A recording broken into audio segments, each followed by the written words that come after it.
Raymond Amburao. From NTA, we have Attorney Robert A. Ambrose and Mr. Saturnino Distor. From the Department of Health, we have Assistant Secretary Dr. Gloria J. Balboa, Dr. Dominic Madumba, and Attorney Paulo Teston from the FDA. From the DTI, we have Assistant Secretary Marcos N. Valdez II. From Department of Justice, we have State Counsel Attorney Carla Isabella Nitura Kalugay.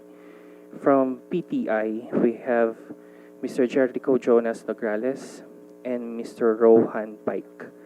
From Philip Morris, we have Mr. Hais De Best and Attorney Carmen Erce. From Las Verdes, Higar, we have Mr. Andrew Lee. From Universal Leaf Philippines Incorporated, we have Mr. Winston Uy. From Indigo Distribution Corporation, we have Mr. Wally S. Chamsay. From Philippine E-Cigarette Industry Association, we have Mr. Joey Dulay and Dr. Lorenzo Mata. From Action for Economic Reforms, we have Mr. Adolfo Jose Montesa and Samuel C. Madriaga from the Alliance of Public Health Advocates. We also have Dr. Anthony Liachon, Dr. Antonio L. Dance, Dr. Anton Javier from SIATCA, and we have Attorney Fatima Laperal from Health Justice Philippines. From Social Watch Philippines, we have Ms. Riza Duro. From Nicotine Consumers Union of the Philippines, we have Mr. Anton Israel. From the World Health Organization, we have Dr. Yun Yong Ko. From One Tech Ventures, we have Mr. Thomson D. From Aerogene Consumer Electronics Trading Corporation, we have Mr. Robe Principe. That will be all, Your Honor. Thank you very much, Comsec. And just as an opening statement and also a brief backgrounder on the reasons on why we are tackling this House bill. This is House Bill number 11360. Just as a brief history, we conducted 3 hearings on slide 2 on illicit trade. This is on January 9, January 22, and April 2. April 2 particularly focused on the prosecution aspect on combating illicit trade.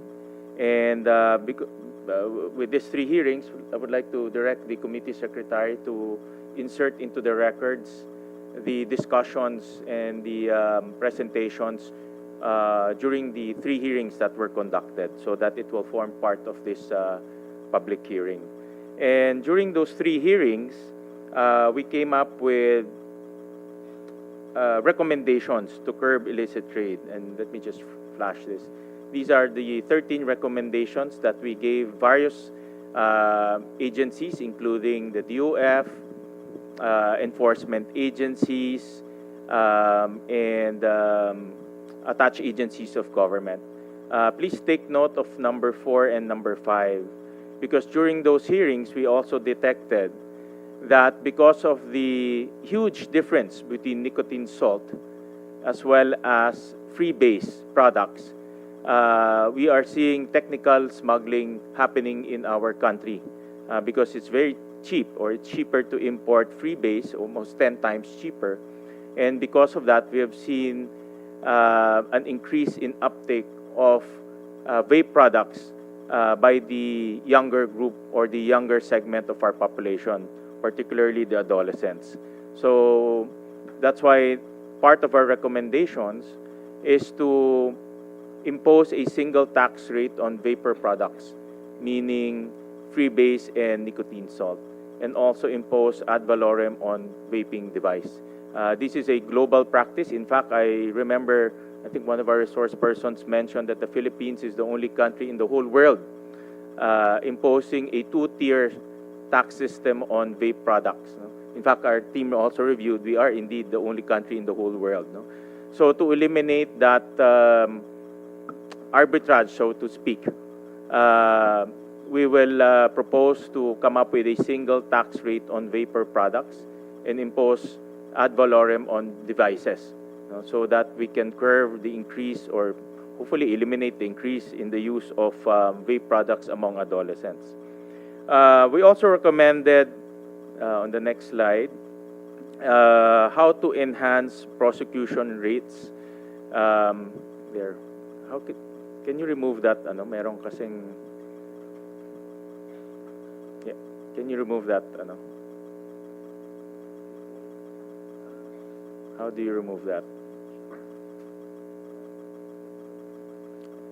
Anyways, we'll provide everyone a copy of this, but we also recommended some solutions on how to improve prosecution of cases being filed. And I'll give credit where credit is due. Our enforcement agencies have been working tirelessly to apprehend smuggling and illegal cigarettes in our country.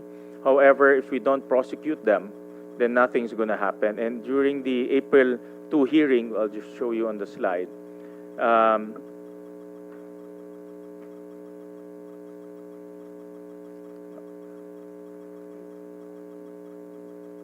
that's the last slide.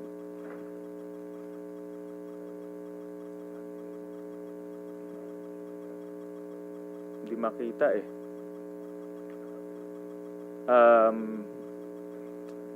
Anyways, maybe you can just look at the screen in front. For BOC, out of the 1,296 seizures, only 2 convictions happened. For the BIR, out of the 1,785 seizures, only 1 conviction happened. So, for BOC, that's about 0.5%, 0.15% of all seizures were convicted. I apologize because there's a message on the screen. For the BIR, it's 0.06% out of the 1,636 seizures. So in other words, we are enforcing. The enforcement agencies are apprehending. They're doing their intelligence work there. Yan. But in terms of prosecution and actually winning the cases, we're very far off from winning cases. So in other words, there's no certainty of prosecution. If there's no certainty of prosecution, people will not be afraid of getting penalized or being imposed with penalties when they smuggle cigarettes in our country. So with that, I'll go back to slide 3. Because of the findings of the 3, because of the findings during the 3 hearings, we would like to focus today on item number 4 and item number 5, which is to impose single tax rate on all vapor products and impose ad valorem tax on vaping devices. The reason for that is we don't believe that curbing illicit trade, or we don't believe that the solution to curbing illicit trade will come from the reduction in taxes. We don't believe in that. We believe in strengthening the enforcement agencies, coming up with new mechanisms such as incentives for our enforcement agencies in order to curb illicit trade in our country. What is very prevalent right now is smuggling of vaping products, and that's already filtering all the way down to our adolescent population. So today we would like to focus on these vaping products because the arbitrage is creating a lot of disincentive or a lot of problems insofar as our adolescent population is concerned. So, and just as a matter of procedure, I read this morning the press release of the group Syntax Coalition. As a matter of procedure, all taxes emanate from the lower house. So in other words, we cannot tackle any tax measure if it doesn't come from the lower house. That's in our constitution and that's the procedure. And the only measure that that discusses vape products is House Bill number 11360. This is the only measure that discusses the increase in taxation in vaping products. So as a matter of procedure, we will tackle this so that we can tackle the vaping products or the taxation of vaping products. This committee will not tackle the provisions related to cigarettes. Let me just be clear on that from the onset. Because our findings, let me repeat, our findings during the 3 hearings is that the solution to curb illicit trade will not come from reduction of taxes. That is our finding. It will come from strengthening our enforcement. It will come from giving incentives to our enforcement agencies and also mobilizing our LGUs, as well as, of course, winning the cases. Without winning the cases, then nothing's going to happen. So with that, we'd like to focus on, again, focus on the vaping products right now. I also read in the news that how come there's no one who filed legislation pertaining to vaping products in the Senate. We are on recess right now.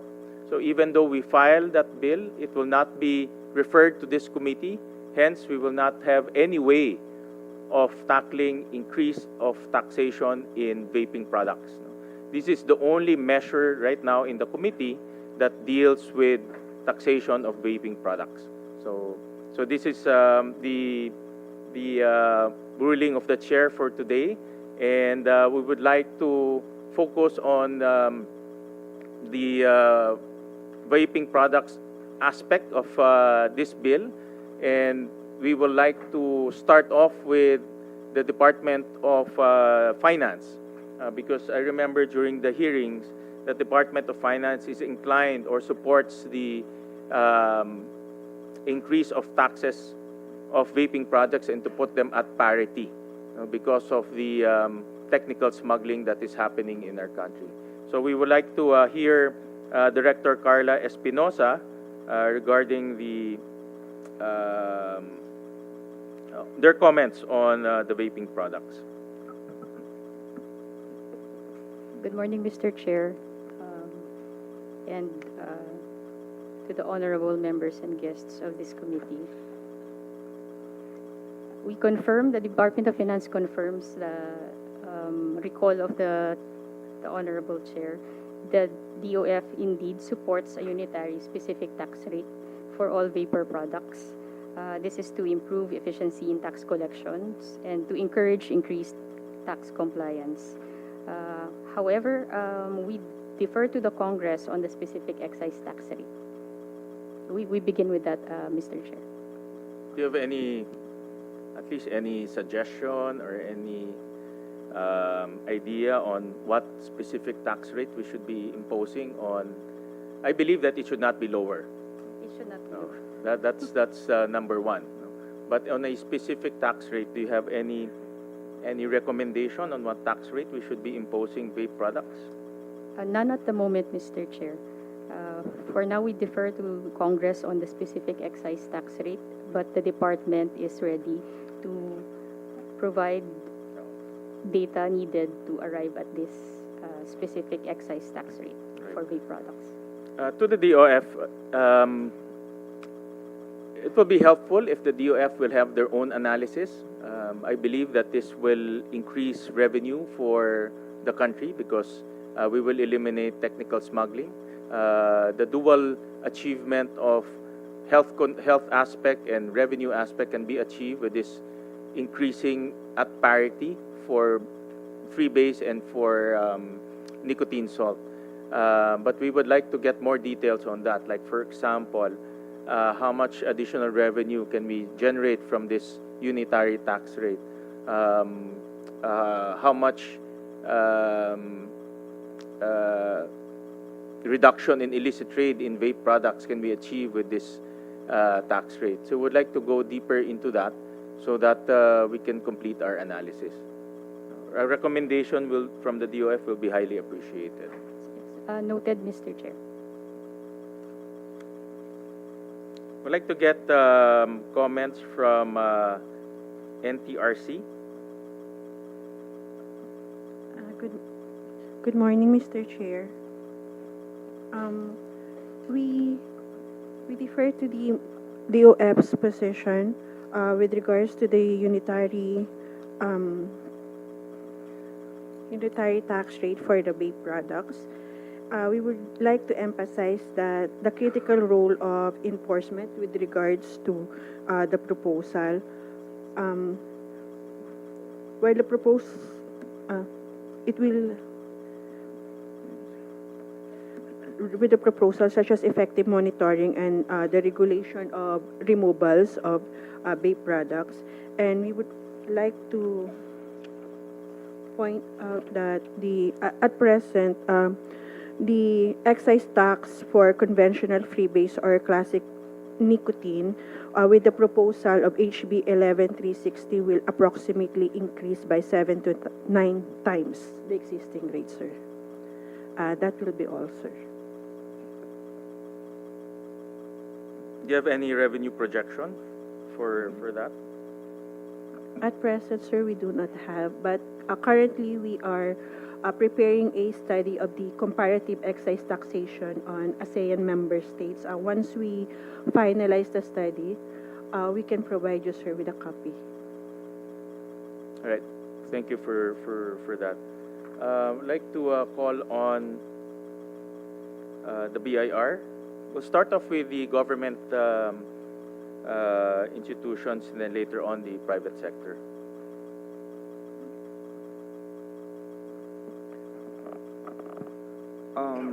Good morning, Senator Gatchalian, Mr. Chair. We share the same position, and today we filed manifestation from the Office of the Commissioner, a comment from the Office of the Commissioner. Basically, I understand this might not be the subject of today's hearing because you have categorically stated on that the focus of this hearing will be on the vapor products.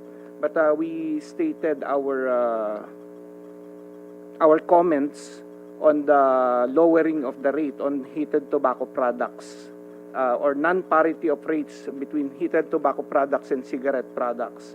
We wish to maintain that cigarette products and heated tobacco products should be taxed at the same rate, Your Honors. But with regard to the vapor products, we share the same observation of the Department of Finance that it should not be lower than traditional tobacco, but in fact propose that it should be higher because one vapor product is not the same as consumption of one pack of cigarette. One pack of cigarette can be consumed in 300 puffs. The market shows that the lowest number of puffs you can consume one vape product is 600 puffs, as per their representation also in their labeling. So there's a non-parity in the from a revenue perspective. The revenue agency will be or the government will be losing a lot based on the consumption of these products because these products will be consumed at a longer time than one cigarette product, Your Honor. Thank you. I have some questions related to to BIR and to the other government agencies, but I'll reserve that later on so we can hear the comments. Yeah, Your Honor, we can also make comments regarding the enforcement later on. More particular, I have seen the recommendations. I suggest that we create a body on the Illicit Trade Task Force, which we have started since the term of Commissioner Lumagi.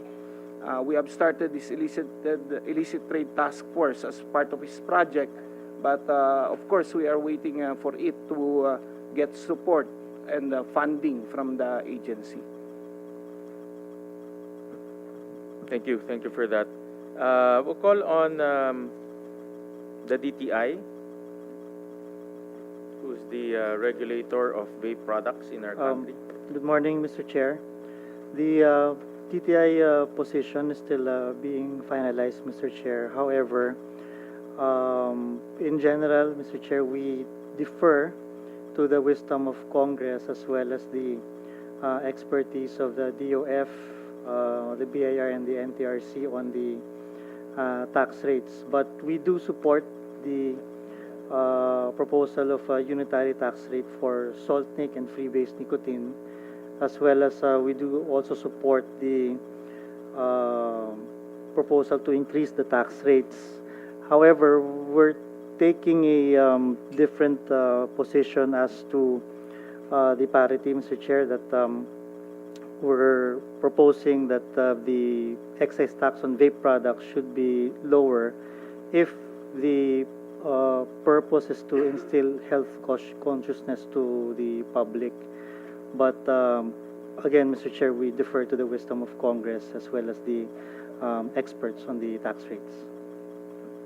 Thank you for that manifestation. I'd like to ask the DTI, how many free-based products have registered with the DTI? Thank you, Mr. Chair. For right now, we have 14 brands of free-base vape products registered with the DTI. There are ongoing applications for 164 more brands, also free-base, Mr. Chair. How about for nicotine salt? We have we have not issued any license for nicotine salt, as well as ongoing applications. So zero license for nicotine salt. Yes, Mr. Chair. Okay. I asked my staff to go to the market and look for nicotine salt. And here, nicotine salt is available in the market right now. Sinasabi niyo sa amin walang nag-register, Yes, Mr. Chair. pero merong available in the market. Yes, Mr. Chair. With our suspensions last year, we have seen the reduction of illicit vape products from September to February. However, as of late February to date, there's again an uptick on the illicit products in the market. So right now, what we're doing is we're finalizing administrative complaints as well as criminal complaints against the retailers this time, Mr. Chair. So is this a clear indication that technical smuggling is happening in our country? I agree, Mr. Chair. So, dahil mas mura ng 10 times ang freebase. May I So also people add- can just declare this as freebase, pay 10 times lesser, and bring it in. But clearly, ito kakabili lang to. Kailan binili to? Kahapon lang binili to. May I also add, Mr. Chair, that there are also instances of local production of what you're holding right now, Mr. Chair, is a vape juice. It's the refill for the vape product device or system. Yeah, whatever it is, this is nicotine salt, Yes, Mr. correct? And because none of the vendors registered with DTI, so dapat walang nagbebenta sa merkado Yes, ng Mr. Chair. nicotine salt, but it's available. This was just bought yesterday. I agree, Mr. Chair. That's the reason why.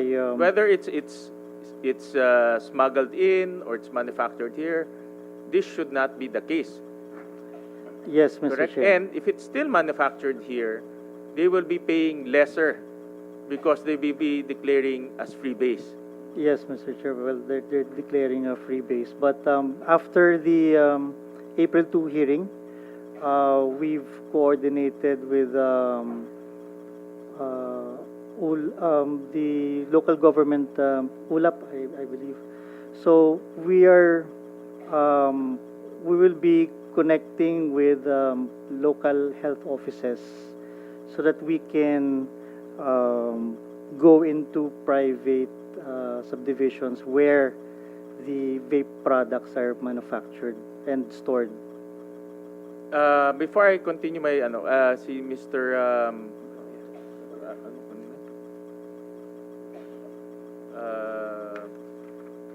From the BIR, Mr. Sabariaga, Jetro? Your Honor. Yeah, Sabariaga. Go ahead.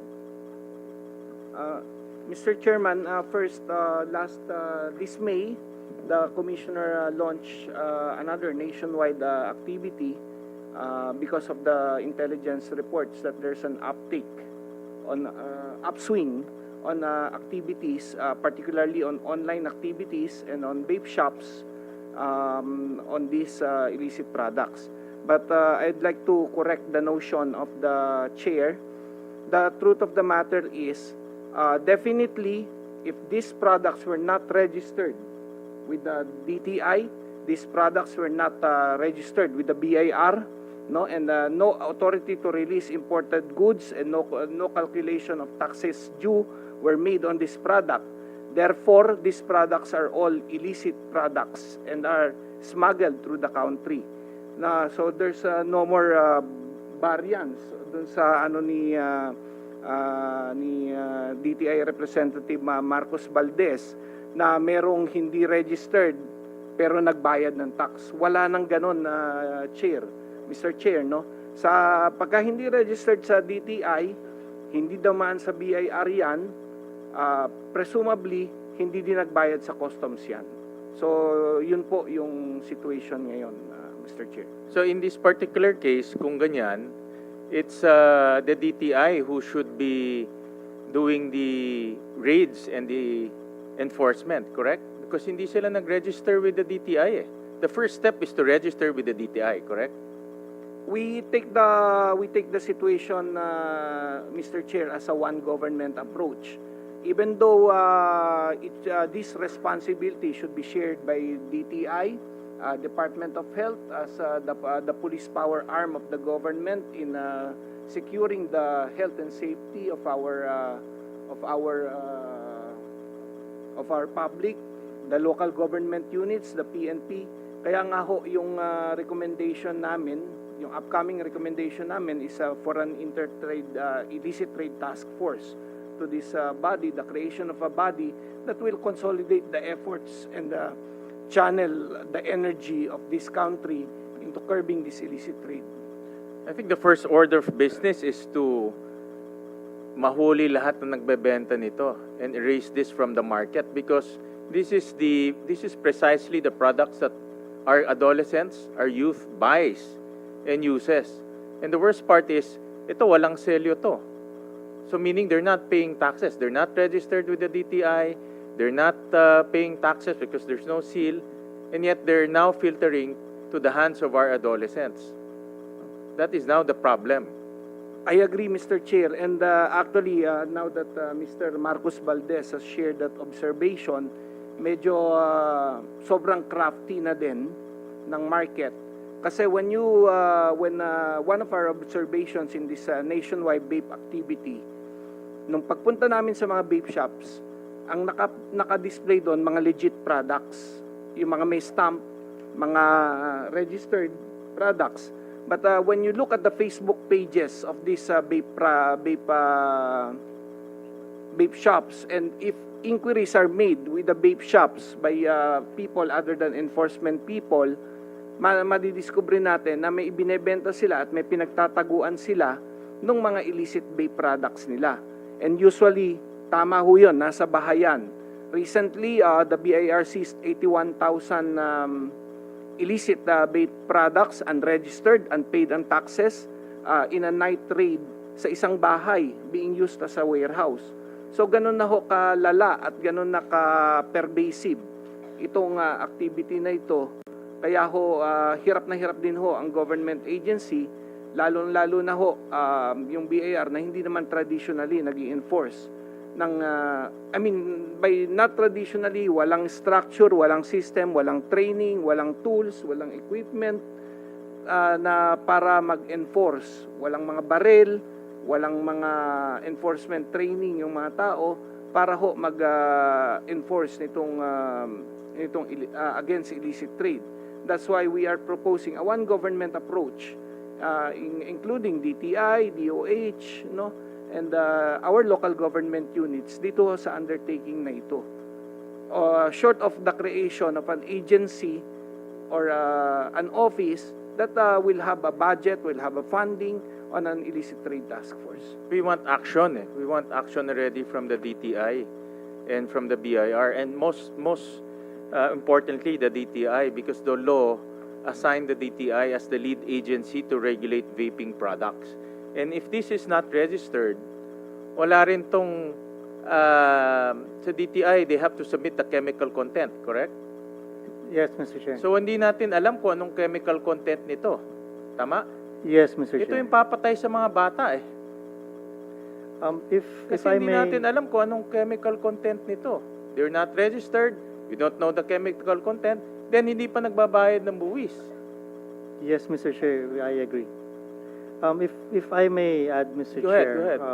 one of yung roadblocks of our enforcement is that when we go to an area, yung pong mga vape retailers, meron po silang mga chat group. So, pagpasok po namin sa isang store and we go to the other store, sarado na po yung mga stores. So, we have coordination with the PNP as well as the NBI for to assist us for the numbers para mas marami po kaming pagpunta namin sa area. Sabay-sabay po yung mga stores. Recently, meron naman po kaming success on this na sabay-sabay ho namin na nahuhuli. But marami po talaga sila and we're doing what we can, Mr. Chair. But we demand more aggressive enforcement because the numbers are saying, I'll show it later on, that the uptick of vaping use among the young is already entering a very dangerous stage. And the more, if these are not registered, mas dangerous yun dahil hindi natin alam kung ano yung ginagamit nila. Because I know that in the law, part of the submission to the DTI is the chemical content. Yes, Mr. Chair. What do you call that certificate? The TRA, Mr. Chair, the toxicological risk assessment. Correct. But ito, walang selyo, walang registration. Yes, Mr. Chair. So wala rin siyang chemical content report. So this is now a dangerous stage in our country wherein our young is smoking chemicals that we don't even know. Mr. Chair, if our initial enforcement action on this is with regard, well, affected manufacturers and importers, but I think now is not this it's a good venue for the retailers to hear that pati po sila pwede pong makasuhan not only administrative charges but also criminal complaints, and ang penalty po nito if they are selling without any license is 2 million pesos as well as 2 years imprisonment, Mr. Chair. Itong last 6 months, how many retailers ang nakasuhan na? I'll get the numbers for you, Mr. Chair. Okay, get it and give it to me before the end of this hearing. Yes, Mr. But Chair. ang importante, action eh. Importante, ma-read itong mga retailers kasi hindi na maganda yung ginagawa nila na nagbebenta sila ng mga ganitong products na hindi rehistrado. So we want, again, we urge the Department of Trade and Industry to move faster and be more aggressive.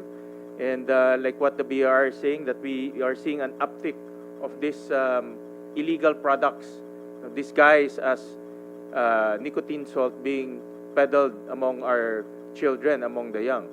We will comply, we Mr. Chair. We need fast action from the DTI, and please submit to the committee a timetable on how to arrest the distribution of these illegal products.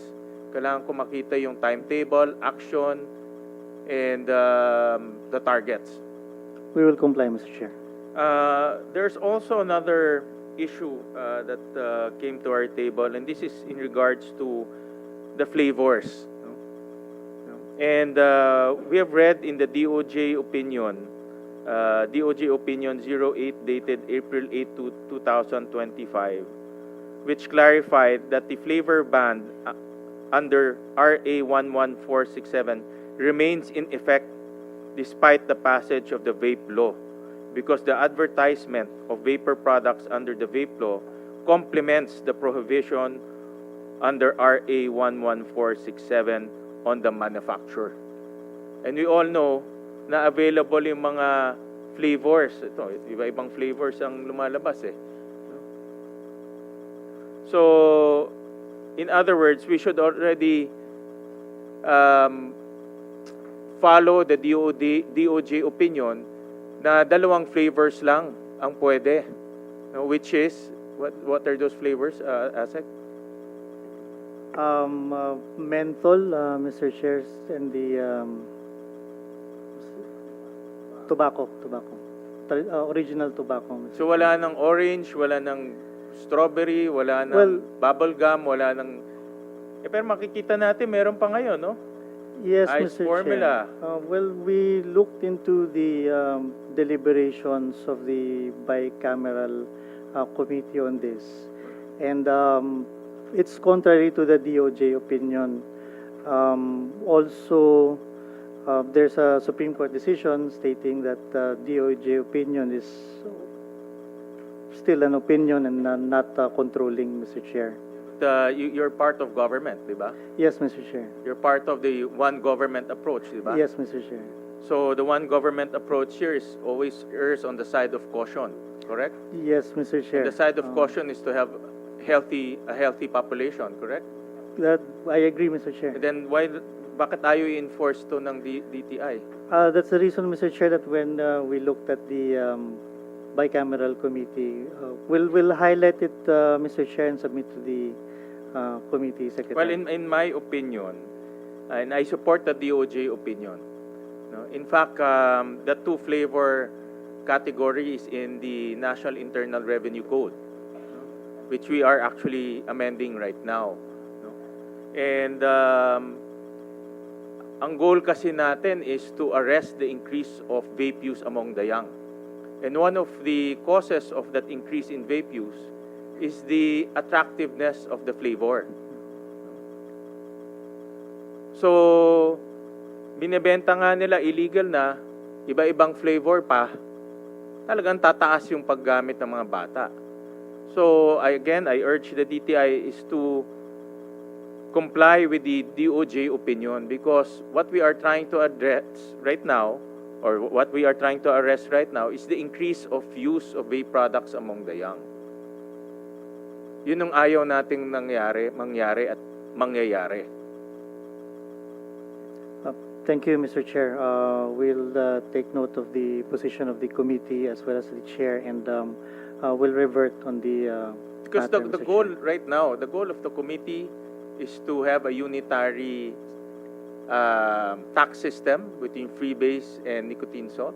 And the reason for that is to arrest smuggling, because smuggling is filtering to our youth. And because the goal of the committee is to arrest that increase of use in our youth. And one of the reasons that we saw also is that flavoring of vape products.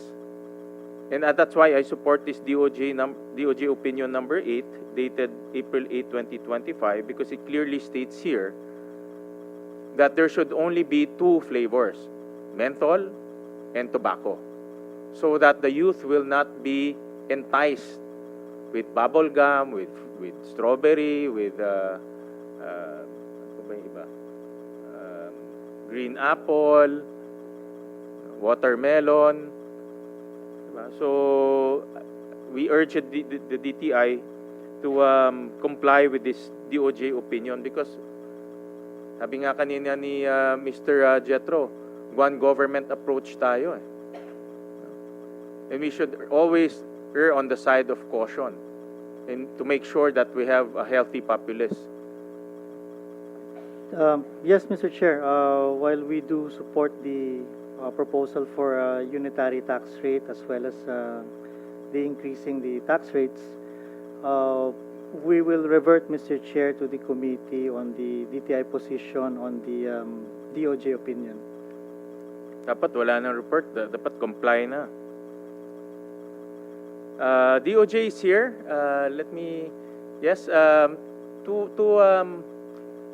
Two comments we want to hear. Number one is on that vape products, and number two on that opinion that you have issued. Yes, Mr. Chair, good morning.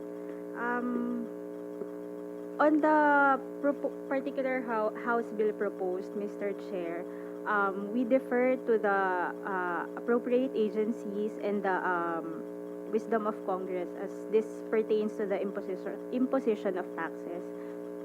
on the particular opinion mentioned, Mr. Chair, this was issued particularly on the request of from the Secretary of Health, requesting for clarification on whether or not the prohibition of flavor descriptors under RA 11900 is inconsistent with the flavor ban in 11467. And as mentioned by the good chair, the DOJ opined that there is no inconsistencies between the two laws, and in fact the later law, which is RA 11900, pertains to the advertisement of the vaporized nicotine and non-nicotine products. So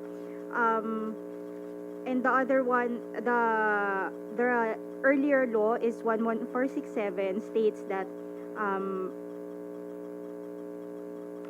there shall no the manufacture, importation, and sale of vapor products with flavoring other than plain tobacco or plain menthol shall be prohibited.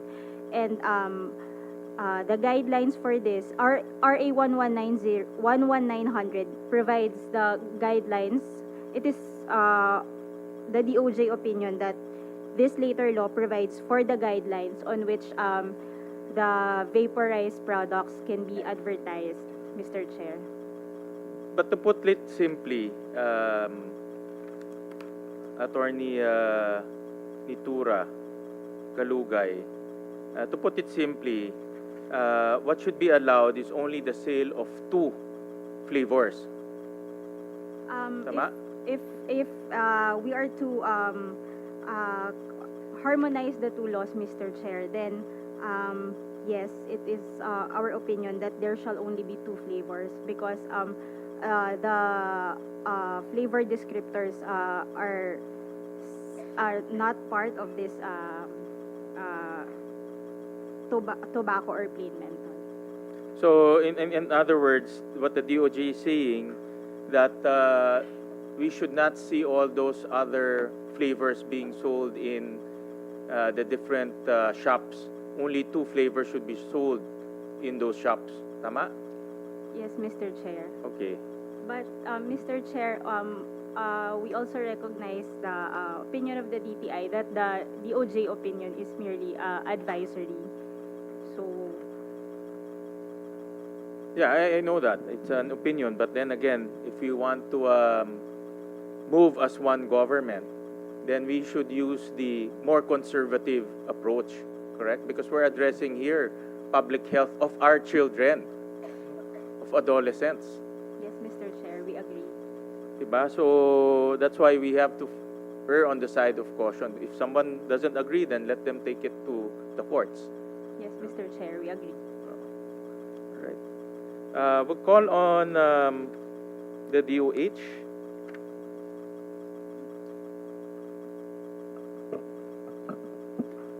Good morning, everyone. Okay.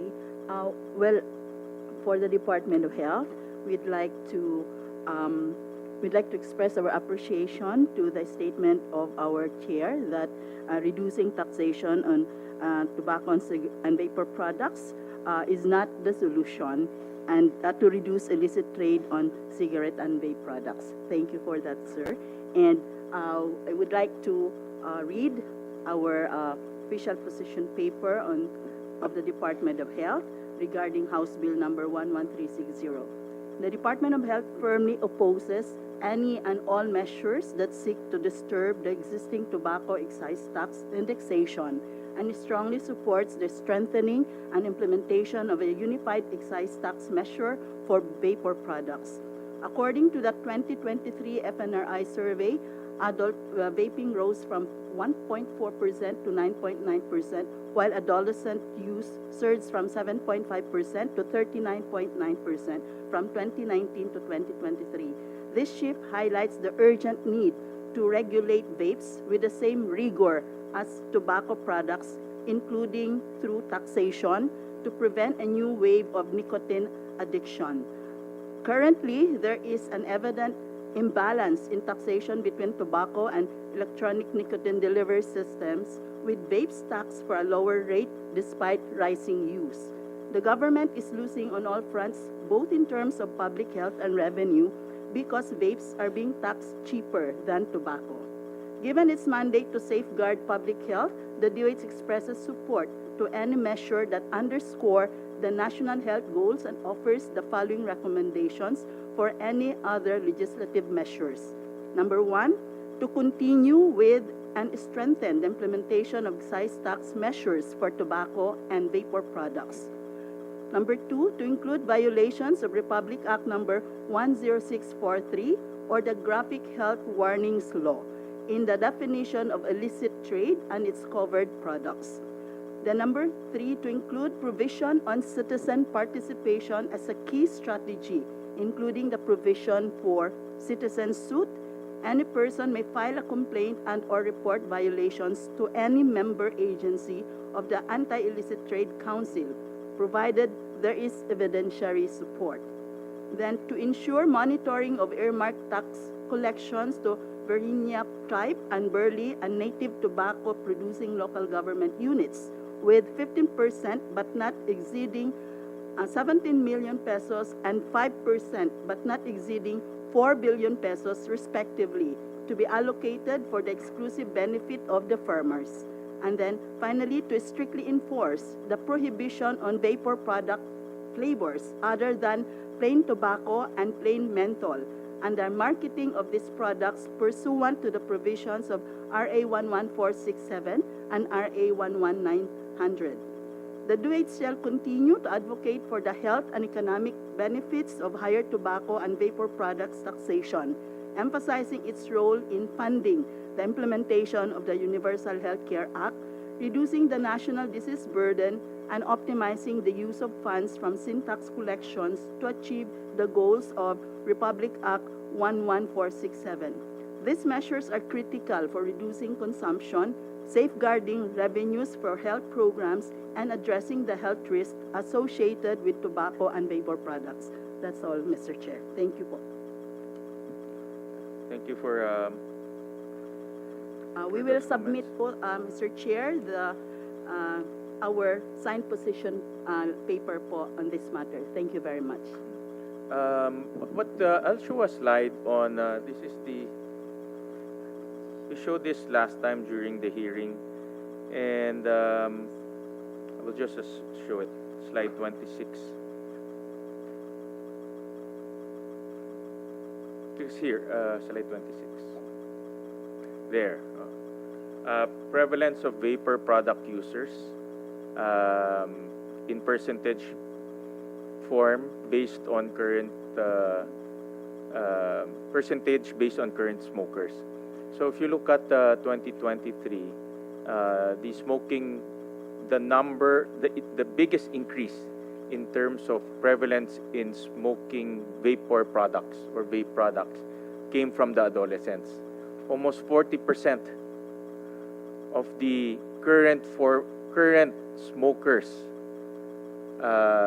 came from the young population. Siya yung pinakamabilis pag-increase. No?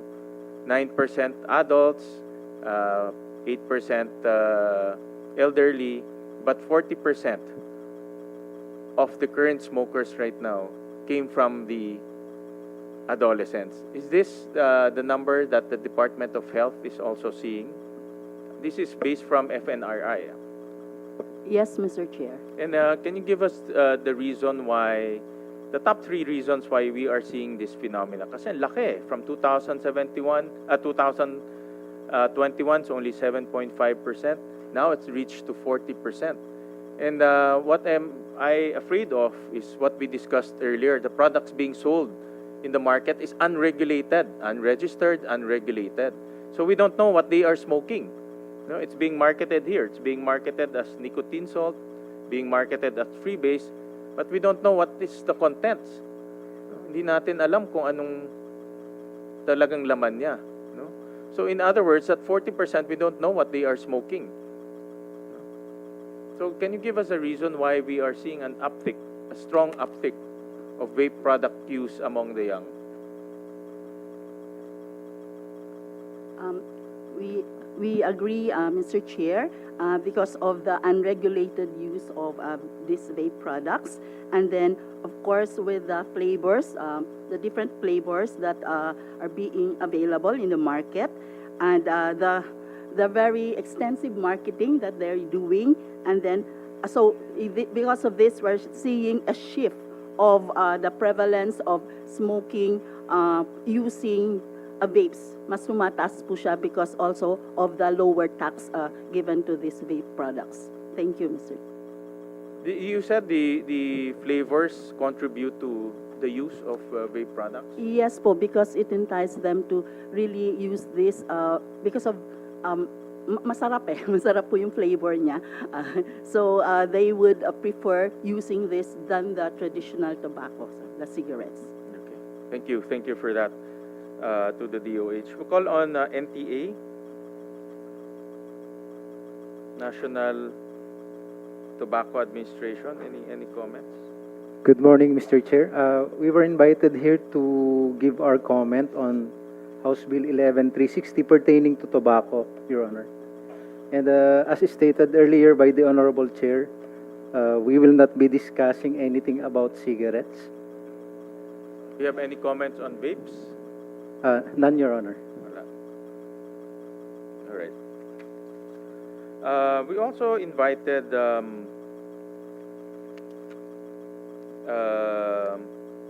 health advocates to this hearing. We call on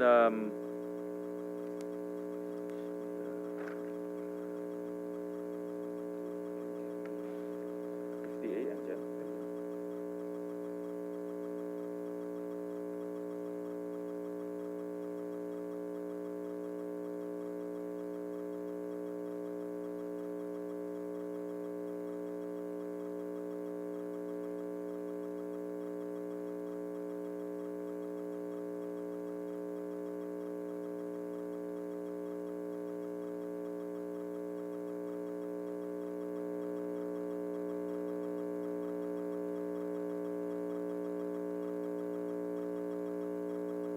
We'll call on Dr. Limpin of Action on Smoking and Health Philippines.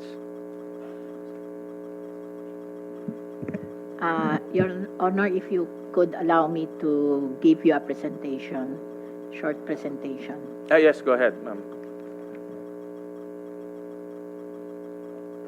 I will just give it to the Secretariat, Your Honor. Okay. While Dr. Limpin is preparing for a presentation, we'll call on Dr. Liachon of the Independent Health Reform, an Independent Health Reform Advocate. Good morning, Senator.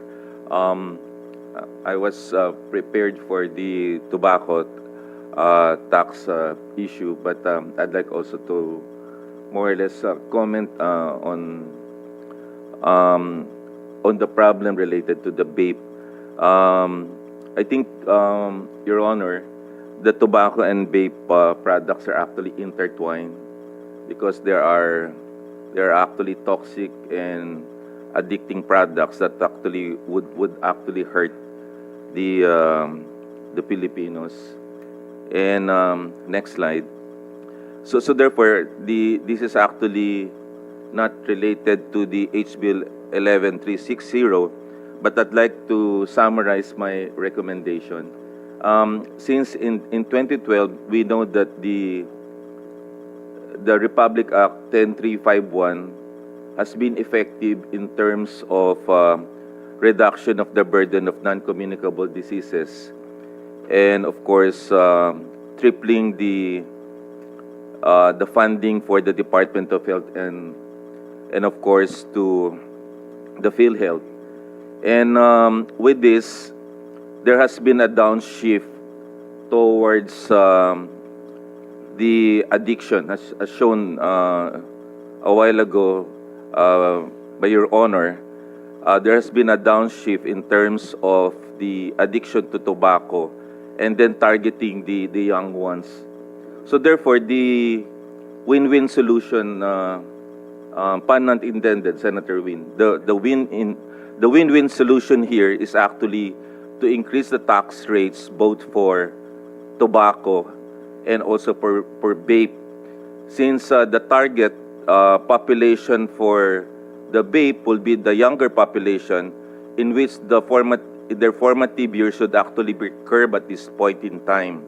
So therefore, if we start increasing the tax rates at the same level of rigor with the vape, then we actually can prevent the onslaught of non-communicable diseases. And we know for a fact that non-communicable diseases, heart attack, cancer, stroke, COPD, are actually attacking the young and the poor. So by attacking the tobacco and the vapor products with the same impunity and the same rigor and the same tax rate, the same unitary tax as you would propose, with the same penalties and everything, then actually we can resolve the issue. So I don't have a slide for this one because I was informed about the HB 11360, but perhaps in the next presentation I can prepare something and give way to the presentation, of course, of Dr. Maricar Limpin. Thank you, Your Honor. Thank you, Dr. Liachon. We'll call on Dr. Limpin. Wala pa. We'll call on, while we're waiting for her presentation, Dr. Mateo of the Philippine College of Physicians. Good morning, Your Honor. I'm Dr. Mateo.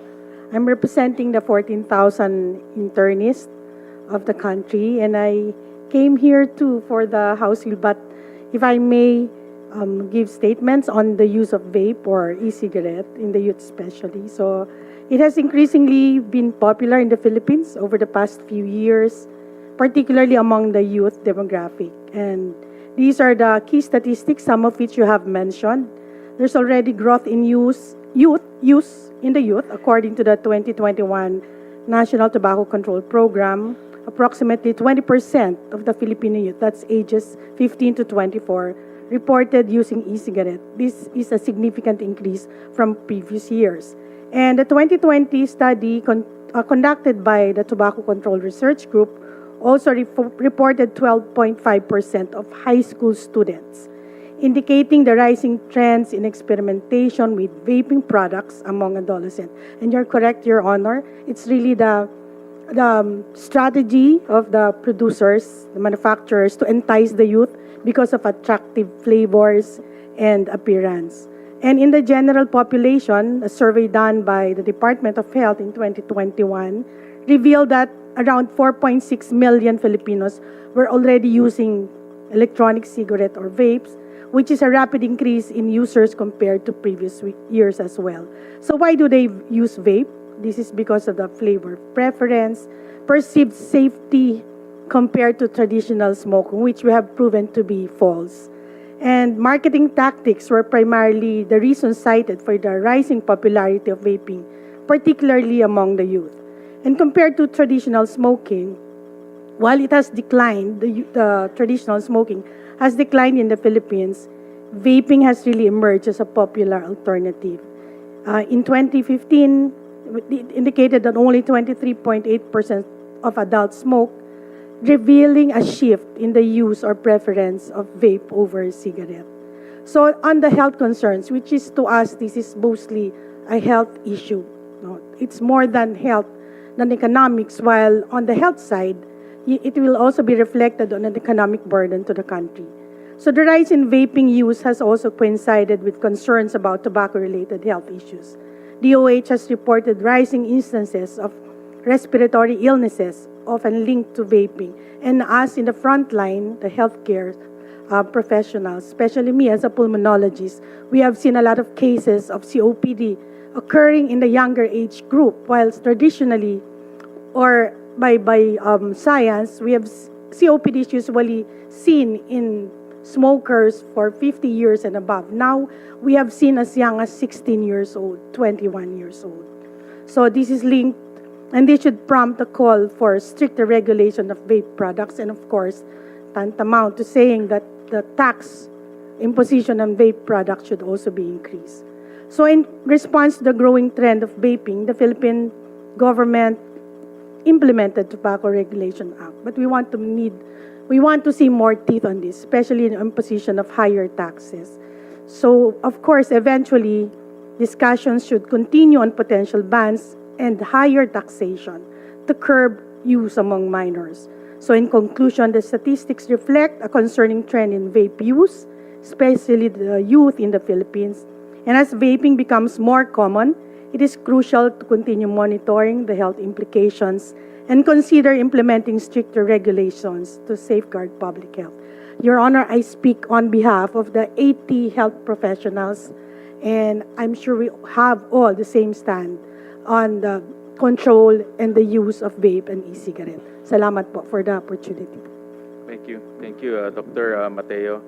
We'll call on Dr.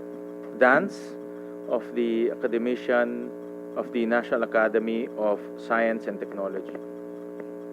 Thank you, Mr. Chair. Magandang magandang hapon po sa lahat ng attend ngayong umaga.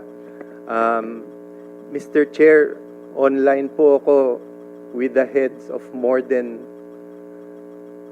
200,000 healthcare workers who are members of organizations they lead. And sisimulan ko po na sabihin na natutuwa kami na inilabas nyo ang inyong pagtutol sa mga provision ng House Bill 11360 ukol sa pagbaba ng tobacco tax. Naiintindihan po namin na gusto ninyong mag-focus doon sa vape and heated tobacco products. Doon wala po kaming tutol sa mga provision na yon kasi tingin namin talagang dapat itaas, no? Bakit tumataas mainly sa mga kabataan ng vape and heated tobacco products? Successful promotion po yun. Kaya lang po, Mr. Chair, nangangamba ang mga healthcare worker dahil sa tingin namin, sinagasaan kami ng House Bill 11360. Yung mga hearing po ng House Bill, dumating ilang oras na lang bago mag-meeting. Marami kinancel din, ilang oras lang at nandun na kami, biglang canceled, no? Tapos yung final vote ho was made past midnight, ilang tao na lang po ang nandun. So nangangamba po kami na bagamat tutol kayo sa rollback, ito'y pwedeng mangyari during the bicameral committee hearing. Kasi po, opaque na opaque po yung hearing At tingin namin, pagkakataon itong 11360 at nakatago dyan yung rollback ng tobacco tax. So with your indulgence, Mr. Chair, gusto kong magpakita lang ng 3 slides ukol sa objection ng healthcare worker professional organizations against House Bill 11360. Sana ibasura na ito kasi nakatago rito ang tangka ng tobacco industry na ibaba ang tobacco tax. Kung okay lang po sa inyo, it's just 3 slides. Sige po. Go ahead, Dr. Dance. Bihira po kasi magsama-sama ang healthcare workers. Lagi kaming nag-aaway tungkol sa maraming bagay. Tungkol sa best way to take care of various diseases. Friendly arguments po.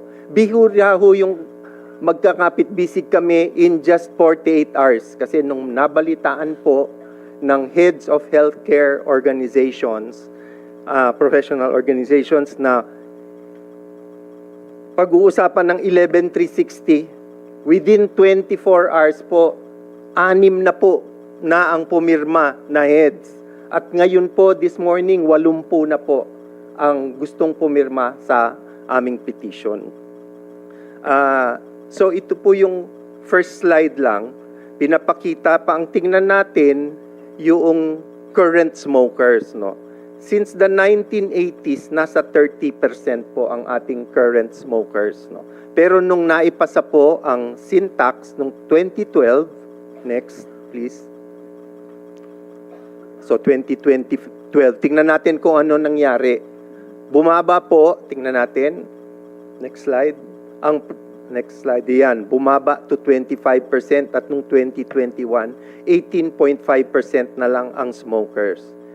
Pero nung 2018, nung nag-amend po tayo ng tobacco tax, na-predict na po namin na kulang yung yung tax at by 2023 tataas po ang dami ng maninigarilyo. No, ipinaglalaban po namin nung 2018 10% yung yearly indexation, tataas ng 10%. Kung hindi, by 2023 dadami ang smokers. Nasa proceedings po 'yan ng aming Senate presentations. Kasi hindi nahuhula-hula ang effect ng presyo sa dami ng naninigarilyo. Agham na po 'yan eh. Kaya na po nating calculate yung market forces na magiging sanhi ng pagdami ng paninigarilyo. So true enough, nung 2023, ito po ang nangyari. Next slide, please. Next, please. Yan, dumami na. Naging 23% ulit ang dami ng naninigarilyo. Next, please. And next, please. Pagbibilangin ho natin, hindi yung porsyento, bilangin natin yung dami ng naninigarilyo. Nandun na naman tayo sa dami ng naninigarilyo noong 2008. No? 17 million Filipino smokers. Next, please. So, para sa amin hong mga, para lang ho ng konti, atras tayo. Para mapaliwanag ko ng isa-isa. Okay. Para ho sa aming mga healthcare workers, itong tobacco tax at saka vape tax, may revenue tayo dyan. Pero para sa amin, ito'y mga bill tungkol sa kalusugan ng Pilipino. No? Pag-uusapan mamaya ng mga kasama namin na pag sinunod yung 11,360, mawawala ang kita up to 17 billion every year para sa gobyerno. 40% po niyan, 6.8 billion, ay dapat para sa PhilHealth, para pag-alaga ng mga may sakit. Pero hindi ho yan ang gusto kong pag-usapan. Pag-usapan natin yung kalusugan. Next. Sa kasalukuyan po, there are 88,000 deaths every year dahil sa tobacco sa Pilipinas. Alam nyo ba kung ilan yan kada araw? 250 deaths. Parang may bumagsak na commercial airline every day. Pag may bumagsak na eroplano, takbuhan tayo ron at lumalabas sa headline. Pero 250 deaths a year from tobacco, walang pumupunan yan kasi statistic yan eh. Nangyayari yan all over the Philippines and every day. Kaya hindi tayo nagugulat. Pero napakarami po niyan. 250 deaths per day. No? Next, please. Pag pinasaho ang mga syntax rollback provisions, sabi nila hindi daw yan rollback. Binababa nila yung indexation. Hindi yan rollback. Rollback pa rin yan compared to the status quo. Ang estimate namin, there will be 200,000 new smokers a year. 2 million in the next 10 years. So aakyat yan to 19 million smokers. Kalahati sa kanila, yan ang ikamamatay nila. Kaya nagugulat po kami na meron tayong mga mambabatas na isinasanla ang buhay ng taong bayan para sa kita. No? Hindi man kita ng gobyerno kasi nawawala ng gobyerno. Kita ng tobacco industry. Namamangha rin kami na may mga Pilipino sa tobacco industry na walang pake kung dumami ang mga maninigarilyong Pilipino. Next, please. Additional deaths doon sa 88,000. Additional 2,000 will die every year because of that rollback. Next, please. Indirect cost. Magkano ba ang nawawala sa atin dahil nagkasakit, nawalan ng trabaho, namatay ng hindi pa oras? No? 500 billion a year ang halaga po nun. Yung direct cost sa tansya namin, at pwede ho naming isumite ang mga calculation namin, Mr. Chair. Next, please. Ang direct cost sa pag-alaga sa mga nagkasakit, hospitalization, pag-inom ng gamot, 250 billion. So ang nawawala sa taong bayan dahil sa rollback, mga 7 dahil sa tobacco smoking is about 750 billion pesos a year. Eh magkano bang kinikita natin? Mga 150 billion a year. Walang paraan na talunin ito ng ating kinikita dahil sa tobacco. Next please. So yan po yung apila namin. Mr. Chair, tuwang-tuwa po kami na sinabi niyong tutol kayo sa rollbacks ng tobacco. Sana maintindihan ito ng mga kasama nating dito sa tobacco industry. Ilan sa mga tobacco companies, sila na nga ang nagsabi na gusto na nilang pababain ang dami ng naninigarilyo. Ngayon, ibababa na naman natin ang buwis sa tobacco at pararamihin na naman natin ang mga naninigarilyo sa Pilipinas. Hindi ba parang tinitinda natin ang buhay ng Pilipino para sa kita ng isa lang na industriya? So, ito pong, next please. Ito po yung mga iba-iba hong mga signature ng iba-iba. No, babasahin po ni Dr. Mateo mamaya yung amin petition. Ang petition po namin, ibasura na yung 11360 kung di man yung provisions nito tungkol sa tobacco. Nangangamba po kami kasi kayang-kaya i-railroad during the bicameral committee meeting. Magugulat na lang tayo na biglang nandun, despite your objections, isang boto lang din po kayo, hindi ba? O despite your objections, pwedeng maipasa ang rollbacks ng tobacco tax. So, ang hiling po namin, Mr. Chair, sa inyo, dati naman ho kayong naninindigan para sa kalusugan at nagpapasalamat kami sa paninindigan nyo ngayon and in the past. Manindigan ulit na ibasura ng tobacco tax na ito dahil nandyan nakatago ang mga provision para ibenta ang kalusugan ng mga Pilipino para sa income ng isang industriya sa ating bayan. Babasahin po ni Dr. Mateo yung sulat with your indulgence, Mr. Your Chair. Honor. Yeah, go ahead.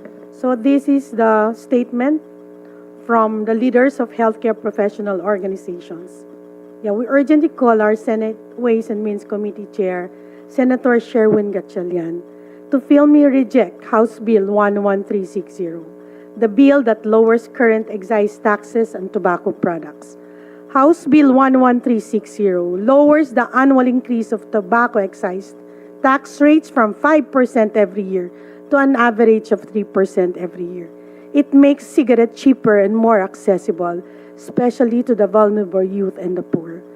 As providers of care who see the burden borne by tobacco and vape-related diseases on our patients every single day, we find it reprehensible that our government is fast-tracking a bill which will lead to almost 2 million new smokers from 2025 to 2035. Many of these smokers come from the youth, and half of them will die from tobacco-related diseases in the future. The lives of our patients and our children will be sacrificed for the interest of the tobacco industry. House Bill 11360 will deliver a devastating blow not only to health, but also to revenue. It will lead to at least 167 billion pesos in foregone tobacco tax revenues from 2025 to 2035. 40% of those revenues are allocated towards implementing universal health care. Lowering tobacco taxes will not solve the problem of illicit tobacco trade. Global literature shows that illicit tobacco trade is combated effectively through enforcement and not through lowering of tax rates. In the end, the beneficiary of this rollback is neither the government nor the people. The only beneficiary will be the tobacco industry. Senator Gatchalian, Your Honor, the lives of millions are at stake. We seek your support to reject House Bill 11360 to live up to your reputation as champion of health and of the youth. This will be a true act of heroism that the Filipino people and the healthcare workers will never forget. Signed by the organization that were flashed on screen. Thank you po. Thank you, Dr. Mateo. Well, this is the Committee on Ways and Means, no? And our job is to make sure that the revenue of government constantly increases and as much as possible, and look for new sources of revenue. Excise tax on tobacco is one. No? And what we are after in the committee is to combat and eliminate illicit trade. No? Illicit trade is the one creating a lot of problems for our country in terms of revenue collection and in terms of health outcomes. No?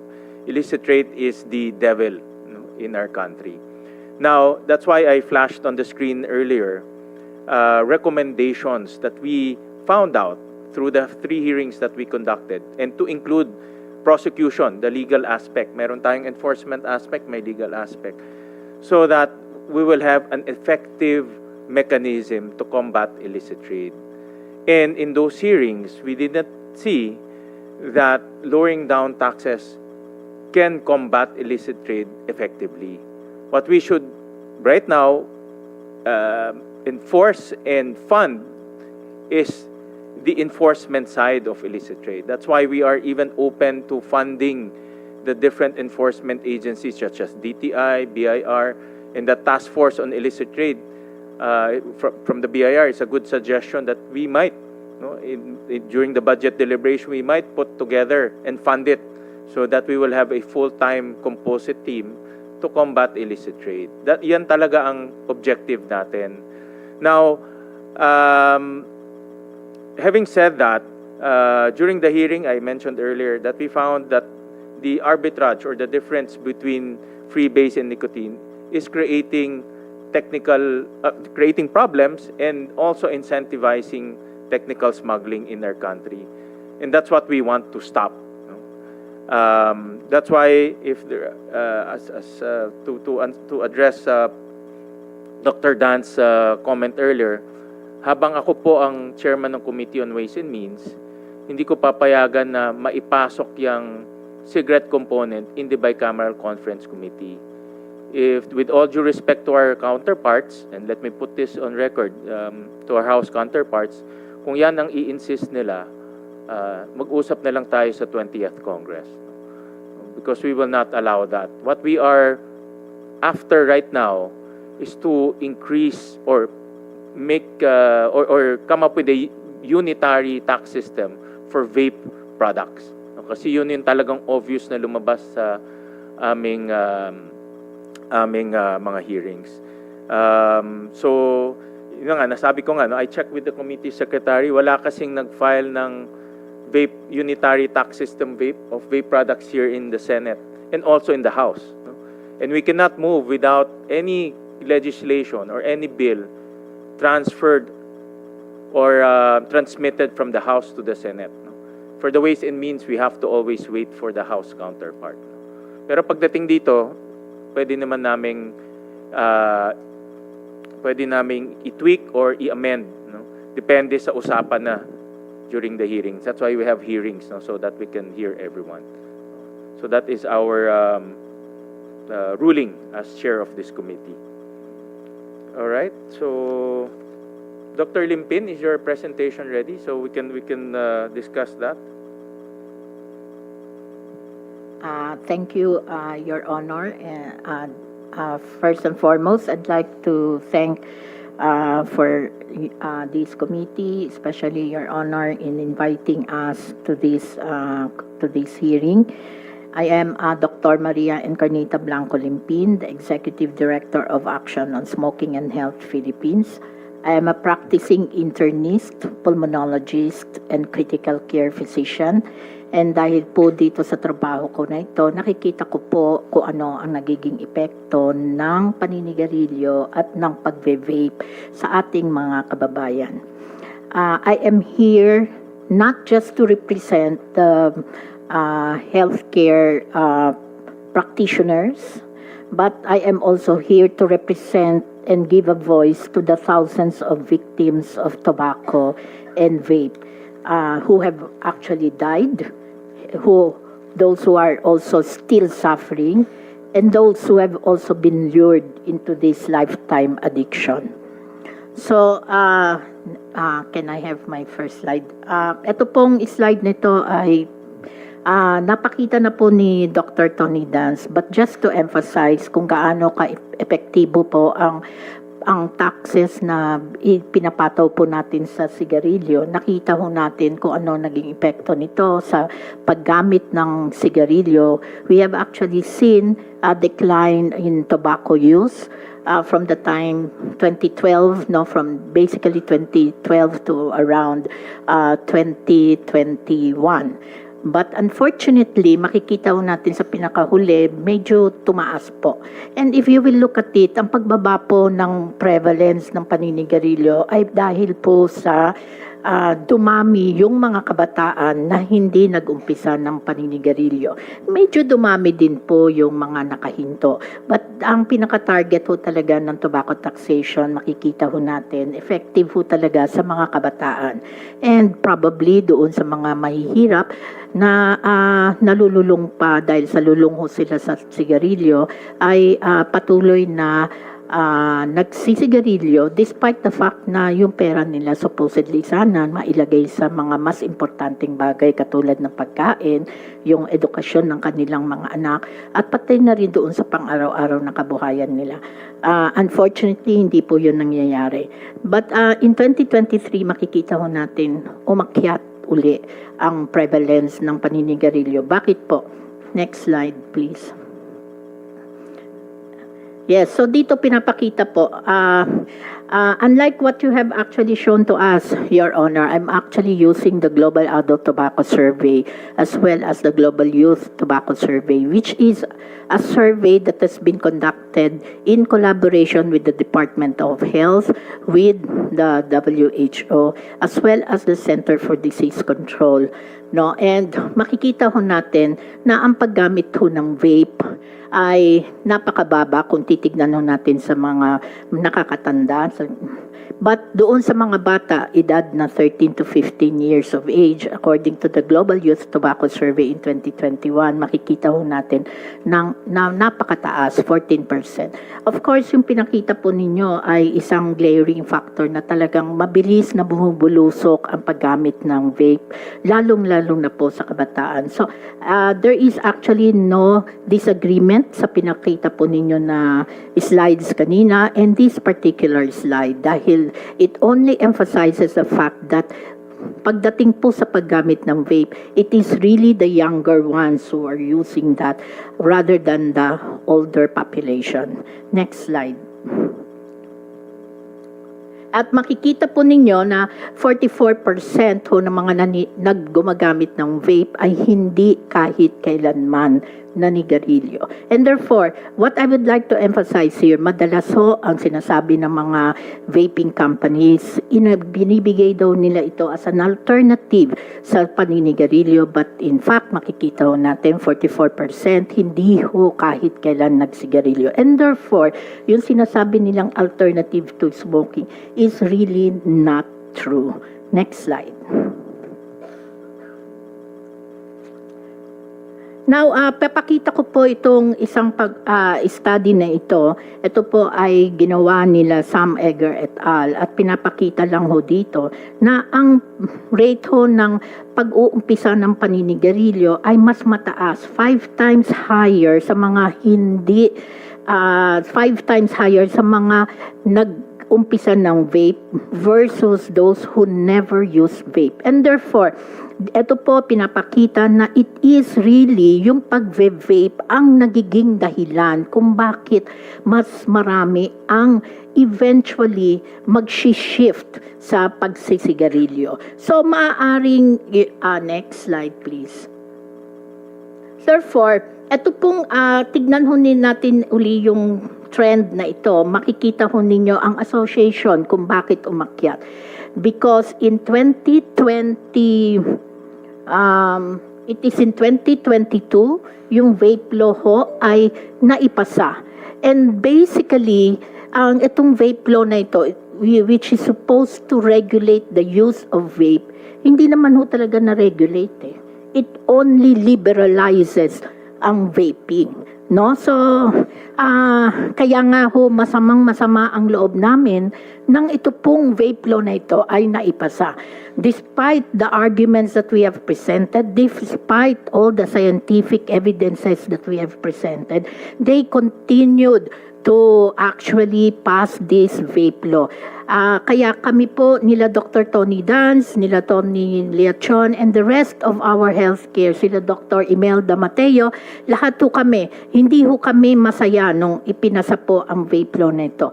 And this actually led to further increase in smoking prevalence. So, sa amin hong ano mga possible explanation sa pag-increase ng prevalence? It is the number of those who have started to smoke primarily because of the vape liberalization law.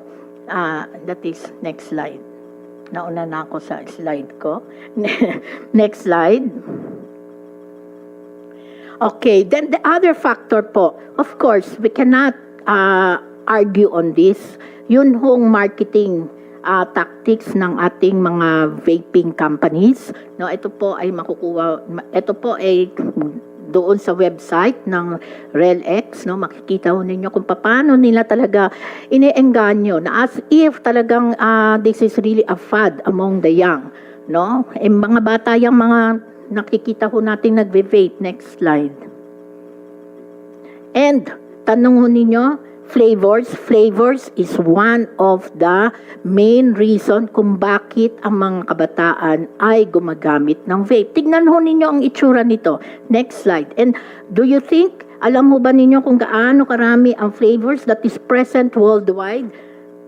Yan, makikita ho ninyo, di ba? Sino ho ba talagang naiengganyo sa ganyang klase ng flavor? Wala namang iba kundi kabataan. Di ba?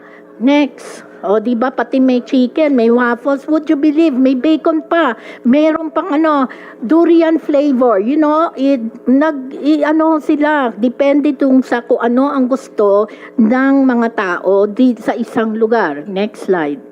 Paki-click lang po. So, there are more than 15,000 flavors in the Philippines.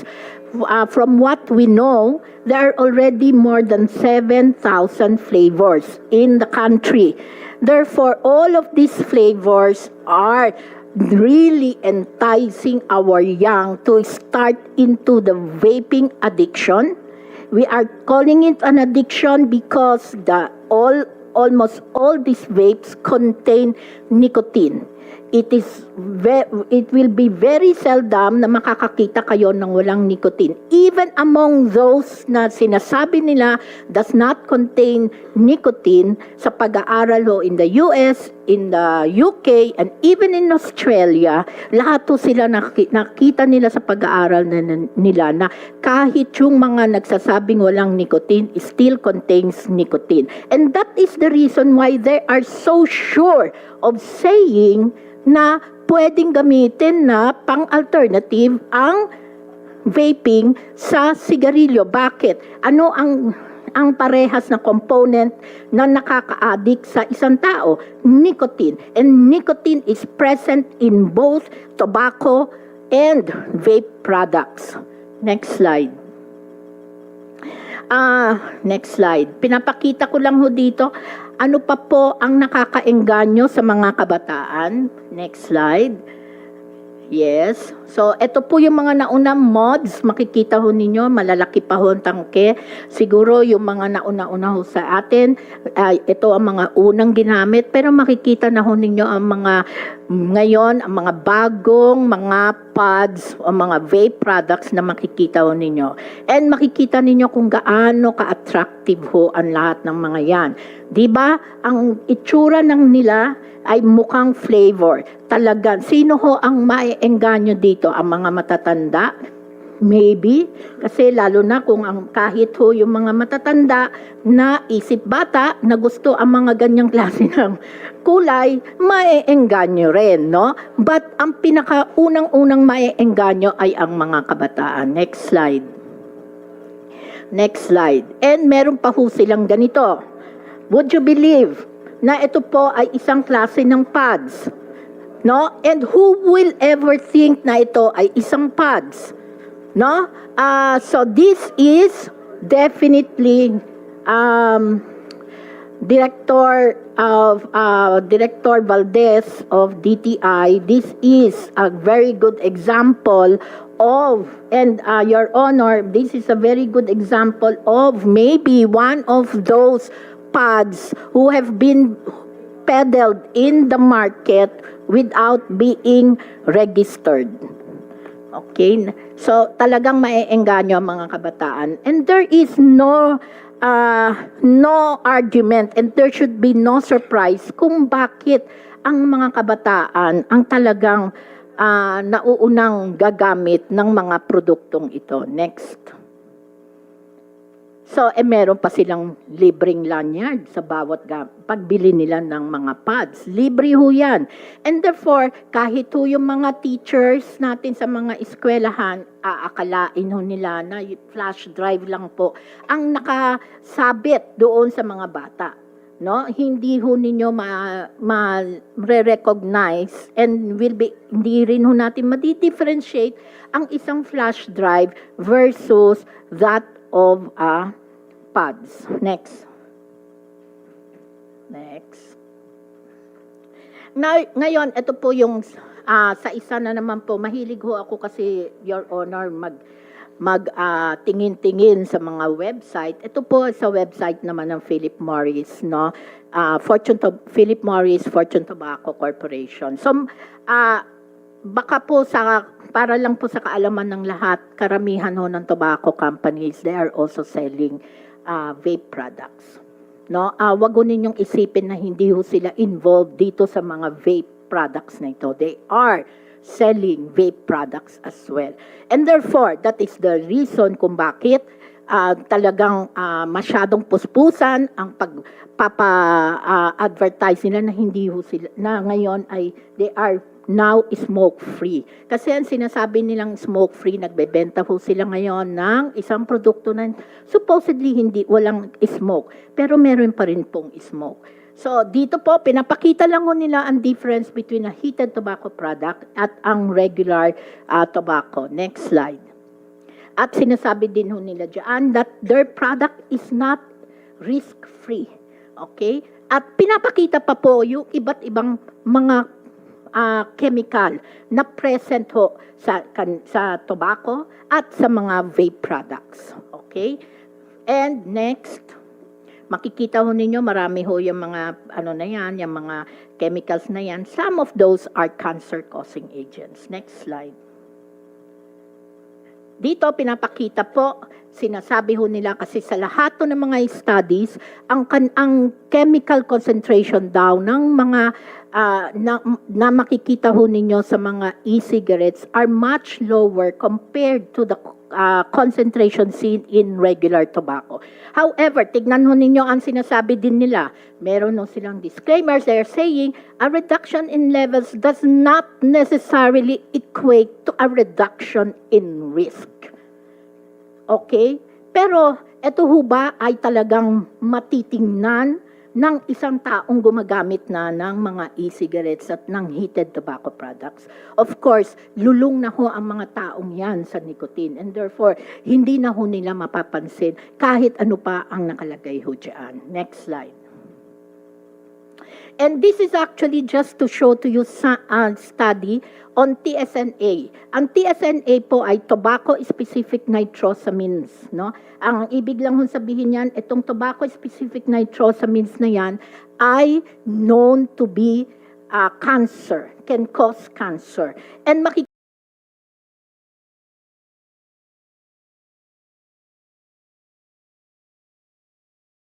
tobacco-specific nitrosamines. Therefore, iba-iba lang po ang ang dami sa lahat sa iba't ibang klase ng e-cigarette liquids na yan.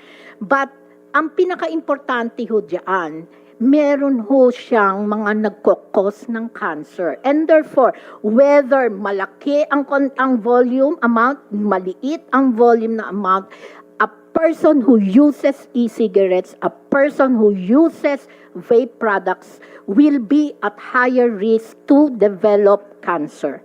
Next slide.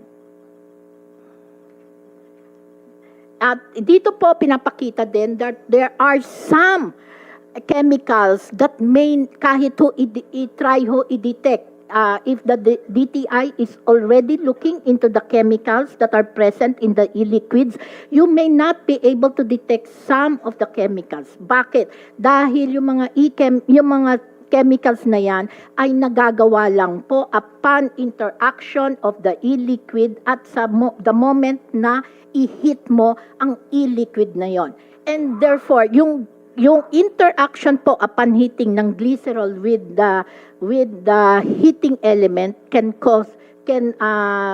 actually result in the development of acrolein, a known cancer-causing agent.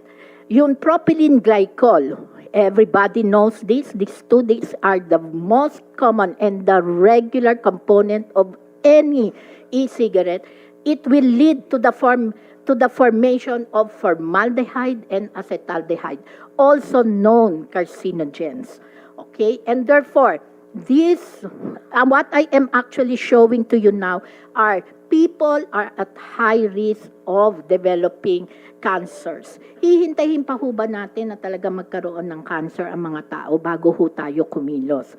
Pero yan na po ang nangyari sa tabako. Pag tiningnan ho natin ang history ng tabako, hinintay pa ho natin milyon-milyon na ang namamatay sa tabako bago tayo merong gawing aksyon. I hope na hindi naman ho umabot doon sa ganoong sitwasyon. Now, we know better. Alam na ho natin at hopefully, sana mas matatalino ho tayo ngayon para meron na ho tayong gawin na aksyon. And nobody among us, kahit ho siguro mga nasa industriya ng sigarilyo at ng vape, gusto ho nila na makakita ng mga tao na namamatay. I hope lahat ho tayo, we will all come out really very strong against the use of vape and tobacco. Next slide. I'm also going to show to you the latest study. Next. This is the latest study na nagpapakita na ang pag-vape, parehas lang ho ng paninigarilyo, can cause damage sa DNA. And that is actually the reason kung bakit nagkakaroon ng cancer. With the exposure to all those cancer-causing agents, nagkakaroon ho ng pagkasira, ng damage sa ating DNA, sa genes po mismo natin. And this is the reason kung bakit magkakaroon ng cancer ang isang tao from smoking. And now we are seeing that that is also true from vaping. Next slide. Dito po sa isang slide nito, pinapakita yun po ang result ng kanilang pag-aaral. At tiningnan ho nila between a pods and a mods.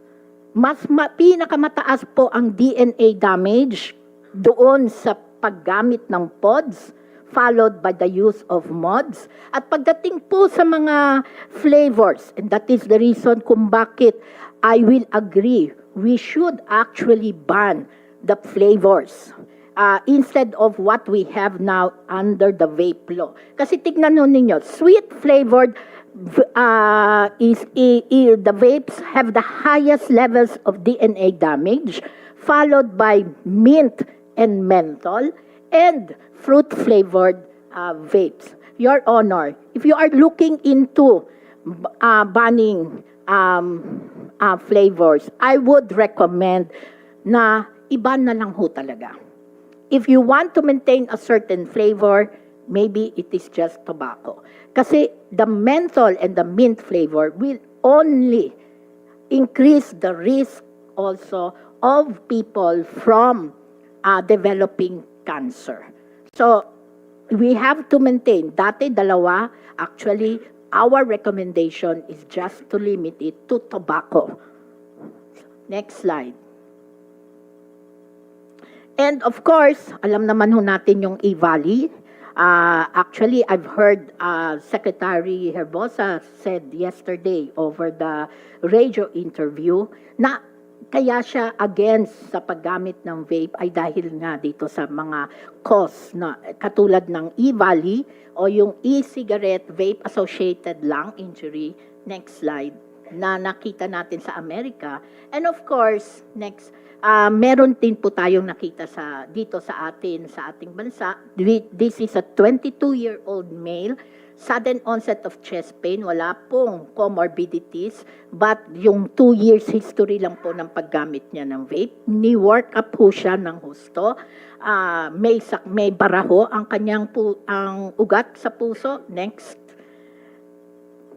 And ang chest x-ray po, next, merong ground glass consolidation na parang pneumonia, but nung ginawan ho ng mga cultures and pneumonia panel, lahat ho ito negative. And that is the reason kung bakit sinabi ho namin that what this patient had is what we call the E-Valley, because it fulfilled the criteria for E-Valley. May mga narinig ho ako na nagsabing, isa lang daw ho ito sa mga nangyari ho at hindi ho pa pwedeng sabihin na that is true for all. Excuse me, kung sino man po ang nagsabi nun. Kami po ang nakakakita sa mga pasyente na nagsasuffer because of vaping. Sa ngayon, may mga nakikita na ho kami talagang nahihirapang huminga. Pero kailangan ba nating makakita pa ng higit sa isa na mamatay na magkaroon ng sakit sa puso at magkaroon ng E-Valley dahil sa pagbe-vape? Do we need to really see more and more people dying before we do something? And that is why ngayon pa lang kailangan may gawin na ho tayo. Next. So, ang sinasabi ho ng mga manufacturers, reduced harm with vapes. Definitely, sa mga pag-aaral ho, scientific evidence will show there is increased risk to develop heart and lung diseases. And ngayon ho, we have studies showing the presence of cancer-causing agents in e-cigarettes and heated tobacco products, and therefore increasing the potential risk to develop cancer. For us healthcare workers, we always take the precautionary principle. We take caution until proven safe only on anything that can cause disease or death. And definitely, now that we are getting more and more evidences, scientific evidence, we cannot and we will never be able to recommend the use of vape for anything. Next.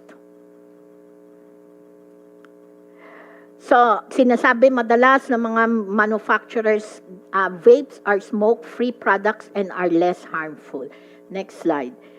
Wala pong katotohanan yan. Titignan ho ninyo lahat po ng mga chemicals. With all these chemicals, do you expect that it will really be less harmful as what they would like us to believe? Next. So the fact is, vaping is not safe. It is equally harmful as smoking. So next, our recommendation, Your Honor. So, of course, I think we will agree with you on the matter that we need to increase tax, particularly on the vape products. For tobacco products, we need to further increase the taxes on the standard tobacco products. At least I think this is more doing so will actually be more timely because of the increasing buying capacity of Filipinos. And then for the smoking and for the vapes or the electronic smoking devices, a unitary tax, we agree for all. And we would like actually to recommend the imposition of a tax that is equivalent to standard tobacco products. So it is not just unitary, Your Honor, that we are recommending, but a tax that is equivalent to the standard tobacco products. If this cannot be done, actually, Your Honor, we would even recommend banning of all these vape products, because that will be more helpful to the Filipino people. If we are really serious on helping the Filipinos not get sick and die from a sinful product, then I think it is high time for us to start thinking of banning e-cigarettes and any electronic smoking devices. So with that, Your Honor, thank you. Thank you for that, Dr. Limpin. Call on Dr. Ko of the World Health Organization. Thank you, Your Honor. First of all, I would like to really appreciate Your Honor, you have fully expressed the concern on the harmful impact of vapes, either illicit, they are harmful, and then which was eloquently demonstrated by our healthcare providers and physicians groups. They mentioned what kind of products are being circulated, not only the flavor, but different appearances. As the FNRI data showed, and then we saw that from the presentation, 40% increase in the adolescent group of vaping use. I would say, as public health worker and originally trained as a pediatrician, it's a public health event of national concerns, I would say. In this regard, I agree. The WHO agrees to the overall direction, suggestion, and recommendations from our health advocates. In addition to that, I would also suggest to reconsider the age of the minimal age of sales of this country. So if I would formulate in more structured sentence the WHO position for the vaping, it proposes, the current bill 11360 proposes to unify the excise tax for vapor products. It raises it to a level comparable to that of a pack of cigarettes and establishes clearer guidelines for minimum pricing. WHO views this policy change as a step in the right direction, as it is expected to simplify tax administration and increase the product prices that make the vape product non-affordable. And then our youth group, the vaping, they are very price elastic group.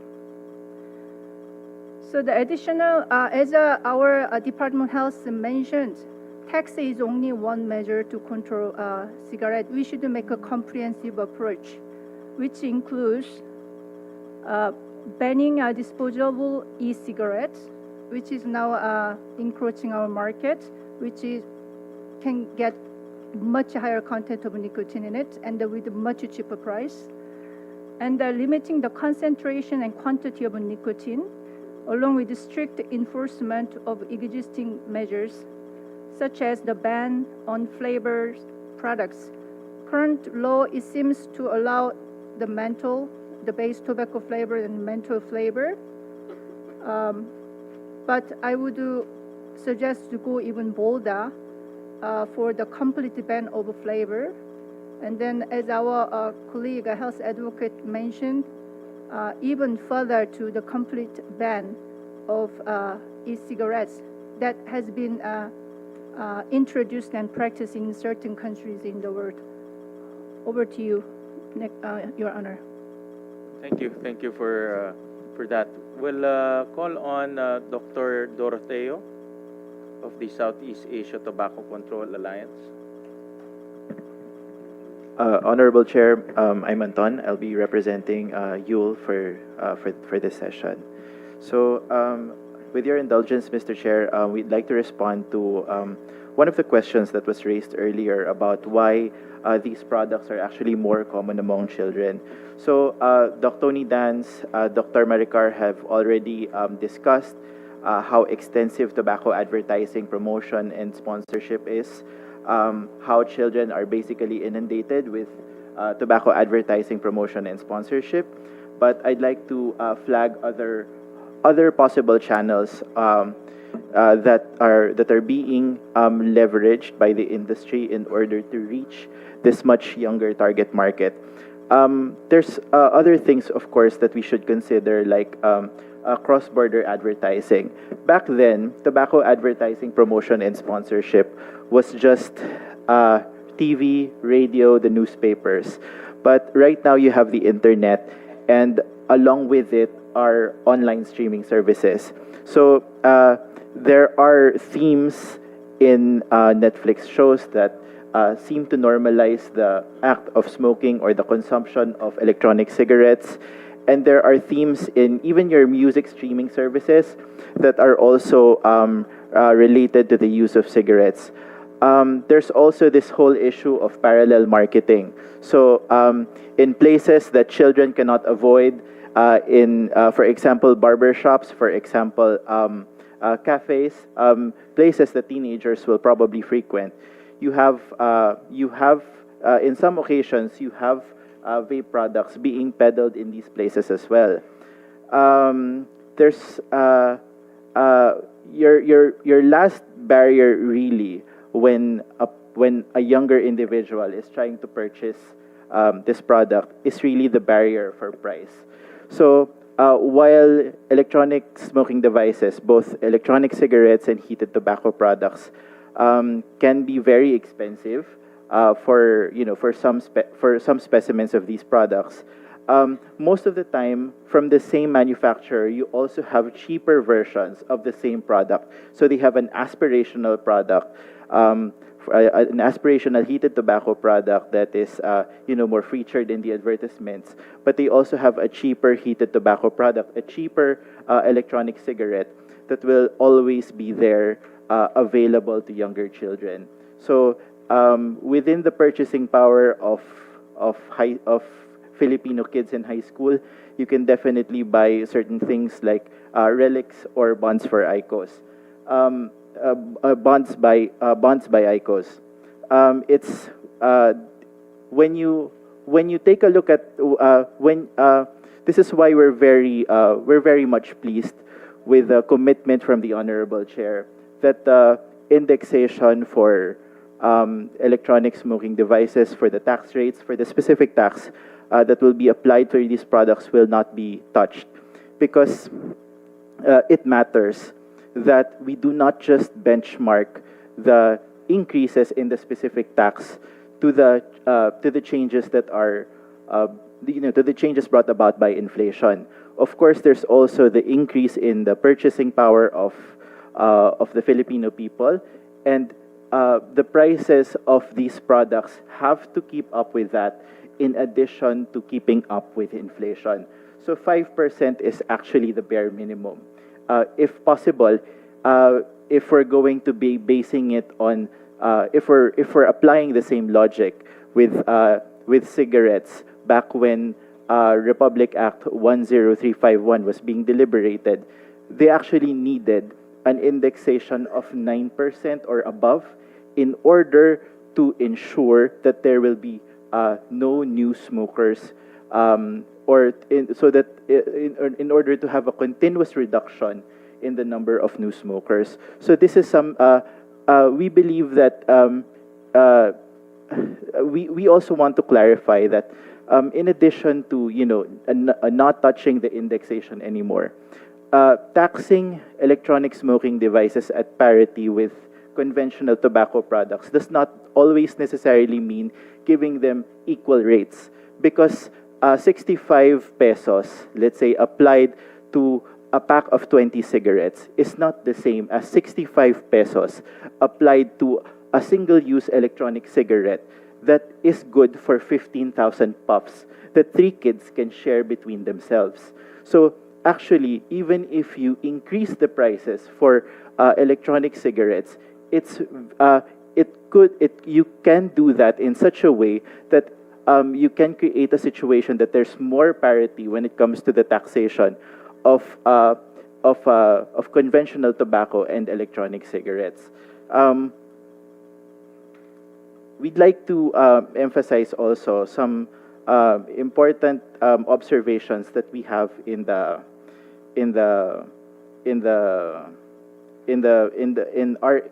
House Bill number 11360 as currently drafted. So one thing that we'd like to point out in the draft bill is that it provides vague language for the determination of the floor price for tobacco and nicotine products. So as it stands, when floor prices for tobacco and other recreational nicotine products are determined by quote unquote the applicable taxes, reasonable production cost, and trade margins for the lowest price brands registered with the Bureau of Internal Revenue, the industry is given more flexibility to maximize the earning potential of both their low and high price segments of recreational nicotine products. This can reduce the public health impact of excise tax reforms in terms of tobacco product demand and ultimately government revenue. So how does this happen? Okay, so if the floor price determination allows for too much flexibility for the tobacco industry, then the industry can simply reduce the prices for their lower cost products and leverage the bigger elasticity value for these products and increase the demand for these product segments. This would also result in more smoking for the young, the poor, and the elderly who would have otherwise been protected from tobacco consumption by across-the-board increases in tobacco product prices.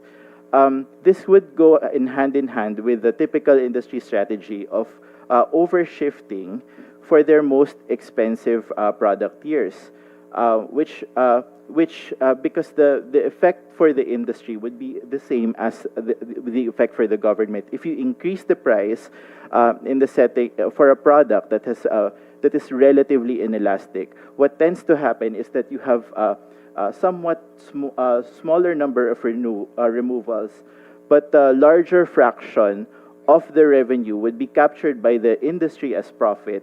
And because unit pack removals are lower, then the government would end up having much smaller revenue. So, instead of the permissive guidance from the proposed legislation, we strongly suggest that the BIR revert to price surveys for floor price determinations for recreational nicotine products. We also believe that that the price surveys, as in RA 10351, should be more transparent so that it can be audited by civil society and the academe as well. Also, we noticed that in the way that the RA 11360 was constructed, roll your own tobacco seems to be given a specific tax that is practically equivalent to that of cigarettes. Best practice from learnings in Europe, for example, from the experience of the Europeans, is that it's usually better to have a slightly higher specific tax for roll your own tobacco. This is not to contradict the statements of having tobacco products being taxed in a manner that there's similar burden among the products. Actually, with roll your own tobacco, what tends to happen is that you have lower tax burden for roll your own tobacco because you can usually make more cigarettes from the typical amount of tobacco that is being dispensed as a unit in most countries. So this is why in the United Kingdom and in Australia, for example, you see that roll your own tobacco is taxed by weight at a slightly higher rate than conventional cigarettes. Furthermore, we also saw some provisions in RA 11360 that allows for some flexibilities in ways that the revenue from tobacco excise taxes are earmarked, particularly in relation to Republic Act 7171. So while we understand that it's important to do flood control projects and other similar initiatives, the current policy direction as signaled by RA 10351 is that these tax policies should ideally fund universal health coverage, health promotion. It should fund the transitioning of farmers to alternative livelihood programs that would hopefully result in economically viable alternatives. And it should also fund other worthy initiatives such as education, increasing the flexibility for the number of initiatives that could be funded by RA 7171 could slightly water down the intent of RA 10351. So we hope that these comments are considered, Honorable Chair. So we will be submitting a position paper with all of these points considered. Thank you. Thank you for that. We'll call on Health Justice Philippines, Attorney Laperal. Good morning, Mr. Chair. We join our partners in civil society in urging the Senate to reject House Bill 11360. But first, we are grateful for the commitments made by the Honorable Chair today. And we also support the move to impose a flat tax on all vapor products, regardless of nicotine content. We recognize this as a step forward. But as earlier recommended by Dr. Limpin, it should go hand in hand with harmonizing tax rates across all tobacco products. All of these products are harmful and should be taxed accordingly. The principle is that to be effective, tobacco tax systems and administration must be efficient, predictable, and easy to enforce. And also following this principle, we do express our objection against the alternating tax rates, which is also present in the vape provisions of the bill. Far from promoting efficiency, the proposed alternating tax increases complicate what is straightforward fiscal policy, and it increases the likelihood for misreporting, underdeclaration, or compliance delays. We reiterate that retaining a uniform annual rate or inflation index mechanism would reduce administrative burden and safeguard against any manipulations. Your Honor, we also want to caution against this because we saw in the proposal that there is a delegation to the President of the power to raise excise taxes. The Constitution allows such delegation only for tariffs and duties, not for internal revenue taxes. Taxation is a core legislative power, and it must remain where the Constitution places it, in the hands of Congress. And this is a clear violation of legislative authority and a dangerous precedent for public finance. We also wanted to point out some red flags in the bill's provisions concerning vapes. First, with respect to linking tobacco tax hikes to economic triggers like deficit levels rather than public health goals. This is an alarming shift and opens the door for industry interference. Public health taxes should not be subject to macroeconomic factors, but rather should be grounded on science and serve the clear purpose of reducing tobacco harm. Next, using smoking prevalence as a trigger for tax policy reviews is also deeply problematic. This opens the door for industry arguments that taxes aren't working, and so instead of recognizing sustained higher taxes as essential for reducing tobacco use, we believe that any review mechanism must be clearly anchored on strengthening tobacco taxation as a health measure. We also find the transparency and accountability mechanisms in setting floor prices lacking. We need a robust process that includes consultations, especially with public health experts, and possibly an independent oversight to prevent gaming and to ensure that floor prices serve their purpose to deter, not encourage consumption. There should also be more stringent floor or stock inventory taxes and serious penalties to be put in place to prevent manufacturers from flooding the market before tax hikes, because these are predictable under the conditions that might be placed under this law. We have to make sure that we do not undermine the health and revenue goals of this tax measure. Finally, Mr. Chair, as mentioned by Dr. Anton, we do notice the proposed revenue allocation in the bill, and it reduces the funding. We are afraid that it reduces the funding for universal health care and redirects it to sectors less directly linked to health outcomes. This counters the policy adopted in our existing laws and dilutes the polluter pays principle at the heart of sin taxes. That is that revenues from these harmful products must prioritize the health systems burdened by their impact. Worst, it creates discretion-based transfers that are vulnerable to political interests. Again, Mr. Chair, we join our civil society partners in urging the Senate to reject House Bill number 11360, to stand firm against industry interference and to uphold the mandate to protect public health. Maraming salamat po, Mr. Chair, for standing for health for the Filipinos and especially our children. Thank you, Attorney Laperal. We call on Ms. Riza Duro of Social Watch Philippines. Ba siya? Magandang araw po sa ating lahat, Mr. Chair. Bago po ako magpatuloy sa aking pahayag, salamat po ulit sa paninindigang ang pagbaba ng taxes ay hindi po solusyon sa problema natin sa illicit trade. Bagkus, nakikisa rin po kami na dapat palakasin pa ang mga enforcement agencies laban sa lumalaganap na smuggled paper products. With that po, papatuloy po ulit ako sa aking pahayag. Magandang araw po sa ating lahat. Maikling pakilala po, ang Philippine Smoke-Free Movement ay isang pambansang koalisyon na binubuo ng mahigit 100 organisasyong sama-samang nagsusulong na isang smoke-free at vape-free na Pilipinas. Isang bansa kung saan ang bawat mamamayan, lalo na ang kabataan, ay ligtas mula sa panganib ng paninagarilyo at paggamit ng vape. Isang karangalan po para sa amin na makiisa sa mahalagang laban na ito at pagbigay suporta sa ating patuloy na advokasya kontra sa lumalalang problema ng paninagarilyo at vaping sa bansa. Ako po ay narito ngayon, Mr. Chair, upang basahin ang pahayag ng isa naming kabataang leader, isang tinig ng pag-asa, isang tagapagtanggol ng mas malusog na pamayanan, at isa ring biktima ng second-hand smoke.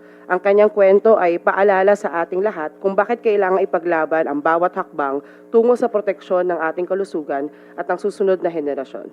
Narito po ang kanyang pahayag at panawagan. Ako po si Shaina Fernandez, isang kabataang leader mula sa Valenzuela City, miyembro ng Philippine Smoke-Free Movement Youth at isang biktima ng second-hand smoke. Bata pa lamang ako nang magkasakit dahil sa paninagarilyo ng mga taong nasa paligid ko. Paulit-ulit akong dinala sa ospital, hindi dahil sa sarili kong bisyo, kundi dahil sa usok na sapilitang pinasingkot sa akin ng iba. At ngayon, muling nakataya ang kalusugan ng libo-libong kabataan tulad ko dahil sa House Bill 11360 o Syntax Sabotage Bill. Kaya't buong lakas kaming nananawagan kay Senator Sherwin Gatchalian. Magpahayag po kayo ng malinaw, matapang at matibay na paninindigan laban sa anumang probesyon ng HB 11360. Mr. Chair, kayo po mismo ay dating alkalde ng Valenzuela City, isang lungsod na kinilala ng Department of Health noong 2021 bilang modelo sa mahigpit at makataong patakaran laban sa paninigarilyo. Kayo rin po ay kasama naming tumindig at nagsulong ng mas mataas na buwis sa sigarilyo noong 2018 at 2019. Ngayon sinusubok ang katapatan sa prinsipyong ito. Ang lungsod na minsang naging kawaran sa pagprotekta sa kabataan ay nakatingin ngayon sa dating pinuno nito. Naghihintay, umaasa, nananawagan. Patunayan po ninyo na hindi po kayo nagpapagamit sa interes ng industriya ng tabako. Patunayan ninyo na hindi kailanman magiging pangalawa sa interes ang kalusugan ng kabataan. Ayon sa datos ng Global Youth Tobacco Survey, mula 12% noong 2009 ay bumaba sa 10% ang kabataang naninigarilyo noong 2019. Patunay ito, ang mataas sa buwis ay mabisang sandata laban sa adiksyon ng kabataan. Ang pagpapababa ng buwis ay hindi lamang simpleng desisyon pang-ekonomiya. Isa itong pagtalikod sa mga tagumpay na pinaghirapan nating makamit. Kapag pinayagan natin ang panukalang ito, para na rin nating ipinahayag na mas mahalaga ang interes ng industriya kaysa sa hininga ng isang bata. Ang paninagarilyo at paggamit ng vape ay patuloy na banta sa kinabukasan ng kabataan. At ang sino mang nagpapahina sa mga patakalang pumipigil dito ay lumilihis sa tungkulin niyang ipagtanggol ang susunod na henerasyon. Hindi po kami mananahimik. Hindi namin tatanggapin na isakripisyo ang aming kalusugan at kinabukasan kapalit ng tubo ng mga kumpanyang responsable sa sakit, adeksyon at kamatayan. Kami po ay patuloy na lalaban, patuloy na manindigan at sa bawat tangkang ipasok ang ganitong uri ng panukala sa alinmang sangay ng pamahalaan, kami tatayo at tututol. Senator Gatchalian, salamat po sa pagsama. Salamat sa pagtindig na hindi natin pababain ang taxes. Bagkus, palalakasin pa natin ang mga enforcement agencies laban sa illicit trade ng vape products. Buo po ang suporta namin sa iyo, Senator Gatchalian. Ipaglaban natin ang kalusugan ng kabataan. Panindigan natin ang pangakong iniwan ninyo sa Valenzuela, na sa lungsod at sa buong bayan, ang kabataan ay hindi kailanman pababayaan. Maraming salamat po. Thank you. Maraming salamat rin. We call on EER, Action for Economic Reforms, represented by Adolfo Jose Montesa. Good morning, Mr. Chair and members of this committee. With your kind indulgence, we'd like to read a prepared statement supported by just a few slides. I won't take more than a few minutes of your time. Go ahead. So as we put the slides on the screen, let me begin first by thanking you, Honorable Senator Gatchalian, for your principled stance on this matter. We are very heartened to hear, number one, your position rejecting the rollback of the annual indexation on tobacco taxes. Number two, your recognition that illicit trade is an enforcement issue and not a justification for lowering taxes. And number three, your support for increasing taxes on vapor products, which we agree with. These positions are evidence-based, pro-health, and fiscally sound, and we deeply appreciate your leadership on these issues. We know that in Congress, sometimes sound science and strong policy do not always prevail. But today, your voice affirms that the Senate committee continues to stand for public interest over industry profit. So we still welcome the opportunity to briefly present the key findings that support your position. If you go to the first slide, please. Both to reinforce the facts and to put on record why several provisions of House Bill 11360 are harmful and must be rejected. On the first slide, we want to make sure that there is no ambiguity. The proposals in 11360 are a tax cut on cigarettes and other tobacco products. If it were to be implemented by 2035, the bill would make cigarettes at least 19 pesos cheaper per pack. That's not even considering VAT and profit margins. 19 pesos cheaper per pack compared to the current law. On the next slide, we want to point out that removing the automatic indexation or lowering the automatic indexation is not a neutral adjustment. Rather, it is a tax cut in real terms. That's an economic concept. When tax rates don't keep up with inflation and income growth, then the real value shrinks, which both weakens the price signal for smokers or the incentive impact, and as well as reducing government revenue. So you'll see that on the slide, that in years when we didn't have indexation, tax collections as a percent of GDP fell in those years, even if nominal taxes increased. In fact, and this was pointed out by several members of this committee, if we are serious about maintaining or even strengthening the public health impact of sin taxes, we respectfully urge the committee to consider, in fact, increasing the indexation tax rate of the tax rate to 10% annually. This accounts not just for inflation, but also rising incomes and purchasing power, and helps to sustain the deterrent effect of higher prices. Next slide, please. Third, we strongly agree and echo your view that illicit trade is a problem of weak enforcement, not of high tax rates. There is no credible evidence, whether from multilateral institutions like the World Bank or the WHO, even from local academic institutions, there is no evidence that tax hikes drive illicit trade. In fact, the real solutions from the evidence suppose that improving enforcement and implementing track and trace systems are the best solutions to curbing illicit trade. In the next slide, we also wanted to show you and point out that the rolling back of indexation would not just be a fiscal issue, but a public health threat as well. Based on our simulation using the TETSIM model, House Bill 11360 would have resulted in an estimated 1.86 million new smokers, or almost 2 million new smokers by 2035, and an increase of over 500 million cigarette packs consumed. As Dr. Tony Dance mentioned, that contributes to an annual economic burden of 750 billion pesos per year. On the fiscal side, next slide, please. The rollback would have resulted in 176 billion pesos in foregone excise tax revenue over the next decade, funds that should have gone to universal healthcare, PhilHealth, and other life-saving programs. Thus, your pronouncement earlier that we are not even considering the rollback in taxes is commended. We commend your proposal that focuses on stronger enforcement and harmonizes and increases the taxes on vapor products. These products, as pointed out by the doctors earlier, are aggressively marketed to young Filipinos and remain significantly undertaxed. So for your consideration, we would also like to float some recommendations. First, in addition to the ad valorem tax on vape devices, we do propose a specific tax to be imposed as well. This would act as a minimum tax floor, ensuring that very low-priced devices, which are often the most accessible to youth and low-income consumers, would still be taxed adequately.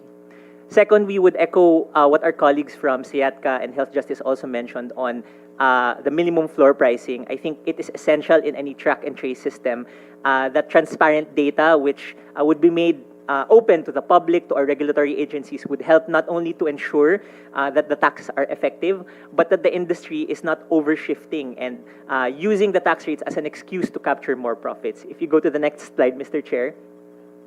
What we're actually observing, we use data from publicly disclosed financial statements from the SEC, from the tobacco companies, comparing them side by side with government revenues. So it was pointed out that government tax collections are fluctuating, have been fluctuating in the past few years. But we point out that the revenue and profits of the tobacco industry has been stable over that time. So it really does beg the question, if we're collecting less taxes, and yet the tobacco industry is generating the same amount of revenue and profit. These are not illicit traders, quote unquote, Mr. Chair. This is the legitimate tobacco industry that's here present today.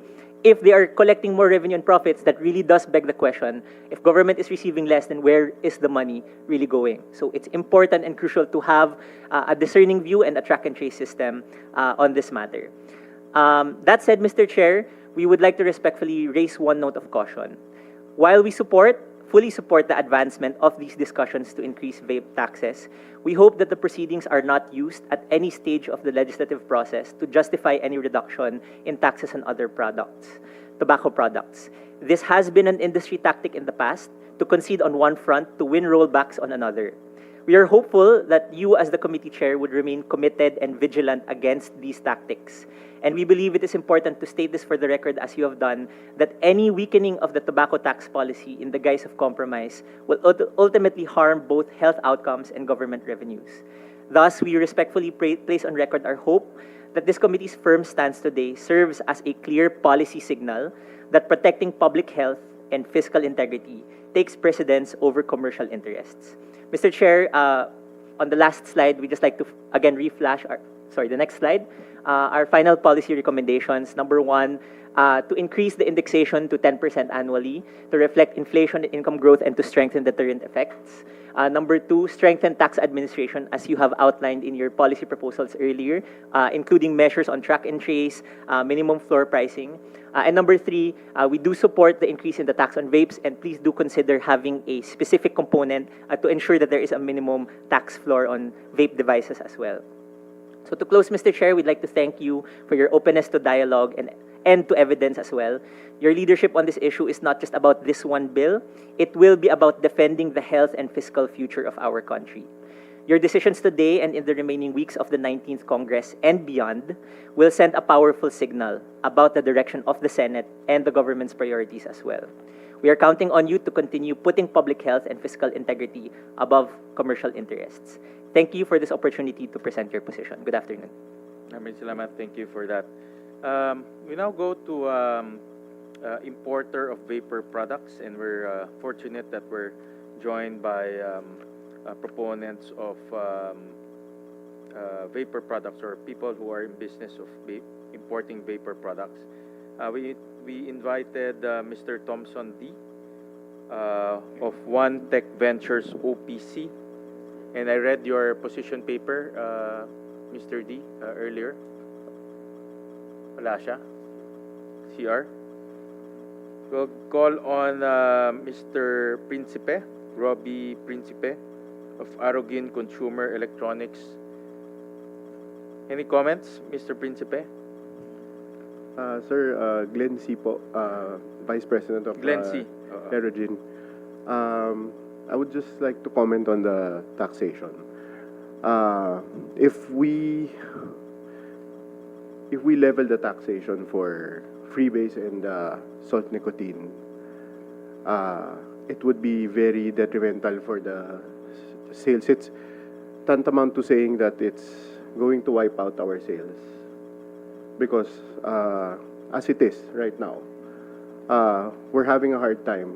I'm talking in behalf of the legitimate products in the market. We're having a hard time competing with illicit products because the illicit products are priced at around 300 pesos SRP.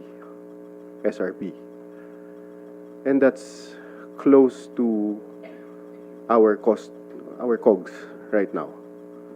So our price, even the cheapest in the market for the legitimate products, is double than whatever the illicit products are selling. And that's considering the illicit products that are premium pa. The non-premium illicit products can be sold as low as 150 pesos. So it would proliferate and it would incentivize illicit products in the market. Na it's like telling them na if you're a legitimate product, you would have a hard time, and if you're an illegitimate product, it would be all the positive sides of selling a product, a vape product is there for them.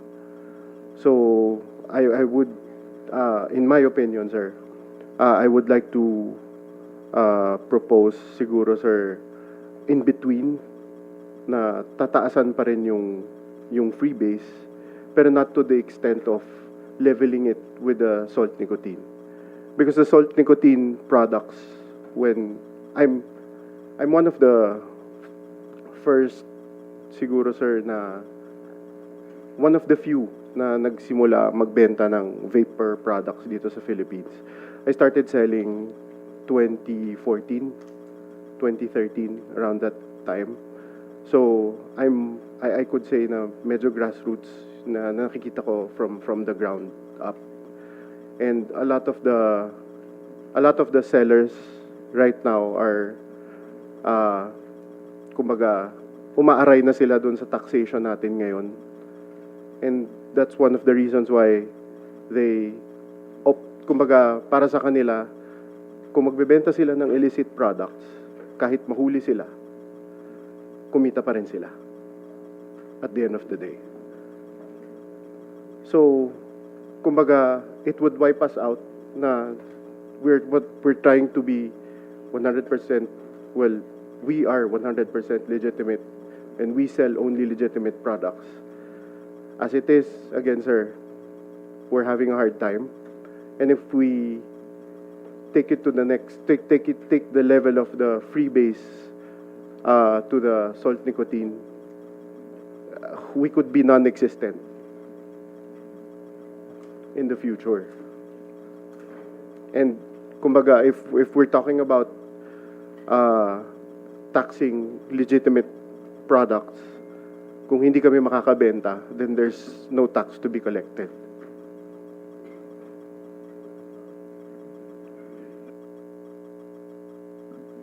Thank you. Thank you, sir. thank you, Mr. Principe, for coming. In fact, we invited 7 importer of vapor products so that our discussion will be comprehensive and we hear all sides, including those who are into the vapor product business. So, but only 2 responded. I was advised that Mr. Thompson D already left. So you represent the entire vapor product importer ngayon. I-assign kita. Mr. Principe, to the best of your knowledge, paano ba nakakapasok tong mga illicit vapor products? Kasi nasa negosyo ka, so I'm sure you know the terrain better than all of us here. You know the business very well. Ako naniniwala ako, if you're into the business, you know the terrain. The good things and the bad things, di ba? So, but in your knowledge, to the best of your knowledge, paano nakakapasok tong mga illicit products, vape products? Sir, there are a lot of ways. Siyempre, a lot of the... You don't need to name names, ha? Yes, It's just the process and whatever you know. To be honest with you, sir, a lot of the people that I used to, kumbaga, competitors and people who are in the industry, most of them, siguro I could say, parang nagpalit na lang ng industry. With the advent of the regulation and everything, it was a bit hard for everyone. Kasi, kumbaga, we started out as a side hustle. I quit my corporate job for this when I started. And a lot of people in the industry before, they're not the big time importers, sir. So a lot of the newer importers right now are more on ine-empower sila nung pinag-i-importan nila, meaning the suppliers. So I'm not privy to who or which group yung nag-i-import, pero they have their own ways. And as far as I know, maraming kumpol-kumpol na hindi yung isang malaki lang. Maraming maliliit, tapos sabay-sabay, sir, na nagpaparating.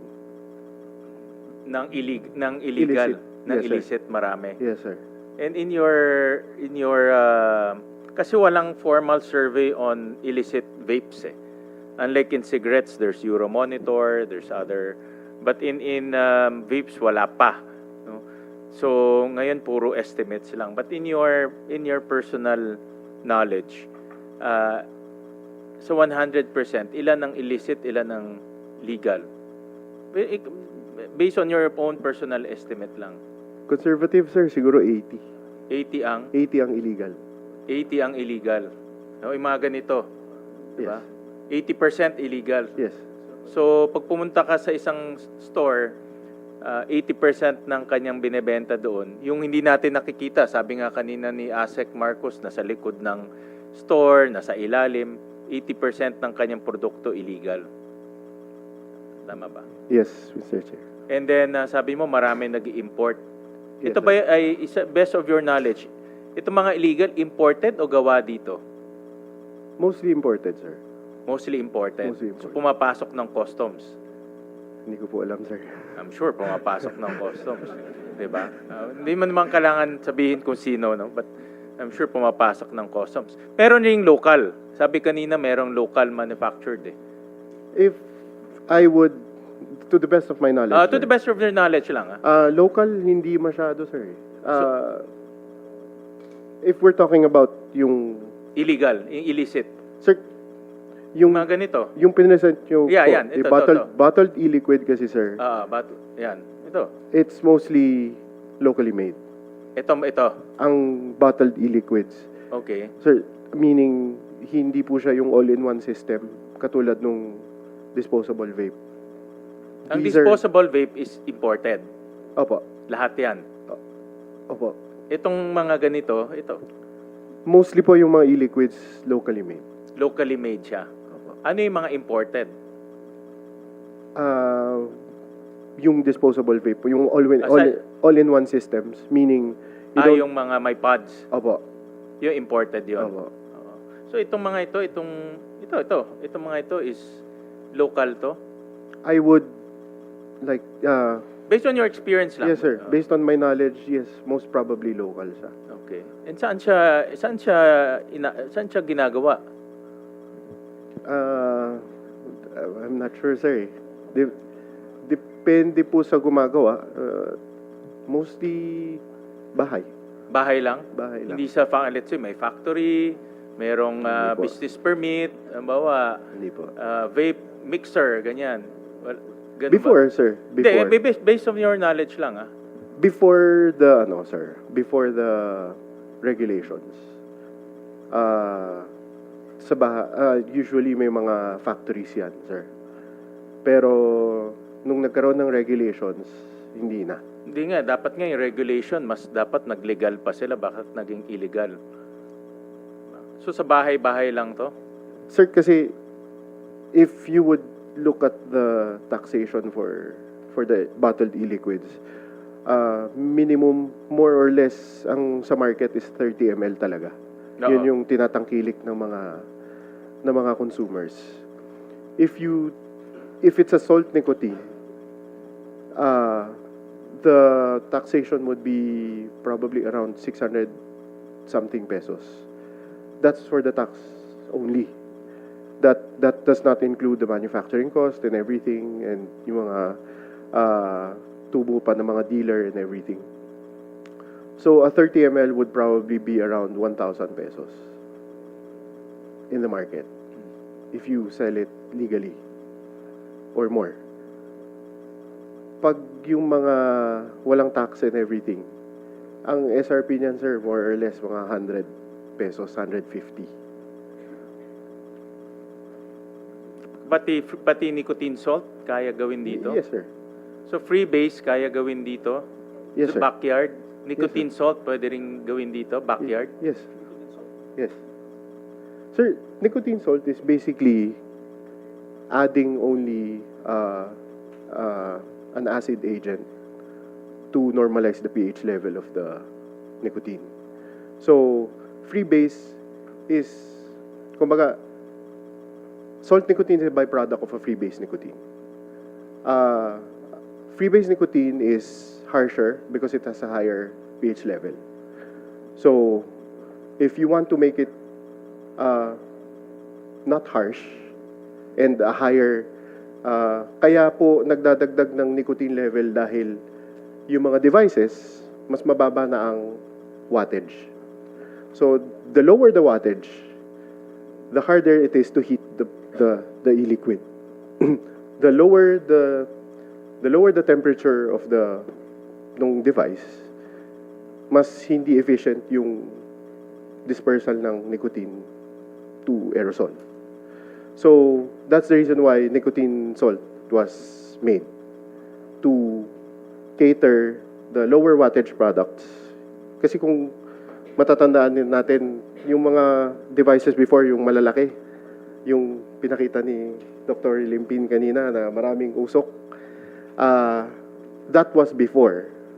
That was freebase.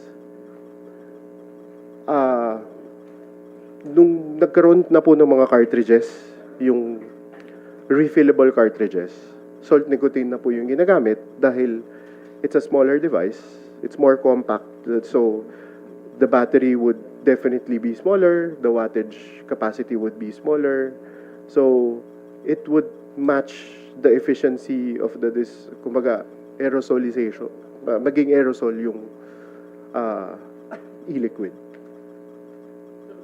To date, as we speak, kung bumili ka ng legal na nicotine salt, magkano ngayon sa merkado? Legal, ang ibig sabihin may taxes. Merong isang brand, sir, na meron. I think ang 10 ml nila, sir, nasa 600 pesos. I'm not sure. More or less, sir.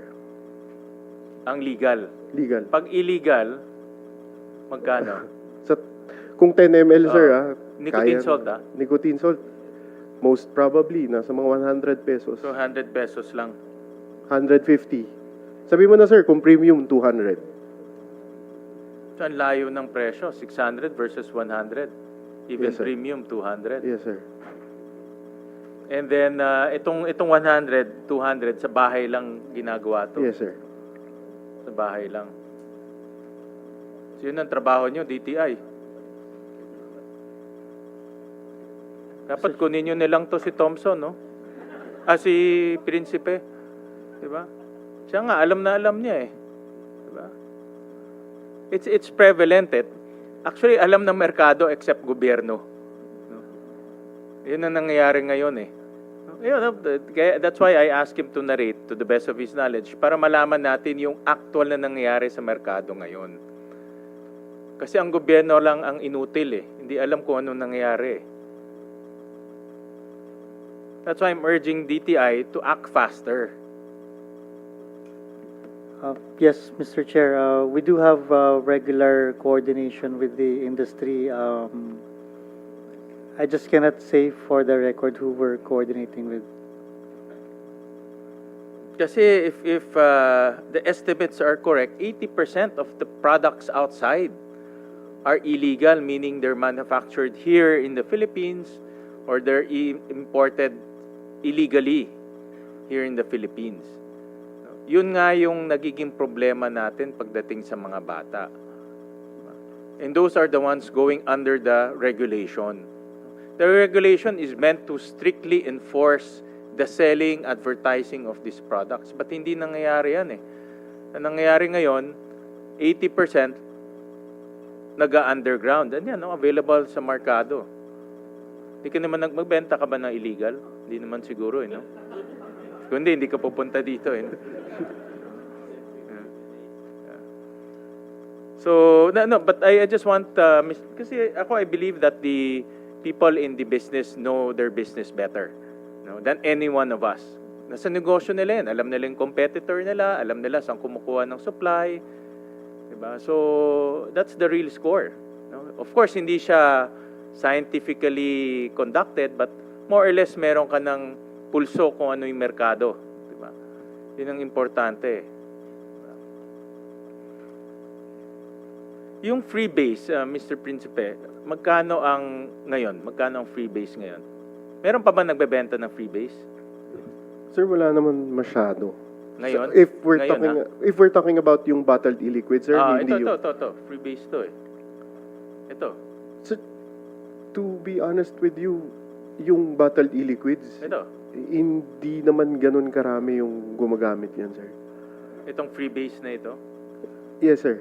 So, ang mas malaki is nicotine salt. Ang mas marami, sir, yung all-in-one na disposable. Ay, all-in-one na. Yes, sir. Oo. That's probably makes up for about 85 to 90% of the market. Yung all-in-one is 85, magkano? 85. I mean, sir, yung all-in-one na disposable vape makes up for probably 85 to 90% of the market. And when you say all-in-one, ito yung mga may pods. Yes, sir. Diba? Yes, sir. But some of the... Ay, pakabukas nga. Ito yung mga... pero itong mga ibang pods, pwede mong lagyan rin ng refill, di ba? Usually, sir, yung mga all-in-one systems, hindi... Ito. Hindi na po. Once you consume the product, you throw it out. But this one is, in your estimates, is how many % of the market? This one? Probably around 80%. 80% of the market? 80% of the market uses it, sir. It's very convenient, sir. Kumbaga, you buy it, you open the product, tapos Ito ba you use it. mayroon bang illicit to? Yes, sir. Meron ring Yes, illicit sir. to? Yes, sir. But ito, hindi nagagawa, may gumagawa domestically ito?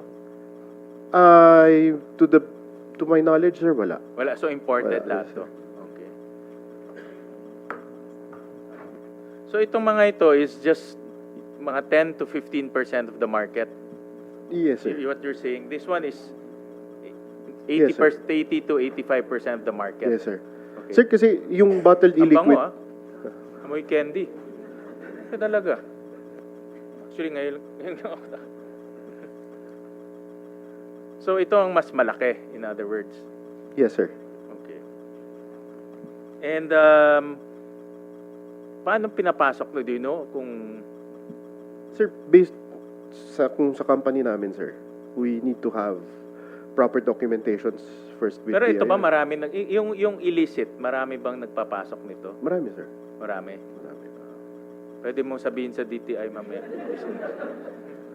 Sir, to be fair, we've been, we're working with, especially the legitimate companies, we're working with BIR, DTI, na, kumbaga, we're working together naman. Well, obviously, you're a legitimate businessman or else you will not be here. Diba? I mean, you're, like I said, among these seven, only 2 responded. We wanted to be fair to all the sectors so that we invited everyone, no? So that we will also understand your business, of course, the impact to your business, and how to mitigate if ever there will be negative impacts. No? So we need to look at the entire picture. Thank you, sir. So, do you have any more information that you want to share with us?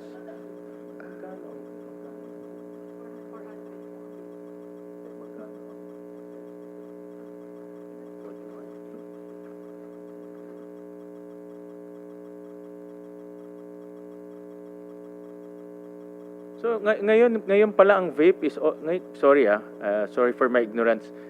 Ngayon ko lang kasi nakita ito eh, no. So wala ni malalaki, puro ganito na.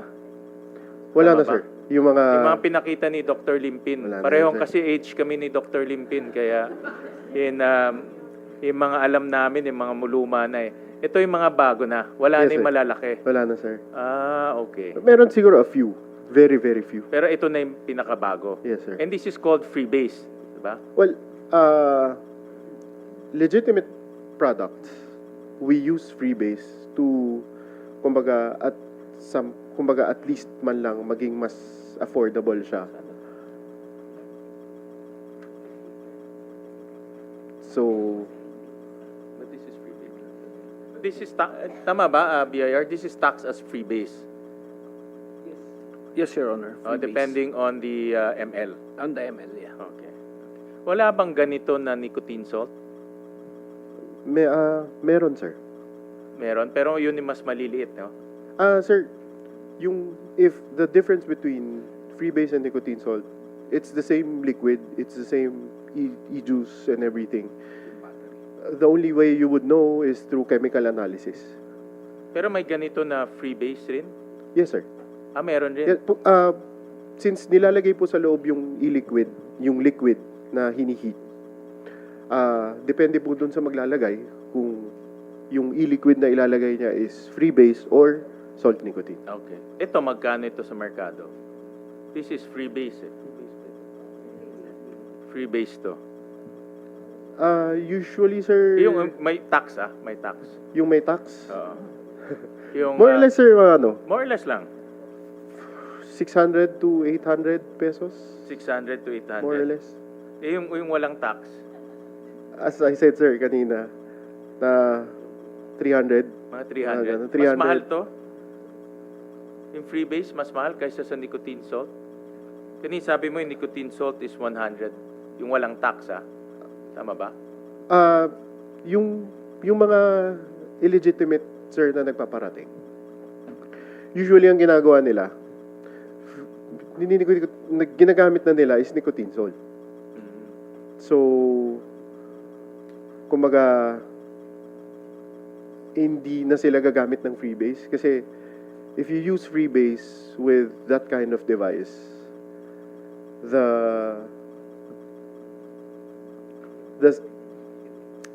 mas hindi siya satisfying or masakit sa lalamunan, medyo harsh siya and everything. So, kumbaga, to be honest, the optimal e-liquid that should be there would be salt nicotine. But this is freebase this one I'm holding. Yes, sir. Kumbaga, So meron pa sa market. minomodify lang nung manufacturer na para lang hindi mataksan ng mataas. Okay. Freebase na lang yung gagamitin. So yung itsura ng freebase tsaka itsura ng nicotine salt, yung what do you call this? Integrated? All-in-one? All-in-one, yes, sir. Isa lang ang Yes, sir. itsura? Iisa lang po. Ito, isa Opo. lang. So you cannot tell whether this is freebase or nicotine salt? Kung hindi ko po gagamitin. Kung hindi mo gagamitin. Opo. Okay. So in other words, pwede ko i-declare as freebase, pero in actuality, it's nicotine salt.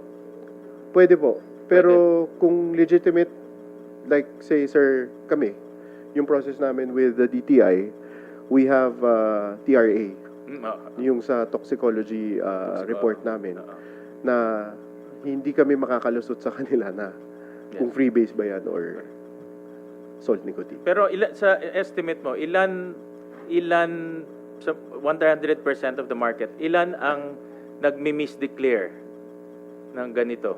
Sa More or less lang. legitimate product, sir? Hindi, ilan sa 100% of the project, ilan ang nagmi-misdeclare na freebase siya pero nicotine salt ang benta niya? Sir, kung More or less lang kung may papeles yung isang kumpanya,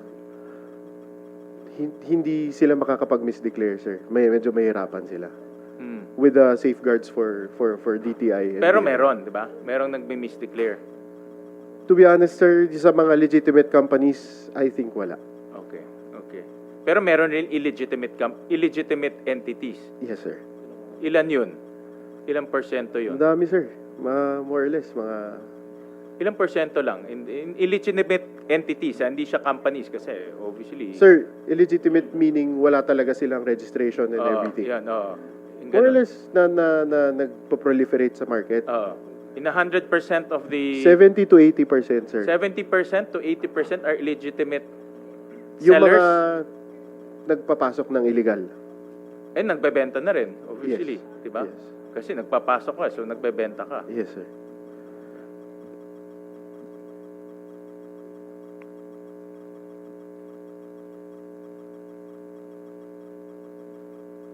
Gusto mo magtrabaho sa DTI, dapat DTI ka na yata magtrabaho, no?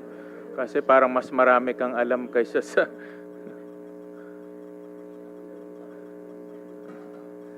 Thank you, Mr. Principe, for that information. Ano naman to, we just want to get a feel of the market kasi we don't have any studies. This vape issue, in all honesty, just came about maybe just a few months ago. So we just want to get a feel of the market. Thank you for being a good citizen of this country, for operating a legitimate business. Maraming salamat. Thank you, sir. Ano ba si Mr. Thompson, is that... akala ko you left na, but sige, Mr. Thompson, any comments on the discussion? Yeah. I think but I read your position paper, and thank you very much for sending your position paper. It Yeah, was thank you quite po. comprehensive. So you might want to discuss your position paper so that will be part of the records. Your Honor, we'll just read our conclusion regarding the House Bill number 11360. So what we see right now, Senator, if it is passed in its current form, it will not protect public health nor ensure effective tax collection. Instead, it will push the industry into the shadows where there is no safety, regulation, or revenue for the government. We urge our lawmakers to take a second look, not to destroy the industry, but to regulate it with wisdom and fairness. Because if the question is, how can we sell? We cannot. Under this bill, the answer, neither than the PIR can collect anything from what's left of it. Thank you. Thank you. Well, what's happening now, based on, and I don't know if you agree with Mr. Principe, that almost 80% of the products sold outside can be considered illicit. Yes po. Do you confirm that? I mean, based on your experience, again, you guys mas kabisado niyo itong industriya more than us. Mas alam niyo yung negosyo niyo, so we just want to get a feel of the situation. Yes, sir. About 70 to 80% po. Of the products? Of the market, of the whole market. Of the whole illicit market. products po. And then in terms of yung mga nagbebenta, the entities, almost 70% are considered illegal entities, meaning they're not registered with the DTI and the BIR. Yeah, we can say that, yes po. So in other words, as we speak right now, almost 70 to 80% of the vape industry is considered illegal and illicit.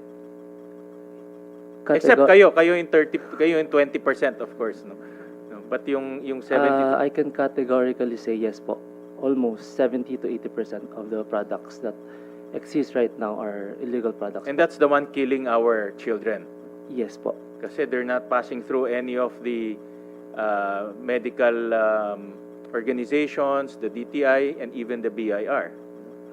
So that's why to the DTI, and I can see why our health advocates are very disappointed with the regulation bill, because the regulation bill is not functioning. The regulation bill, the vape regulation bill, is aimed to regulate, making sure that all products and all entities engaged in the selling of vapes are legal. But then again, if we don't enforce, kung nasa opisina lang tayo, wala talagang mangyayari. Ito yung nangyayari na ngayon, 70 to 80%. And these are the gentlemen who are in the business. That's why they know the industry and the terrain very well. So again, to the DTI, we demand action. So, pakisabi kay Secretary Roque, we demand action. Because nakita naman natin in data kanina, 40% of adolescents, meaning teenagers, are smoking vape.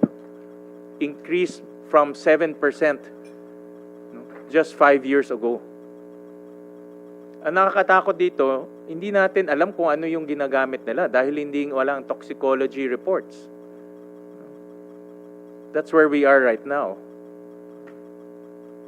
So submit to the committee an action plan, and we will not take this lightly. Sisingilin namin kayo, especially malapit na budget season. So make sure that you submit to us a credible, feasible, and effective action plan.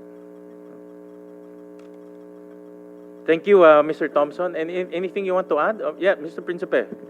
Sir, to be fair with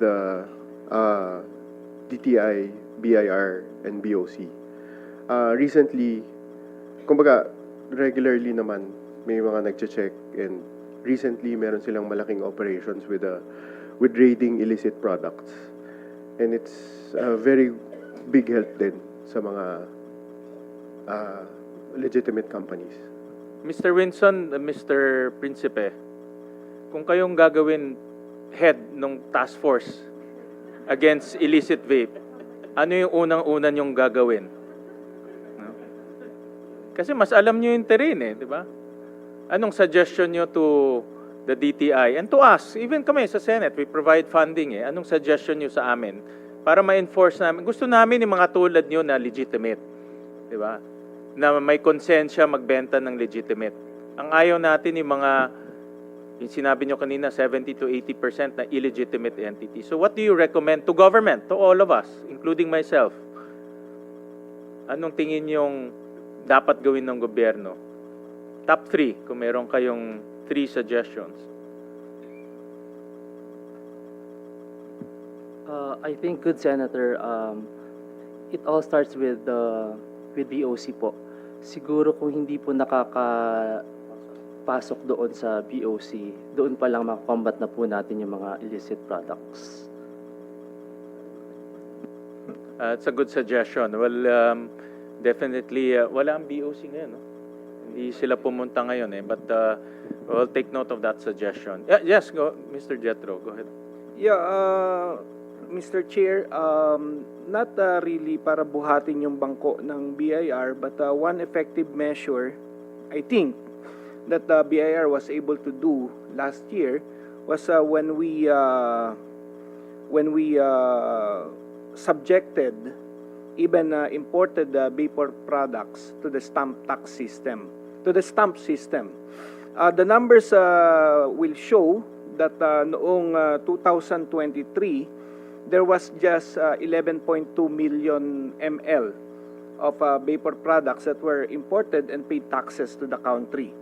As simple as that, yung number lang. Noong second half ng 2024, noong in-implement na ng BIR yung stamp tax system doon sa vapor products, dramatically for 2024, nag-increase yung numbers natin to 130.5 ml. We're not saying that this is the only measure that we're doing.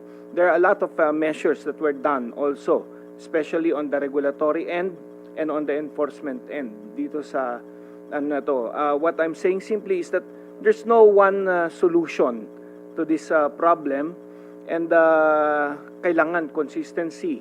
Dahil nga nag-iiba yung terrain ng game, once the government does something, meron ginagawa, nagiging online ang distribution networks. Tinry natin na i-regulate yung mga malalaking marketplaces. Ang ginawa, ibinebenta siya ngayon yung vapor products either as parang mga USB, di ba? Ibinebenta siya as mga kung ano-anong gamit eskwelahan. Pero pag nakita mo 'yung picture, that's clearly a vape product, na recognize noong mga consumers ng product na yon. So marami ho, dynamic ho and changing ho yung field ng na for us to think of a Deus Ex Machina solution or a panacea to all of our problems, medyo hindi ho siya appropriate dahil these solutions are evolving and the market is evolving. Thank you, Mr. Jetro. Any more suggestions? Mr. Principe and from Mr. D, kung meron pa kayong any more suggestions? Kung meron kayong mga suggestion to how to enforce? Kumbaga, sir, the reason why nandyan sila, sir, sa DTI and is because they're the professionals with with that. Pero definitely kung ano man yung maitutulong ng private sector siguro, sir. We were here. Thank you for that. So we're also joined by friends and resource persons from the tobacco, heated tobacco, and vapor products companies. We'll start off with former Congressman Jericho Nograles. Any comments on the discussion? Good afternoon, Mr. Chair. On behalf of the Philippine Tobacco Institute, I thank you for the opportunity to present our position on House Bill number 11360, which seeks to amend sections 144, 145, 147, 263-A, and 289 of the NIRC. And the PTI reiterates our continuing commitment to a balanced, data-driven approach to excise taxation. We'd like to thank you for integrating our comments on the past 3 hearings. I think those are very long hearings, each one of them.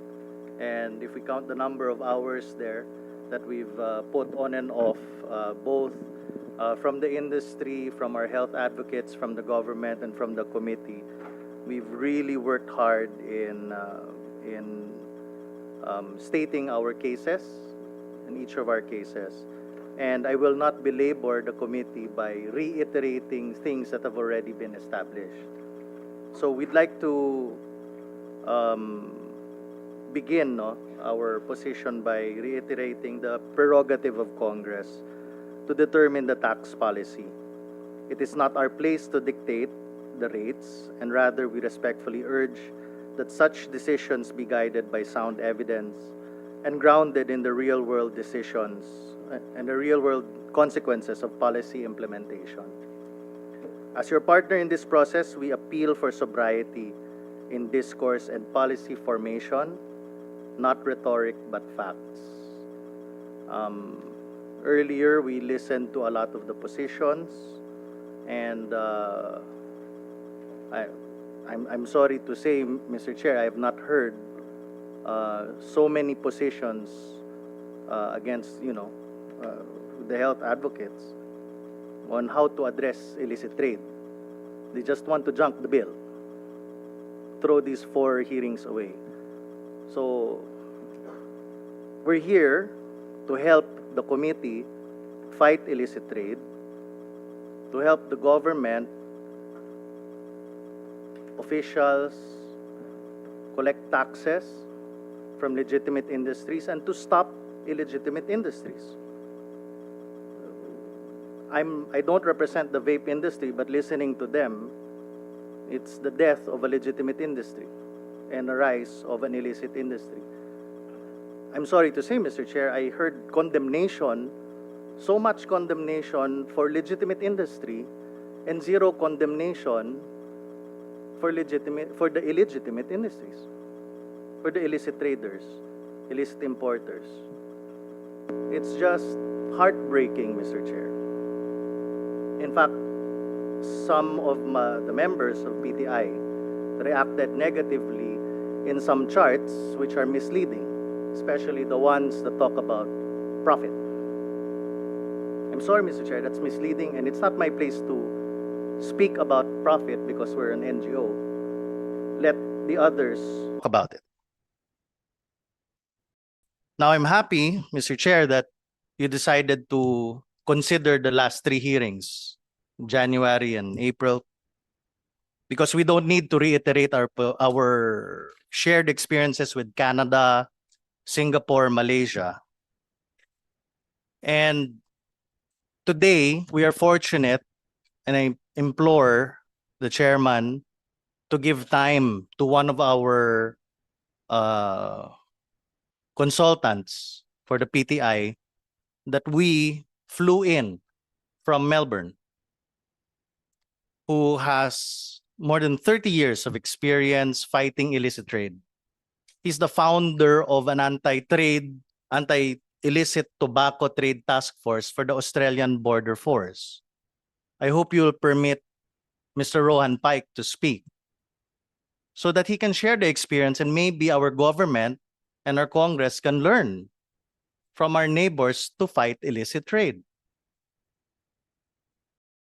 which is the reason why we're all here. This is the reason why we had 4 very important hearings, and I thank you for that. Now, here in the Philippines, Mr. Chair. See here? Yes. Okay. It's right there, Mr. maybe, Chair. yeah, later on we can. Well, after I speak, Mr. Chair, Okay, yeah. pwede. Thank you. So, we always say that illicit trade is really the driver for access for underage consumption. It's not the legitimate industry targeting minors. It's the illicit. It's the illegals that target minors. We don't want trouble with government. We will not put ourselves behind bars for this. But it is those who operate in the illegal atmosphere that have that purpose, that space to enter into defeating the health targets.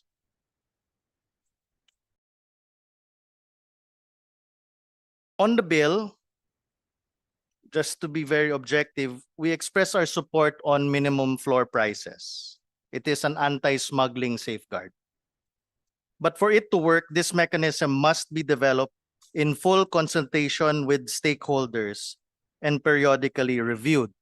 So I agree with Dr. Javier. Let's work together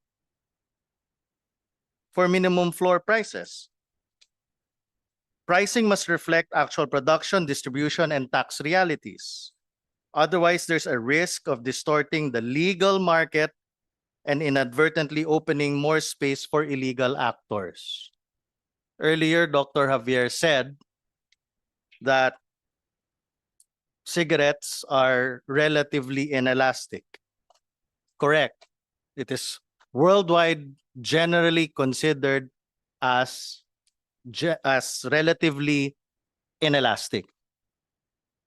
But if there's entrance into illicit forces, then it becomes more elastic. So we believe that excessive tax increases in the absence of effective enforcement, not that nagkukulang kayo, it's just overwhelming. We're very appreciative of the BOC, the BIR, the DTI, law enforcement agencies. Said it time and time again. Pero hindi sa nagkukulang kayo, it's overwhelming. On the vape, I just found out today, like you, Mr. Chair, they're being conservative when they're talking about 85-90. In Mindanao, where I'm from, we've proven it, more than 50% of the market. Some places, 90% of the market. Some 100. You can't say that it's relatively inelastic. Yes, globally. But without proper enforcement or overwhelmed enforcement, it becomes elastic. And that explains why you are collecting less and there's an increase of smoking in the youth, in the elderly, and in the adult population.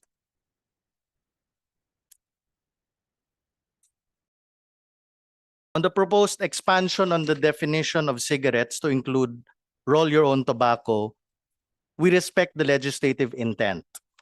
Our only appeal is for regulatory clarity. Roll your own tobacco under HS Code 2403 should not be confused with unmanufactured tobacco under HS Code 2401.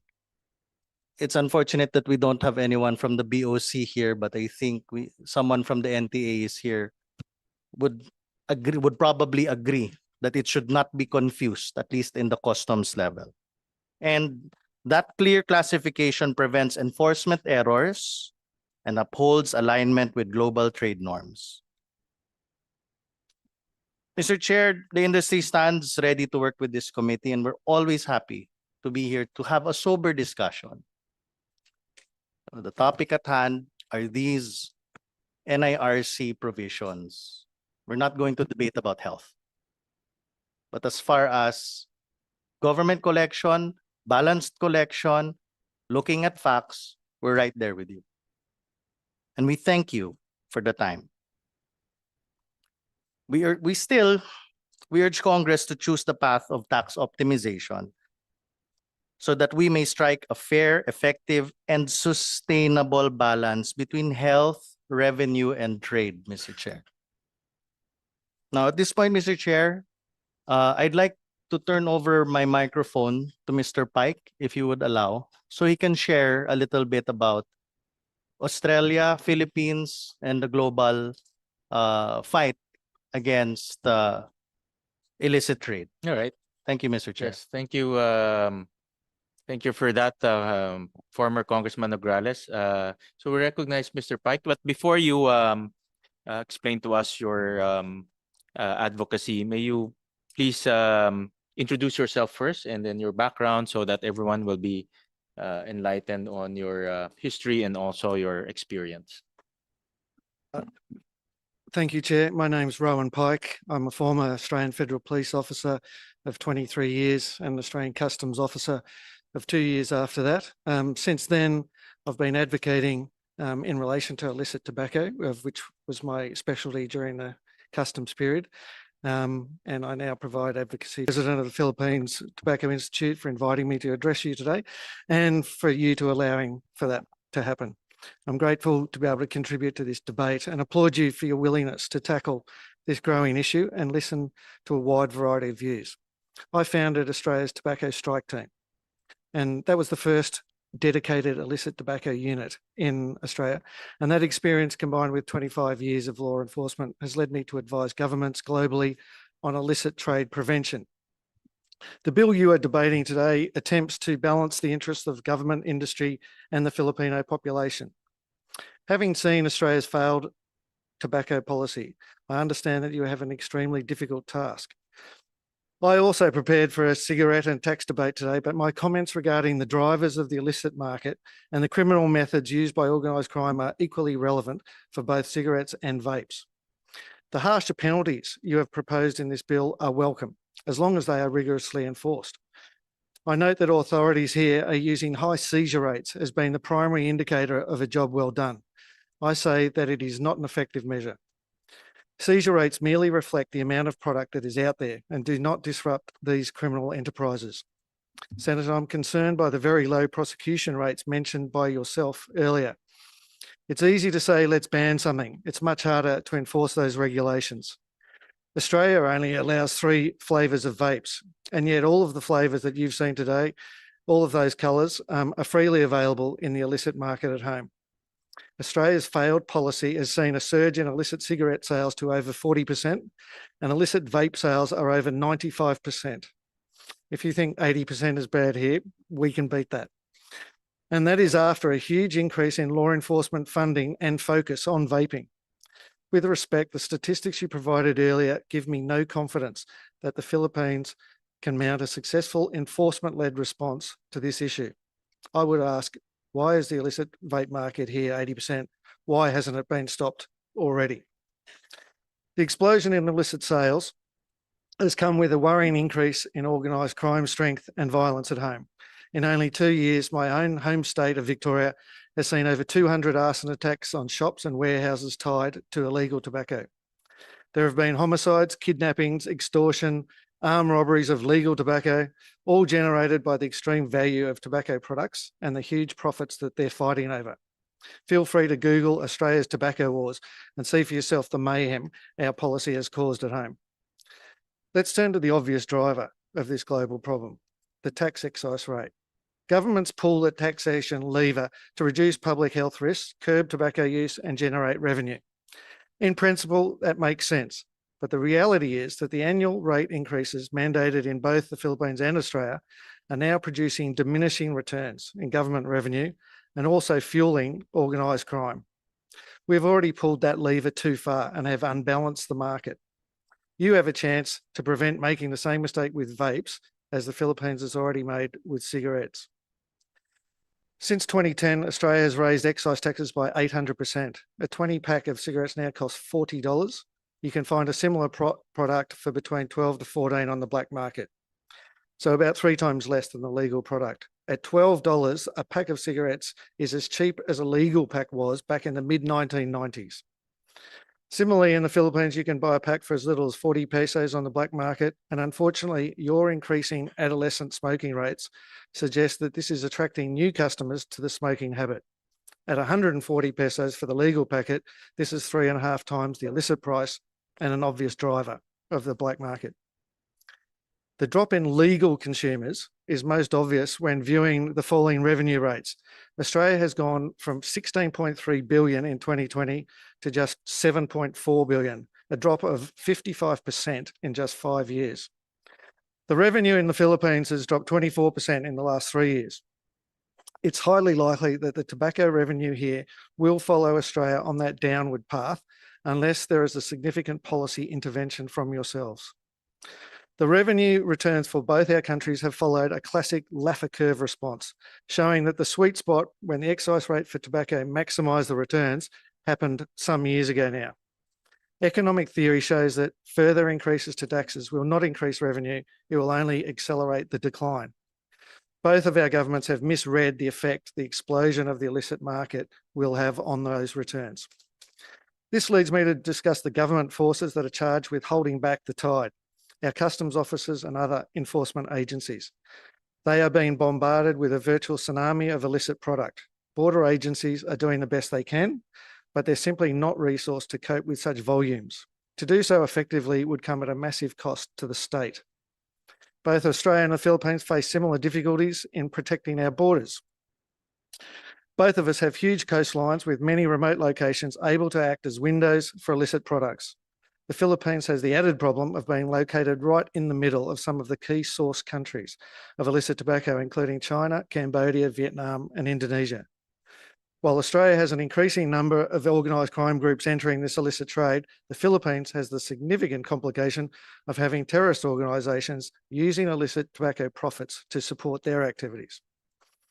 While this new tobacco bill provides some welcome enhancements for law enforcement, the greatest help you could provide them is to freeze or reduce the excise rate, thereby suppressing the key driver.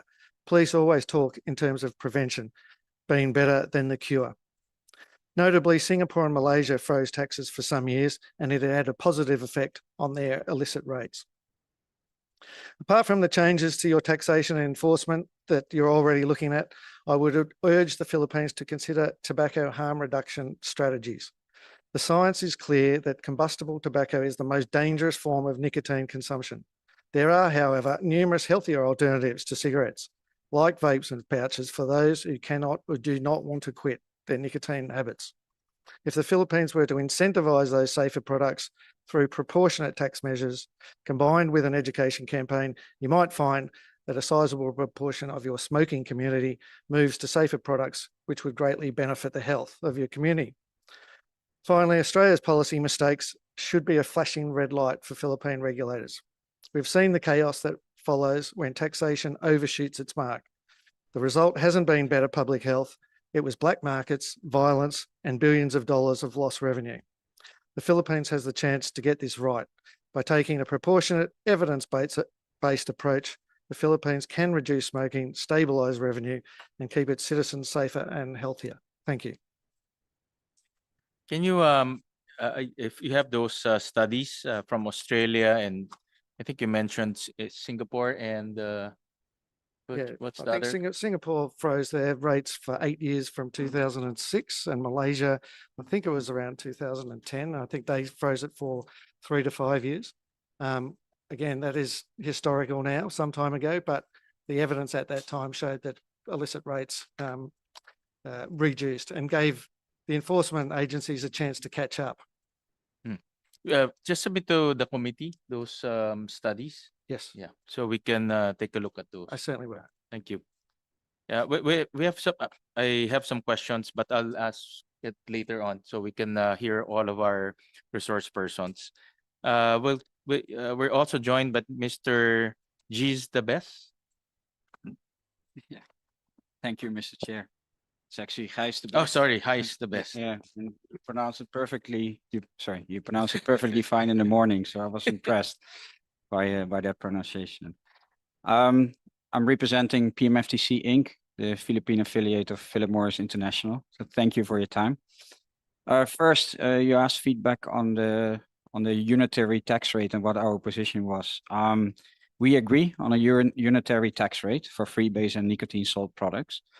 However, our position is that it should be a lower rate versus combustible cigarettes. There's no combustion when using vape products, so we advocate for risk proportionate taxation. Vape is like heated tobacco products, and for that, I want to defer to the US FDA, who confirms that, and I'm gonna cite from them. And I'm focused on heated tobacco first, but then followed by e-cigarettes. The IQOS system heats tobacco, but does not burn it. This significantly reduces the production of harmful and potentially harmful chemicals. Scientific studies have shown that switching completely from conventional cigarettes to the IQOS system significantly reduces your body's exposure to harmful or potentially harmful chemicals. This is FDA, US. And then Mitch Zeller, the director of the FDA Center for Tobacco Products, adds, data shows that marketing these particular products, and he's talking about heated tobacco products, with the authorized information could help addicted adult smokers transition away from combusted cigarettes and reduce their exposure to harmful chemicals, but only if they completely switch. I'm just citing them. On top, there are many other countries that have similar opinions, and I just cite from the UK House of Commons Science and Technology, their committee report. And this is related to e-cigarettes. There's clear evidence that e-cigarettes are substantially less harmful than conventional cigarettes. Public Health England estimate e-cigarettes as 95% less harmful, although the evidence available does not currently allow a precise figure to be determined. So earlier we heard a quit rate of 4%. Hence, for us, it's ineffective at the moment, so we rather propose or encourage shifting to better products. So that's our position in general. And then on a related note, Mr. Chair, you have been asking for revenue predictions, right, for the various tax proposals. And for the complete appreciation of the committee, we have prepared revenue projections. And if you allow me, I have 3 slides. I can quickly guide you through. Yes, please go ahead. We can skip that. We go very fast now. If you go one back, sorry. Okay. Thus far, the focus was on the illicit industry, but we didn't talk really about the, more about the legit tobacco industry, sorry. But what we ignored is the fact that we have a 20% plus illicit trade incidents, and I'm talking 11 to 11.5 billion cigarettes. Never talk about lost government revenues, let alone that is 40 billion pesos per year. I'm talking 40 billion pesos for cigarettes alone. If I add the VAT to it, it's another 10 plus billion pesos. We talk 50 billion pesos per annum on government revenue lost purely by illicit. So the root cause comes from the fact that we have had substantial excise tax increases year on year. To put some numbers behind, you see bottom left, in 2012, the excise tax rate was 272 per pack versus 66.2 per pack today. This is a 23 times increase. On a CAGR, a compound average growth rate, this is 30%. whereas inflation had a CAGR of 3% in the same period, and government collections went 13% up. These substantial tax increases forced us as an industry to take pricing and pass it on to the consumer. And this has resulted in a substantial total market decline. You see the numbers there, 103 billion in 2012, 56 in 2021, and now 44 billion in 2024. And also to correct our profits, this led to a substantial decline in total market, as well as steep decline in government revenues. You see 176 billion in 2021, all the way down to 134 billion in 2024. This is a massive decrease. And that's what I wanted to say earlier. Also to correct some statements that our profits have been growing. This is absolutely not the case. And our annual accounts are available. So you can, I refer to that because the contrary is happening in our industry. And so the steep increase in illicit trade is also a consequence of this. So if you look, and our Australian colleague referred to it earlier, there's a huge price difference between the legit market and the illicit market. Our cheapest product on the market is Chesterfield. This sells for 140 per pack, where illicit brands are available between 40 and 50 pesos. So if I add up the excise and VAT, this is a minimum of 83 pesos. So I don't know how they can retail at 40 to 50 pesos. I know how, but it just illustrates the problem, if you ask me. So we collectively face an issue today with the excise tax roadmap. Illicit trade is growing, government revenues are substantially declining, and worse, the number of smokers are growing as well. We saw 4.4 million new users, which was also a number that was presented before by our colleagues here. So if you look at the future, and that's the next chart, that picture doesn't look much better, I have to say. Illicit is deemed to grow, total number of smokers likely to grow, and the government revenues are deemed to decline. 180 billion over the next 5 years decline if you add up the numbers. This is really, really substantial. So how do we recommend addressing this?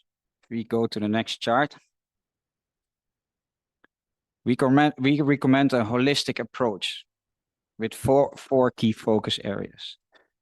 First of all, the excise tax roadmap for cigarettes. We recommend adjusting the current excise tax roadmap as it is getting ineffective, as I have just illustrated, and not delivering its objectives. Instead of a 5% increase every year, we strongly recommend a model of 0% for even years and 6% for the odd years. With this, the industry doesn't have to pass on the excise tax every year, which gives some breathing space to the market and likely moderation of illicit.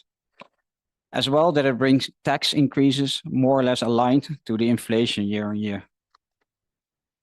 0.6% will generate the highest excise tax collection, 120 billion pesos, incremental versus today's roadmap. That's our estimate. Alternatively, an option could be 2% in even years, 4% in odd years. And this gives round about an incremental 100 billion pesos versus today. Not as effective as the 0.6, but at least much better than the current roadmap we have today.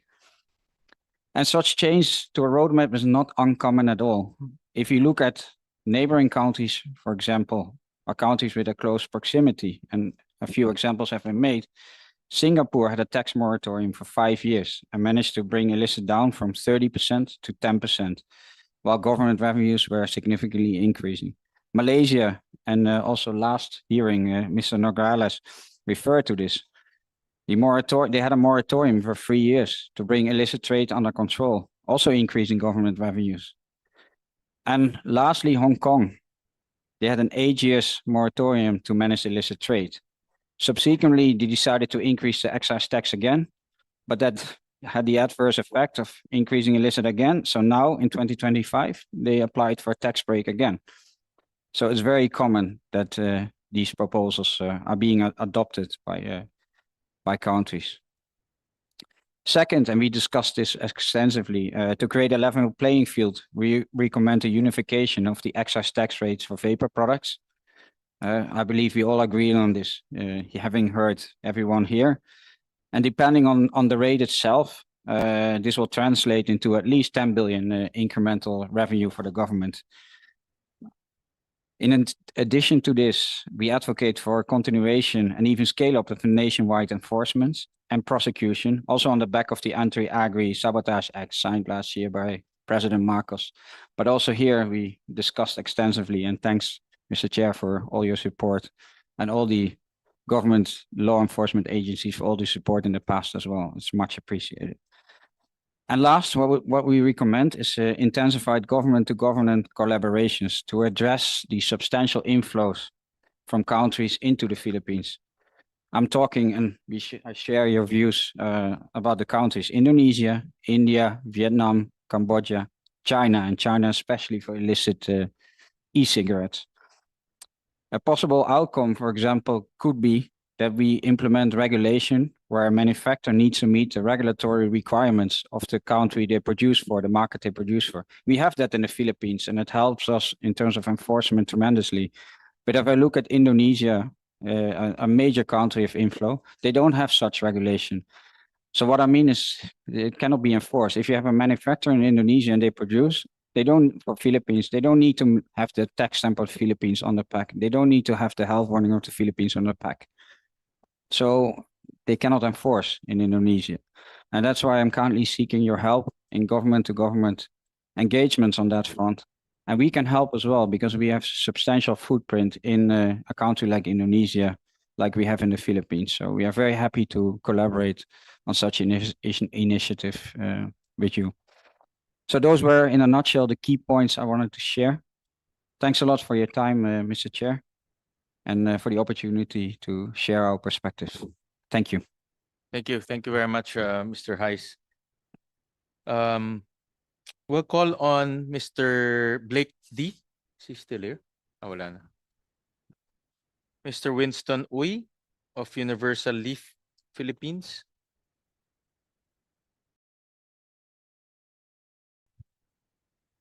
Good afternoon, Senator. I represent Universal Leaf Philippines. We are the largest tobacco growing and processing company in the Philippines. We have over 100,000 farmers, and we have about 85% of the market here in the Philippines. I just wanted to relay again the concern of what everybody said. The illicit trade has I spend my life in trying to make the tobacco globally competitive, and we are globally competitive in tobacco. So it's a good livelihood for our farmers in up north. And the illicit trade has challenged our domestic manufacturers on their sales. And I've seen the sales being challenged and the demand going lower on a product that we feel is very globally competitive. This is in light of what we see right now. I commend the president in lowering the tariff for rice and corn, which benefits 100% of our population. I just realized that we're the only country that penalizes the common tao with basic food in that 35% tariff that we have. But in lowering it, it provides a tremendous challenge out there in the farm. I see them. I talk to them. We reinvent. We find ways. And I see the desperation now because all our farmers are basically rice and corn farmers. In Cagayan Valley, we have almost 200,000 hectares in corn.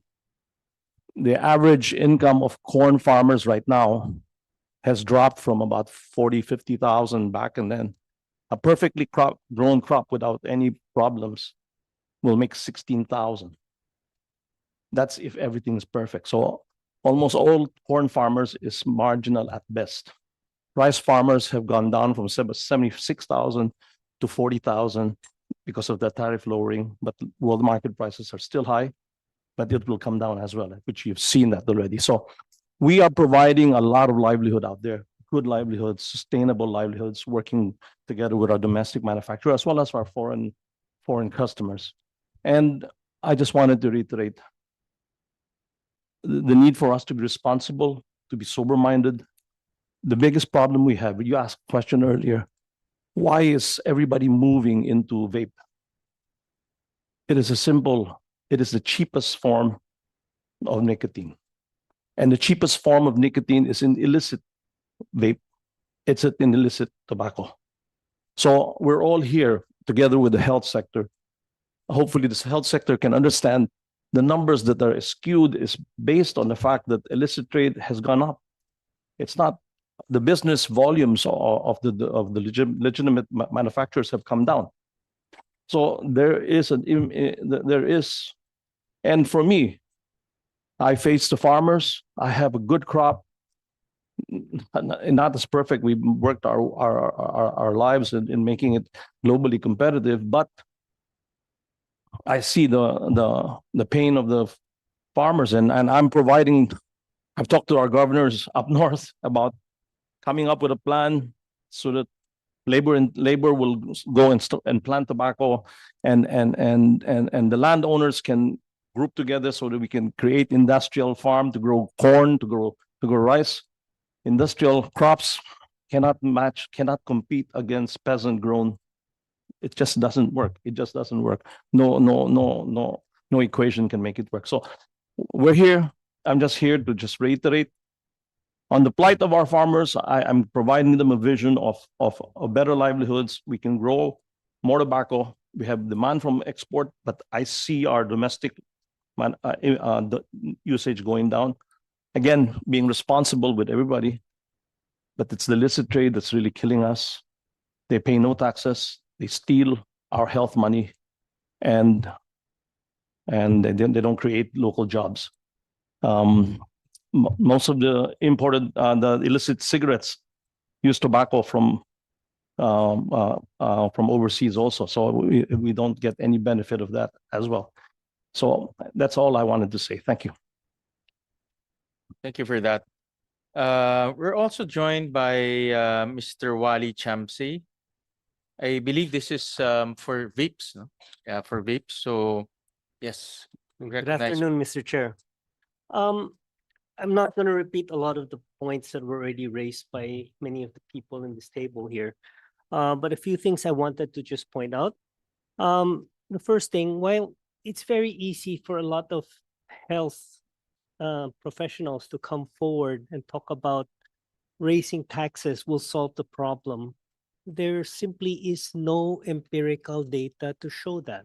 I think our friends from Australia already said that every time you raise tax, I mean, you've heard the price differentials already that we're facing in the local industry. The local product is so cheap, and the legal product is almost 3 to 4 times more expensive. Increasing the prices will make this 8 to 10 times more expensive than the local product, and it's not going to stop the local product. So I think enforcement is a very, very big item that really needs to be brought forward. I think if people can recognize this, I mean, if there are no illicit products, that's where all your youth vaping is coming from. That's where all the youth smoking is coming from. You think some 12-year-old kid can afford an 800 peso device? No, he's going to buy the cheap 200, 300 peso device. That's where all of it is coming from. So that's the first point I'd like to make.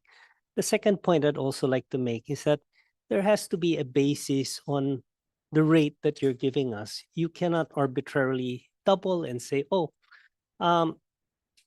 since 1 ml is equivalent to so much and is equivalent to a pack of cigarettes, we're going to charge you this much per ml. Because we have other costs that aren't associated to the industry. For example, we have very expensive device costs. A device would hit you $3 to $4 per device. So how do you compensate for that loss? Our retail price is already way, way higher than cigarettes, as you've heard from earlier. So you simply cannot sort of like create a arbitrage rate and just say, eto na yan. Final thing I'd like to raise is, it's a little bit more personal. Prior to distributing vape, I used to head distribution for British American Tobacco. And one of the reasons why we actually switched to vape is that in our early discussions, when everyone was still new, one of the things that the people at British American Tobacco said was that we're looking at harm reduction products for the future. And they've spent millions and millions of dollars proving that there is a basis to harm reduction. Now, it might not be perfect, but I can assure you there's an enormous body of evidence to refute everything that was raised here. So what I'd like to say is this. As you know, 2 years ago, Rishi Sunak, Prime Minister of the UK, decided that his country would take an experiment. They would give away 1 million devices a year up to 2030. And he said, when this happens, by 2030, people will stop smoking. They will switch over to healthier alternatives. What if he's right? Can we actually afford to miss out on this opportunity today? So these are 3 things I'd like to raise. Thank you. Mr. Chamsi. You mentioned earlier the tax rate, no? In the proposal here in the House, their proposal is to raise it to have a unitary tax rate at 66.15 per milliliter for both nicotine salt and freebase. No, this is the unitary proposal. Yes. Any comments on that? It would be better if we could get 30. I think 30 would make the economics for us work so that we don't have to raise very much higher than what we have today. And I think if we can go on 30, you will get a more robust legal industry and people willing to pay taxes for better product. The illicit products are unregulated and they are, it's somebody cooking this stuff in his kitchen. The foreign products are subjected to so much inspection and so much regulation that you can safely say that the foreign products subjected to all, we have 3 different inspections for the products that come in. They're at least 50 times safer than the local stuff being made today. So everything, I think, will improve if we can just lower, at least be more considerate on the tax rate. So a 50% cut on that rate would be workable for us. The 66.15 is from the nicotine salt. Yes. And then we're just applying it to freebase on the same I understand. basis. I understand. Yeah. The reason why nobody use salt nic in their product is that it makes the product too expensive. So if we could find a middle ground somewhere that we can find a compromise between an increase in prices. But that in effect will lower down freebase nicotine salt by half. Because right now it's already 66.15. I have no idea how the 2 got split up and one was given a higher tax rate and one was given a lower It's tax the rate. concentration of nicotine. That's the basis. That's the basis in the past. I think that if you can lower the, I guess, well, not really lower. I guess if you can apply a uniform rate based on a 30 peso base, you would probably have less incentive for people who are bringing illegal product rather than raising it now. Because when you raise it, a legal product, a 10 ml device, one of those that you have there, the tax alone would already be 660 pesos, right? That's the retail price today. So you're talking about prices going up to 1,000. Now, great if we can stop the illegal product. If we can't stop it, you've heard that they're selling it at retail at 300 pesos. That's 300 to 1,000. It's very, very difficult to compete. Pwede pang kalahati. Kung sabi mo 500 is the legal product and the illegal is 300. Some people will say, I'll go for the legal product. But if the price disparity is so great, people will go for the illegal product. I understand earlier that what's happening on the ground, no, based from the discussion earlier, is because devices and and products are disguised as freebase because of the cheaper tax rate, but it's actually being sold as nicotine salt. So that's what we're trying to address.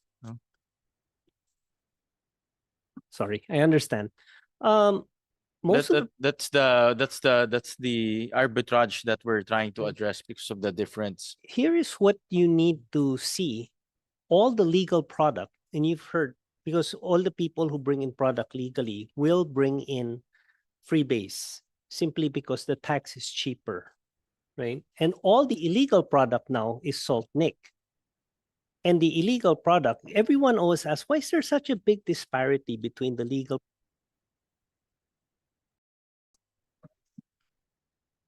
And actually, it's not the price. Yung salt nic tastes better than freebase. So by putting at least parang patas na lang yung laban, if both can be salt nic, then the legal product has a better chance of making it rather than the illegal products. I get your point, but right now, I mean, if you ask DTI, no one registered salt nic. Yeah, that's true. There's no in the eyes of the government now. There should be no nicotine salt in the country because no one registered with the DTI. Opo, kasi the tax is very high. Correct. It's very prohibitive. Correct. So that's already a signal. And like I said, I demonstrated that it's available. Mhm. Sabi nga ni Mr. Principe, unless you try it, you will not know. Mm-mm. No. So in other words, there is that technical smuggling happening because it's obvious, no, that no one registered for nic salt or nicotine salt Mhm. because of the higher tax rates. Here is it. I can guarantee you all those 14 brands that see Attorney Valdez mentioned, nobody is using salt nic. We're too afraid. So, but everyone else who's bringing it illegally, yan yung nagsasalt nic. Because there's no checks eh. If I get held up, my whole container's gone, right? These guys, they don't have that problem. If you're saying 80% of the market is illicit, they don't care, no? Whether it's salt nic, freebase or whatever product. In fact, they're mixing it their own, no? That's true, sir. And that's happening. Mixing. Yes, yes. Unfortunately, you can learn how to make vape juice on YouTube. It's that simple. So yung mga debote, that's where everyone learns it, on YouTube. Can you describe to us how can you make ito mga ganyan? I don't need. If you I'm the business. I don't know how to make. Based on your information, it can be done. Yeah. Informally. You don't need, let's say, a big machine or No, I understand, and correct me if I'm wrong, is that most of the components you can buy because they're baking components. Hmm. So it's not illegal. I think the only questionable product there would be nicotine. Hmm. But apart from that, everything else you can get locally from local distributors.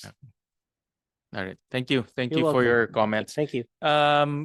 We'll take a 5-minute break, and I forgot to mention that this is a working lunch, so please feel free to partake of your lunch. I know it's already 2 p.m., but we'll take a 5-minute health break so that people who wants to go to the use the toilet, they can. So this hearing suspended.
respective seats, we can do a working hearing. So you can have your lunch or merienda na yata ngayon.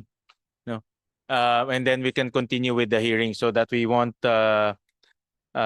waste so much time. All right, so let's resume our hearing. And the next will be Mr. Joey Dulay. Is he here? Out pa. He's Nasa labas pa, sir. nasa labas pa. Okay. So we'll call on Mr. Oplas of the Minimal Government Thinkers. Yes, Mr. Oplas. Thank you, sir. I prepared only two short two PowerPoint, 2 slides. Yes, go ahead. Go ahead. Yeah. Can you flash the PowerPoint?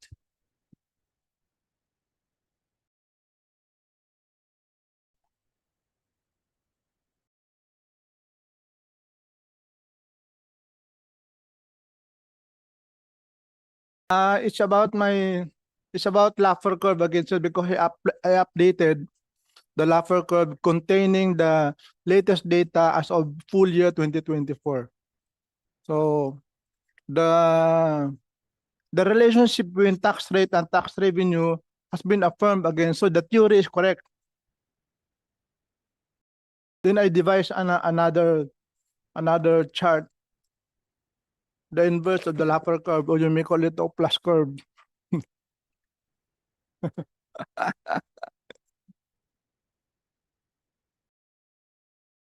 One sec. Okay. Yes. Okay na.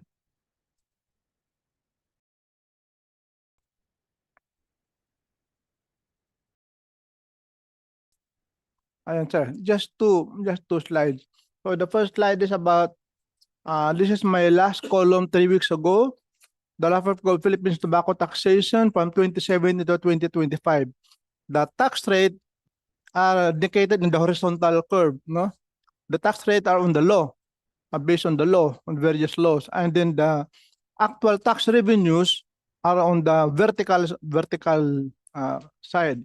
So it shows that initially the Laffer curve is developed by American economist and Arthur Laffer, saying that when you raise tax rate, initially the revenues will increase, but after some time, as you become more greedy about collecting more taxes, the law of unintended consequence kicks in. Instead of collecting more money, you collect less money. In collecting billions, you collect less billions. So the optimal tax rate, in effect, is 50 pesos per pack. That happened in 2021. But because of certain pera, billions, tax. It didn't happen. The reverse happened. Okay? And they don't want to admit that there's a relationship between tax rate and tax revenues. The actual data, these are data from the DOF and the BIR itself. But the latest data there is for 2024, it declined to 134.4 billion pesos. So it's not exactly beautifully, like Mayon volcano slope. It's a little bit of down, a little bit flattening. It's going down. Next slide. This is my last slide. So the inverse curve of the Laffer curve is the Laffer curve is inverted. This is a little bit of U, no? Little check, parang right mid.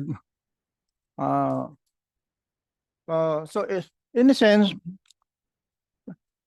the passionate desire to collect more taxes inadvertently is enriching the smugglers, terrorists, bombers, etc., because they're the ones who are doing the illegal smuggling, illicit trade.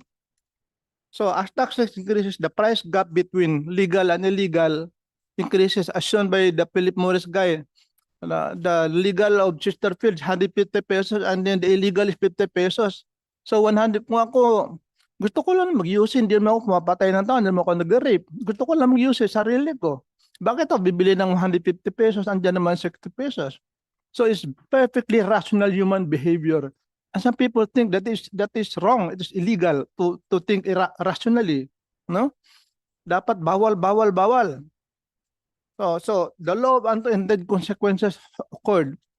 In effect, the health groups that want more billions have become the unintentional allies of the smugglers and criminals. So what to do?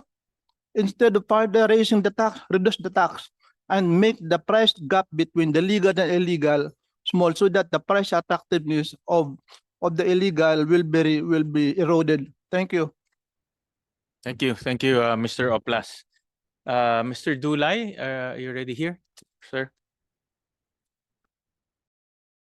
Good afternoon, Your Honor. If you may allow me to read a short statement. Go ahead. Go ahead. I'm Joey Dulay, President of the PSIA. I'm here today on behalf of the Philippine E-Cigarette Industry Association, representing over 300 businesses and 10,000 allied vapers who serve more than 1 million Filipino adult consumers of smoke-free alternatives. Firstly, we want to recognize the significant progress the government has made in regulating our industry. The passage of RA number 11900 was a landmark step in establishing a clear fiscal framework for vapor products. It acknowledged the role of these alternatives in harm reduction and set the foundation for responsible marketing, age restrictions, and product standards. We also commend the government's intent in House Bill number 11360 to create a unified tax structure. The proposed 2% to 4% annual increase is a step forward in reducing misdeclaration and promoting compliance, goals we fully support. However, we respectfully raise concern over the proposed tax rate of 66.15 per ml for vapor products. This rate is excessive and unsustainable. It will place immense pressure on legitimate tax-paying businesses, many of which are already struggling to compete with the growing illicit market. And worse, it risks pricing vapor products at or above the cost of cigarettes, undermining their role in harm reduction. This is not just a business issue, it's an economic one.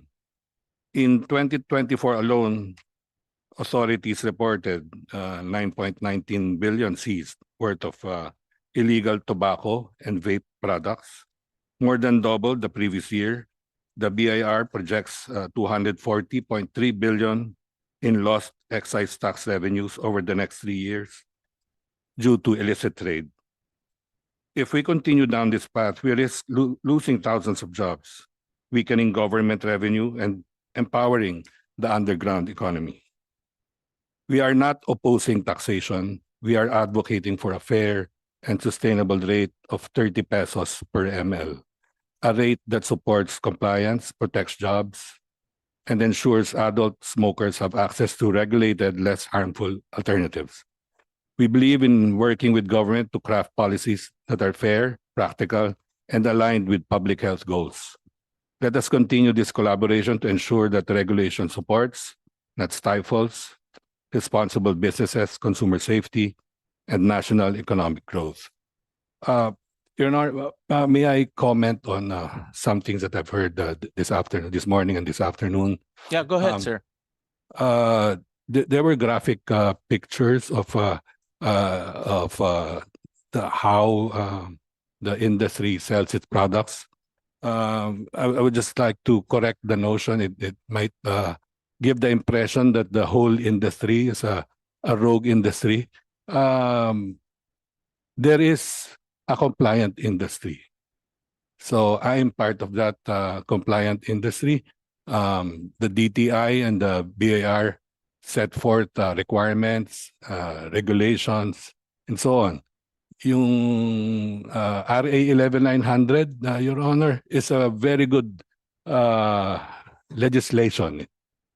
Kailangan lang natin pong i-implement o i-enforce. Dahil po, ang pinag-uusapan dito kanina ang mga kabataan. Bawal naman talaga po sa RA 11900 magbenta sa below 18. Yung mga sinasabing mga pictures na nakikita natin kanina ng mga very colorful, nakaka-attract ng bata, yun po ay illicit. Hindi po namin yun binibenta kasi ang DTI po meron ng regulation yan na bawal ang mga colorful. Hindi po papasa ang inyong produkto. Hindi po yan mapupunta sa merkado kung colorful nga, if attractive to minors. So talagang ang implementation po saka enforcement ang importante sa amin. I was in a forum, in a media forum a couple of months ago with Commissioner Jun Lumagi of the BIR. And I expressly told him that kung ano kailangan ng industry, yung talagang enforcement. So that's the thing that we really need to to focus on is the enforcement. Dahil maganda po yung batas eh.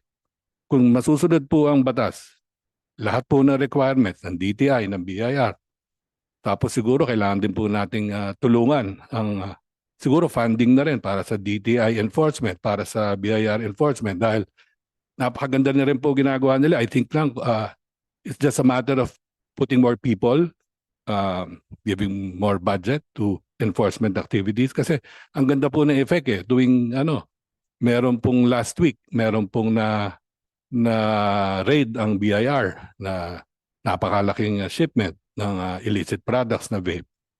Ang ganda po ng effect niya kasi na for some time matatago po natatakot yung mga illegal, no? Yung mga nagpaparating niyan. Pero kung titigil ang BIR doon, mawawala po yung gains.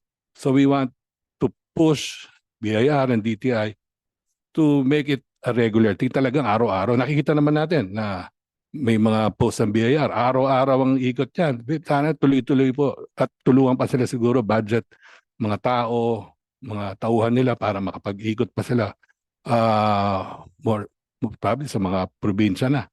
Dahil dito naman sa Metro Manila, parang nako-cover naman nila. Yung mga sa probinsya, medyo matatapang po yung mga yung mga vape shops doon dahil baka hindi sila nabibisita.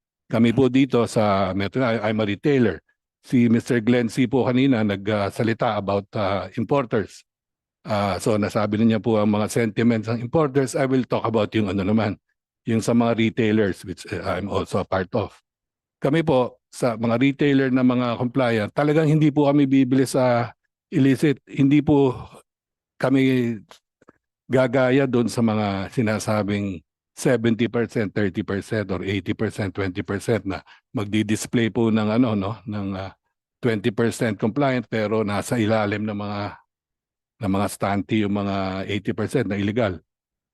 Marami po kaming ganyan, hindi po buong industry ang ganyan. Kami po 100% compliant. Sa aming association, tinatanggal po namin ang mga nahuhuli namin ganyan.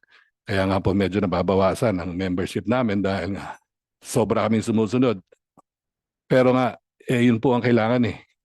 Pero pag narinig naman namin na itataas pa lalo ang taxes, ang excise tax, masyado na humalayo yung yung pricing ng illicit, lalo kaming mamamatay. Pardon the word, mamamatay po ang industriya namin. Wala rin pong maibibigay na tax. Dahil po, ganyan po, pag tinasan mo, lalong magmumura ang illicit, mamahal naman ang compliant, mahirap din. Pati nga po na pag-usapan yung flavor, yung sinasabing 2 flavors lang may iwan o isang flavor na lang. Hindi po namin mapipigilan ng illicit dahil nagtitimpla sa bahay yan eh. So, bibili lang sa parang bakery supplies. Strawberry, haluan lang nila yung liquid na lang strawberry, di okay na sila. Pero kami mga compliant, yung mga gustong sumunod ng tama, tobacco at menthol lang kami. So we have to balance siguro the approach, Your Honor. Sana mapag-aralan mabuti. Dahil yung primary goal natin dito, mabigyan din ng koleksyon ng gobyerno. Matulungan kaming mga naghahanap ng alternatibo sa sigarilyo. Kasi po, feeling namin parang yung health advocates kanina, naririnig ko lahat yan. Puro mga bata po yung pinag-uusapan. Pero paano naman po kaming mga may edad na nagre-rely dito sa product na to? Gusto namin ng less harmful alternative. Ako po ay isang ano, no, I'm a living proof na nag-i-improve ang health ko. Dahil po ninigarilyo ako na matagal noon, mula high school hanggang 2009.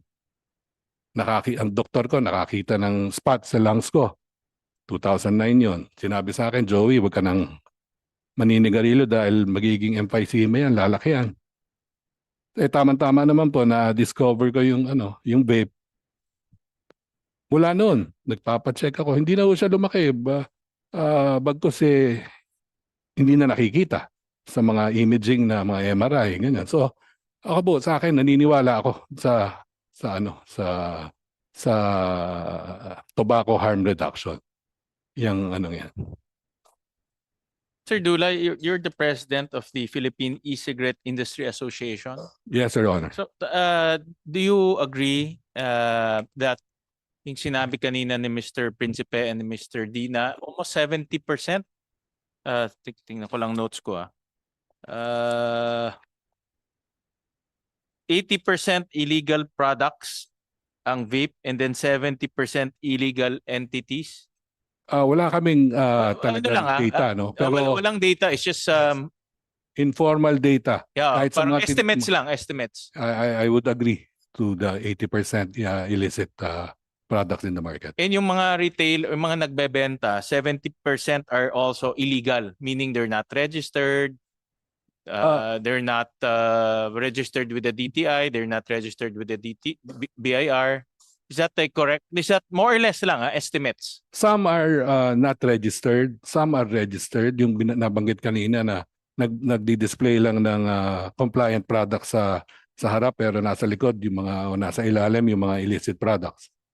Pero most of the products that they sell, this illicit sellers, is I think I would agree that would be around 80%. 80%? Illicit. Yeah. So kung 100% ang vape retailers, almost 80% are what we call let's call it hybrid. Your Honor. Non-compliant. Yes. Or unscrupulous kasi pakitang tao lang yung legal na products pero sa likod mas marami illegal. Nangyayari po 'yan kasi pinapakita naman ng BIR pag sila po nagre-raid. Ganun nga, sa harap mga compliant tapos ang nare-raid nila hindi compliant.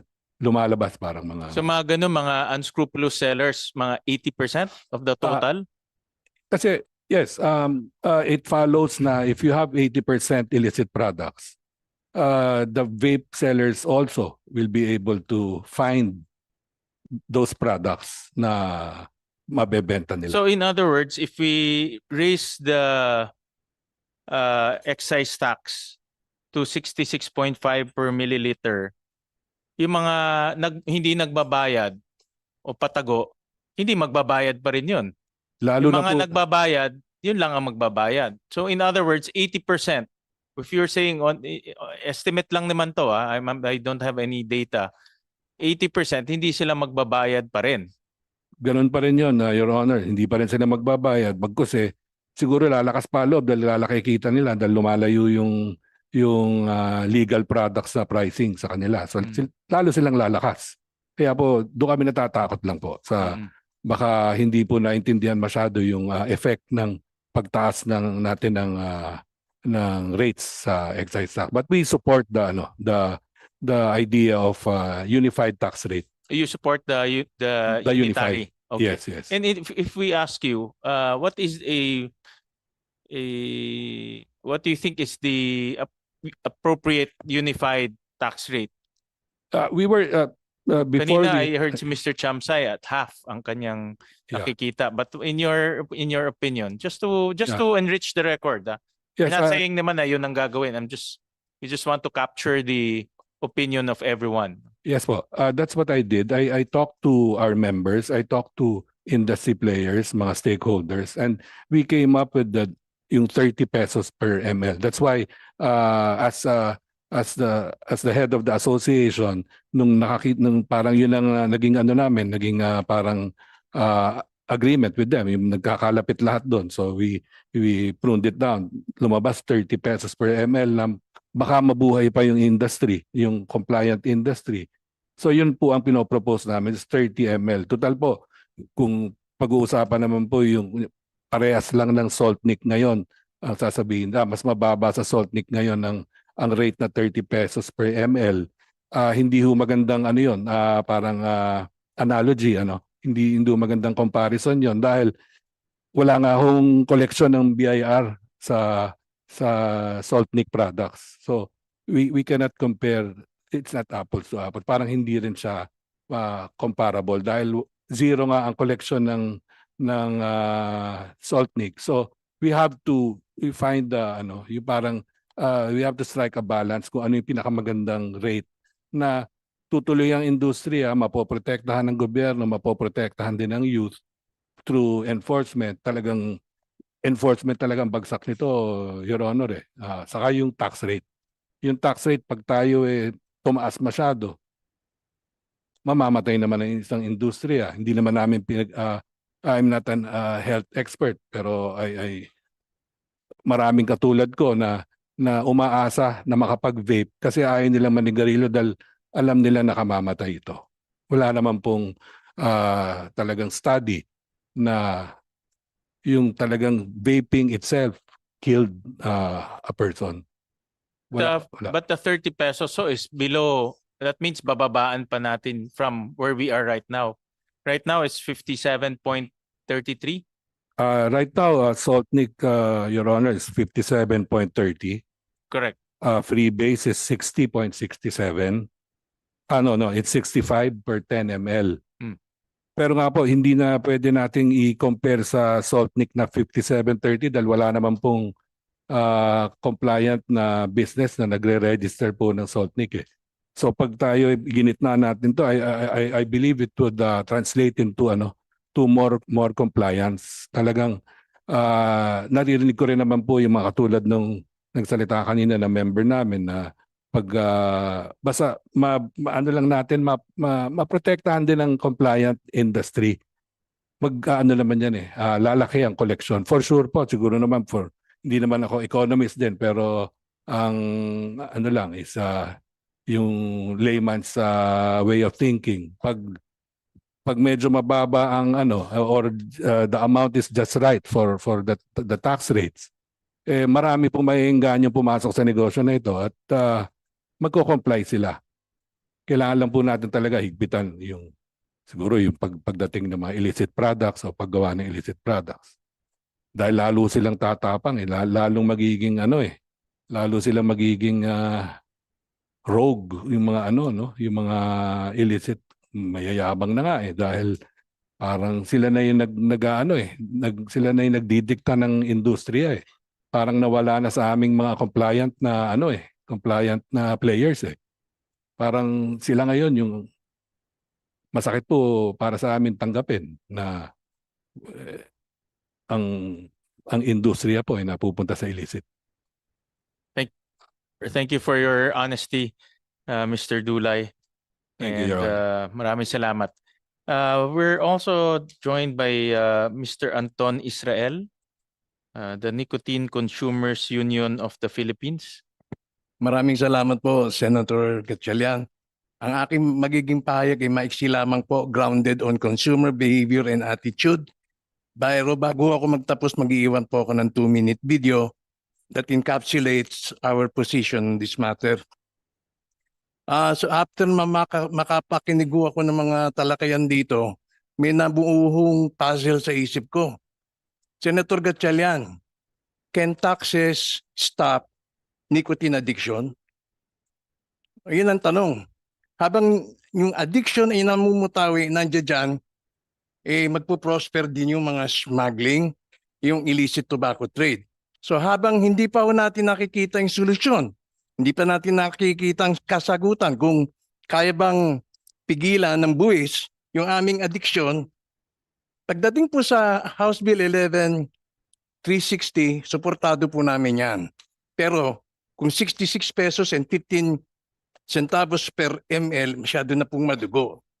Hahatakin po pabalik yung mga naka-move on na, yung mga gumagamit na ng less harmful devices, less harmful alternatives. Tinuturing po namin ang tobacco harm reduction as a good contribution to public health governance. So kapag yan ay tumaas na, hindi naman nangangahulugan na titigil yung mag-vape yan. Maghahanap po yan ng mga illicit at mas mura. Yung iba pa baka pumunta ng palengke, magtabas ng tabako. So ang addiction ho talaga ay napakahirap pong kontrolahin. Kaya imbes na i-penalize sila, itulungan na lang po na magkaroon po tayo ng win-win solution. Ready na po ba yung ating? Yun lamang po. Maraming salamat po, Senator.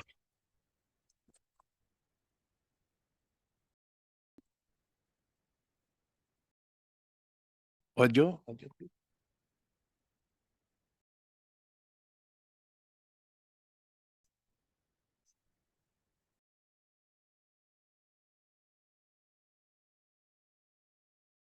Walang audio?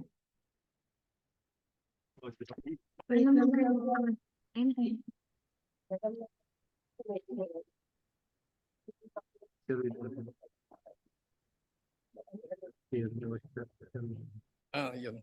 So ayun, yun lamang po. So hindi po napi-play yung video. Hanggang 30 pesos lang din po kami sa NCUP. Thank you. And they should not. Smoke-free products are not cigarettes. And they should not be taxed as if they were. These products, while not risk-free, are significantly less harmful and have already helped millions of smokers begin their transition away from smoking. But a proposed tax of 66.15 pesos per milliliter threatens to block that transition. When legal alternatives become unaffordable, people don't quit. They turn to what they can afford. And what they can afford is often unregulated, illegal, and dangerous. In 2024 alone, authorities seized over 3 billion pesos worth of illicit vape products. According to the Department of Finance, the government loses 40 billion pesos each year in taxes due to cigarette and vape smuggling. But this isn't just a revenue issue. Proceeds from illicit tobacco trade have been linked to terrorist financing in the region. The same smuggling routes used for counterfeit cigarettes are now being used to flood the market with illegal vape products, misdeclared, untaxed, and unchecked. When access to less harmful regulated options disappears, consumers are forced underground. And legitimate businesses, those who follow the rules, are punished by unfair competition. Nicotine addiction is a hard habit to break, and without access to less harmful options, that struggle only gets harder. That is why we call for a fair, effective, and enforceable tax. 30 pesos per milliliter. A level that protects public health, restores government revenue, and, most of all, makes hope affordable. If we want them to quit smoking, we can't make the better choice too hard to afford. Let's not turn a health solution into a luxury. Set a fair tax. Make the better choice accessible. Keep hope within reach. 30 pesos per milliliter is not just a number, it's a lifeline. All right, thank you. Thank you, Mr. Israel. Maraming salamat po. We also have colleagues from, sorry, I didn't see this earlier, Alliance of Public Health Advocates, Samuel Madriaga. Yes po, Mr. Chair. I'm a representative of the youth sector po, no? And I'm honored to be here sitting on this table kasi kanina pa natin napag-uusapan ng mga kabataan, and I think I would like to take the time to really discuss with you and tell you the stories and the narratives of what's happening on ground pagdating sa mga kabataan, on our behaviors and what influences our health-seeking behaviors. First of all, good day, Honorable Chair. I am Sam Madriaga, a medical student from the University of the Philippines College of Medicine, and the Chief Executive of the Alliance of Public Health Advocates. So we are a youth-led health organization that works to strengthen local youth health systems through the increased participation of the Filipino youth. Mr. Chair, we have witnessed how you have strongly stood for the sin tax reform. And hearing your statement earlier that we will not weaken our sin taxes, but rather expand its scope, including vape products, and strengthen our administrative and enforcement measures, serves as a great reassurance for us young people that you continue to serve as a champion for our health and our future. Dahil katulad po ninyo, Mr. Chair, naniniwala rin kami na ang pagbaba ng sin taxes ay hindi sagot sa pagbaba ng paninigarilyo naming mga kabataan, kundi ang kailangan namin ay isang malawakan at konkretong reforma sa edukasyon, social services at kalusugan para sa mga kabataang Pilipino. At may patunay po ako na naratibo kung paano po ito nangyayari.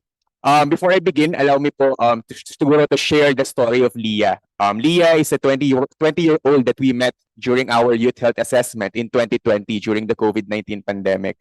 When we asked po si Leah about her biggest health challenge during that time, because we're trying to assess the behaviors of young people that influences them to take risk-taking behaviors din po mismo, what she told us is that smoker si Papa since I was young. Lagi ko siyang nahuhuli na nagsusmoke at nagkaroon ako ng early symptoms of lung problems dahil sa second-hand smoking.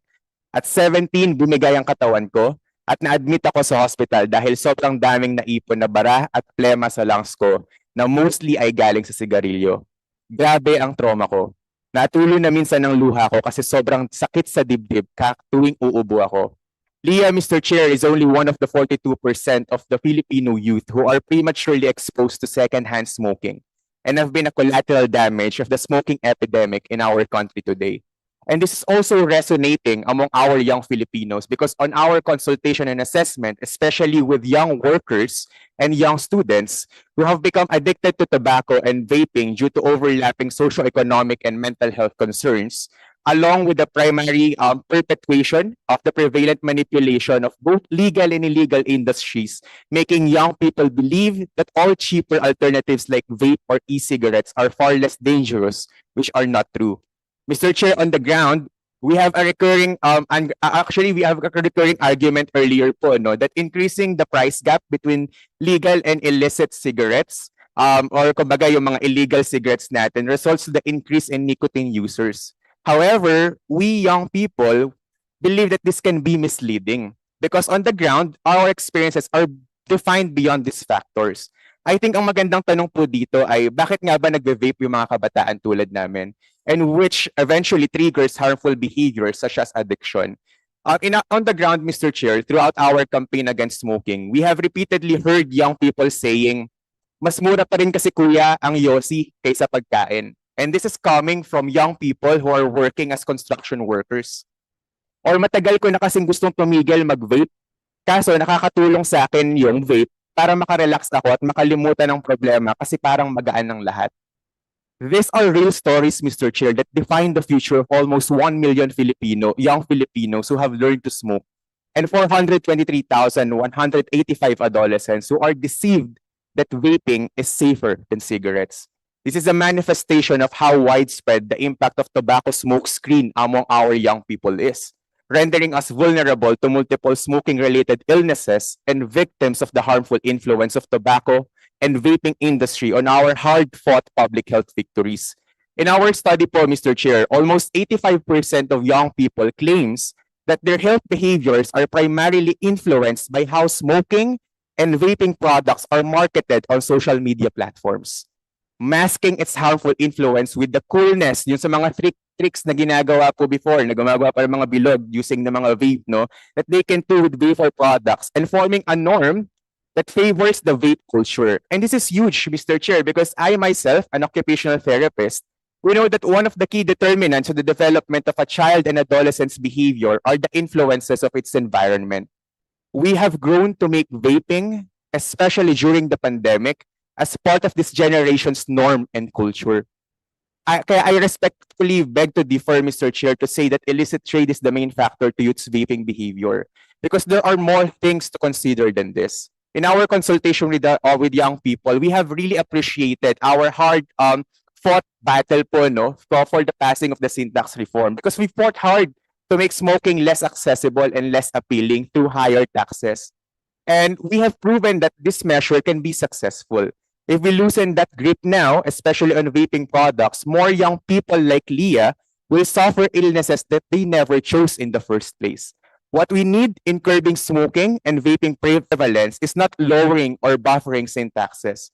What we need is stronger access to food, mental health care, health services that are funded by sin tax revenues, and a uniform tax increase on tobacco and all vaping products. On our consultation on the ground, our young people needs policies that would also expand restrictions on the use of vape in enclosed public spaces. Because right now po, ang sabi ng mga kabataan, only tobacco smoking are prohibited in most public spaces. Marami pa rin sa mga mall, nakikita natin, mga kabataan din mismo ang nagve-vape. That's why it's also a trigger for them, no, to do risk-taking behaviors. Further, studies show that low risk perception on vapes, peer exposure, and its increased accessibility and the use of aesthetics actually influences our young people's behaviors that undermine the effects of the vape on their own health. Meanwhile, it also highlights that vaping prevention messages stemming from familial, educational, and community spheres improves young people's self-efficacy and strengthen their intentions not to vape. Actually, Mr. Chair, what the Filipino youth wants is better attention also provided by local government units on their harmful health behaviors. Because on our study, majority po ng mga kabataang Pilipino perceives that their barangays and even sangguniang kabataan merely help in raising their awareness on good health practices. There's also a need for us to maximize the use of technology as a medium for information dissemination, lalo na po for health promotion, so that we can combat the deceptive marketing practices of the vaping industry. Kasi hindi po kami dapat maging collateral na pinsala. We refuse to let our generation choke on the same deception and the lies of vaping products and e-cigarettes. We want to reclaim our freedom from these tools that only brings harm to our young people. We refuse to see another Leah gasping for breath and suffering from diseases that she was never responsible of. We refuse to watch vape and tobacco become a cheaper option than food and a more viable alternative than genuine mental health services. Kaya po, Mr. Chair, we strongly support your stance on maintaining same taxes on tobacco and on implementing a unitary tax on all vaping products and electronic cigarettes. Now more than ever, we, the Filipino youth, are more engaged and we are closely watching. In the last elections, approximately 40 million of us showed up, and this 40 million will surely demand accountability.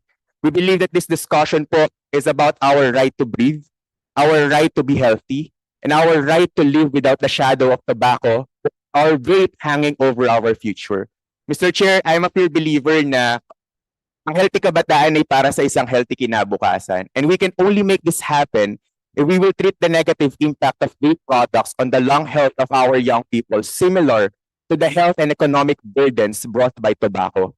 We do not need to mask the harmful effects of vaping as more therapeutic alternative to tobacco. We want to believe that this country can remain steadfast in upholding our dignity and lives over corporate gains.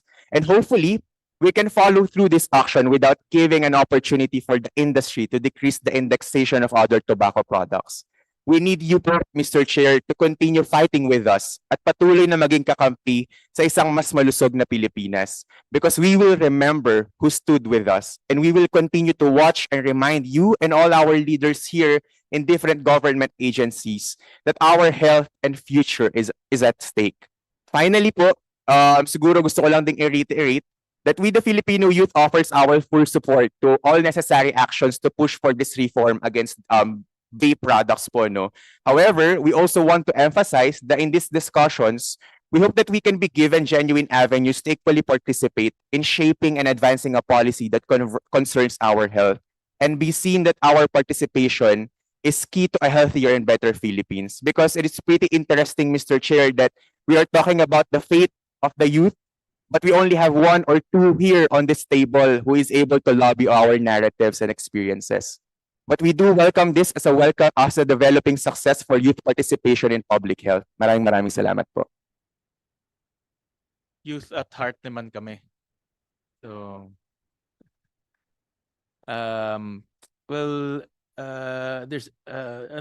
we're joined also by Mr. Mata, Lorenzo Mata, Quit for Good organization.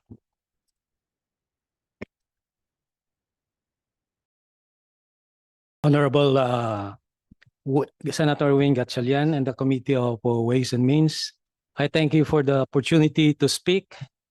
I'm Dr. Lorenzo Mata, President of Quit for Good. We are a nonprofit, non-stock organization advocating for science-based smoking cessation and harm reduction. Well, smoking remains the leading cause of preventable death and diseases in the Philippines, claiming over 117,000 lives annually. The 2023 National Nutrition Survey shows that adult tobacco use rose from 19% in 2021 to 24.4% in 2023. That this is an evidence that the current strategies are not enough. And in 2021, the Stop the Buff campaign was launched in an urban community. As published in the Journal of Medicine, University of Santo Tomas, the project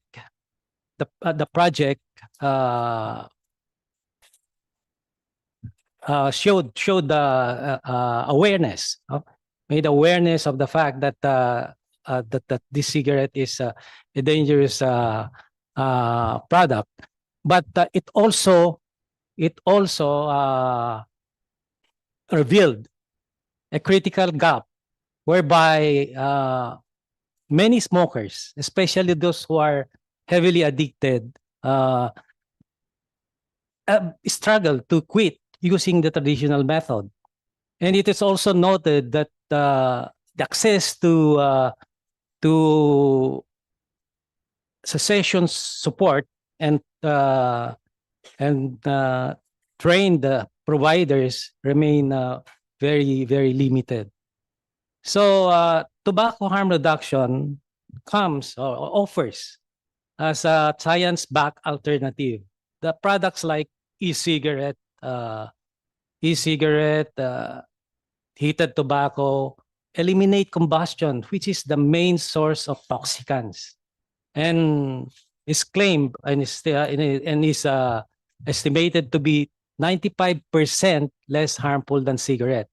This is supported by preponderance of scientific evidence by leading authorities and of leading countries authorities in smoking. We support the intent of the House Bill 11360 to regulate vapor products. However, the proposed 66 pesos and 15 centavos per milliliter is excessive. As already mentioned a while ago, it will risk driving the smokers back to smoking or toward black market. So we earnestly urge that for a lower risk proportionate tax rate to keep these less harmful alternatives accessible and affordable, and promote and support public health goals. Thank you. Thank you, Dr. Mata, for that. I think NTA wants to do some follow-up comments. Sir? Thank you, Mr. Chair. Considering that the majority of the speakers have touched upon tobacco, I might as well share the position of NTA on this matter. Mr. Chair, if you may allow. Go ahead. Well, Okay. Sige, go ahead. Okay, the NTA as a primary regulator of the legitimate tobacco industry and mandated to look into the welfare of the tobacco industry, tobacco farmers, we've witnessed firsthand the growing threat posed by illicit trade, unregulated actors operating outside the law, undermining the legitimate market, and depriving the government of vital revenue. We recognize the intention of the excise tax, which is to reduce smoking and raise revenue. But the result of the successive increases in excise tax tells a different story. Cigarette consumption has increased, but excise tax collections and demand for domestic tobacco leaf had declined. That is from 12.7 million to 3.8 million low. This signals a growing underground market that bypasses regulation, taxation, and accountability, crippling our tobacco farmers and other industry stakeholders in the process. House Bill 11360 offers a rational approach. It can help close the widening price gap between legal and illegal products. This, we believe, will give the tobacco farmers and other stakeholders the chance to recover, restore demand for locally grown tobacco, and ultimately increase excise tax revenue collection. House Bill 11360 is a step forward, a more sustainable policy, one that safeguards farmers' livelihood, upholds the integrity of government regulation, and effectively combats illicit tobacco trade. That will be all, Your Honor. Thank you. Thank you, Attorney Ambros.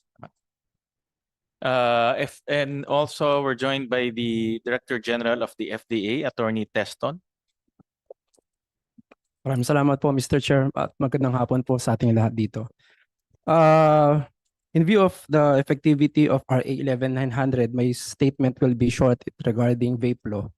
Mr. Chair, and my colleagues here and everyone attending today's committee hearing, the FDA being a regulatory agency under the Department of Health remains committed to protecting the health of the consuming public and stands with the Department of Health as the protector of the constitutional right of every Filipino to health. In its official position on the subject matter, as earlier discussed by my colleague from the Department of Health, and we reiterate, we will support under the whole of government approach any and all enhanced enforcement measures that will be thereafter adopted versus the illicit trade of vape products, all within the context of RA 11900, where the Department of Trade and Industry is the lead agency. And under RA 11900 will remain committed in providing technical assistance to the Department of Health and other concerned agencies for the development of standards and policies involving vape products. And we will remain vigilant in the monitoring of products, vape products in particular, with approved therapeutic claims. Because these products pursuant to RA 11900 remains within the jurisdiction of the Food and Drug Administration. That's it, Your Honor, for the Food and Drug Administration. Thank you po. Thank you. Thank you for that. We've already exhausted all the resource persons. Are there any more who wants to enrich the records? We call on Dr. Dance and then Dr. Limpin and then Mr. Dulay. Okay. Thank you, Mr. Chair. Kasi marami hong hindi totoo na nakakalat eh. Gusto lang sana naming point out yung mga ito. Apat ho yung nasa listahan ko. Una, may nagsabi ho na ang pagtaas ng presyo ng sigarilyo walang effect sa paninigarilyo. Hindi po yan totoo. Napakarami na ng ebidensya. Isa po tayo riyan. Nung tinaas po ang tobacco tax noong 2012, bumagsak ang daming ng Pilipinong naninigarilyo from 31% at one point bumagsak pa to below 20%, no? Dahil sa pagtaas ng presyo. Marami tayo hong natanggap na recognition and awards sa iba-ibang bahagi ng mundo dahil nagawa natin ito. No? Pangalawa ho, hindi totoo na pag binaba ang buwis, mababawasan ang smuggling. Masyado pong malaki ang kaibahan ng presyo ng smuggled at saka legal tobacco para maapektuhan nitong napakaliit na pagbawas sa presyo ng tobacco. At marami hong lumabas na literature na ho, pwede ho naming share sa committee to show that lowering tax rates will not curb illicit trade. Ang major strategy to fight illicit trade, which we all are on the same side in this issue, the main strategy is tighter regulation. At nasabi nyo na rin po yun sang-ayon po sa inyo ang healthcare workers na kasama namin. Pangatlo, hindi po totoo that vape is less harm. Let me explain. Sinabi na ni Dr. Limpin na marami hong mga substances na sa vape that can also cause disease. Pero pangalawa po, less harm siya maari kung ikaw ay dating naninigarilyo. Kasi kung ikaw ay dating naninigarilyo, pwedeng under supervision and prescription of doctors, vape can sometimes be used to make you stop smoking. Ang problema, karamihan ng vapor, non-smoker. No? So, baliktad ho ang effect sa non-smoker. When a non-smoker vapes, tumataas ang posibilidad na siya'y manigarilyo in the future. No? Pangatlong dahilan po, nicotine. Nicotine is the most harmful substance in tobacco. And it is still in vape. Bakit po ko nasabi yan? Kasi kung wala hong nicotine ng sigarilyo, walang maninigarilyo. Yan ho ang substance sa sigarilyo nagiging cause ng addiction. So, dahil yan ay nasa ating vape products, it will propagate nicotine addiction, especially sa mga kabataan. Pang-apat po, hindi po totoo na ang kaisa-isang magiging determinant ng ating revenue ay yung tax rate.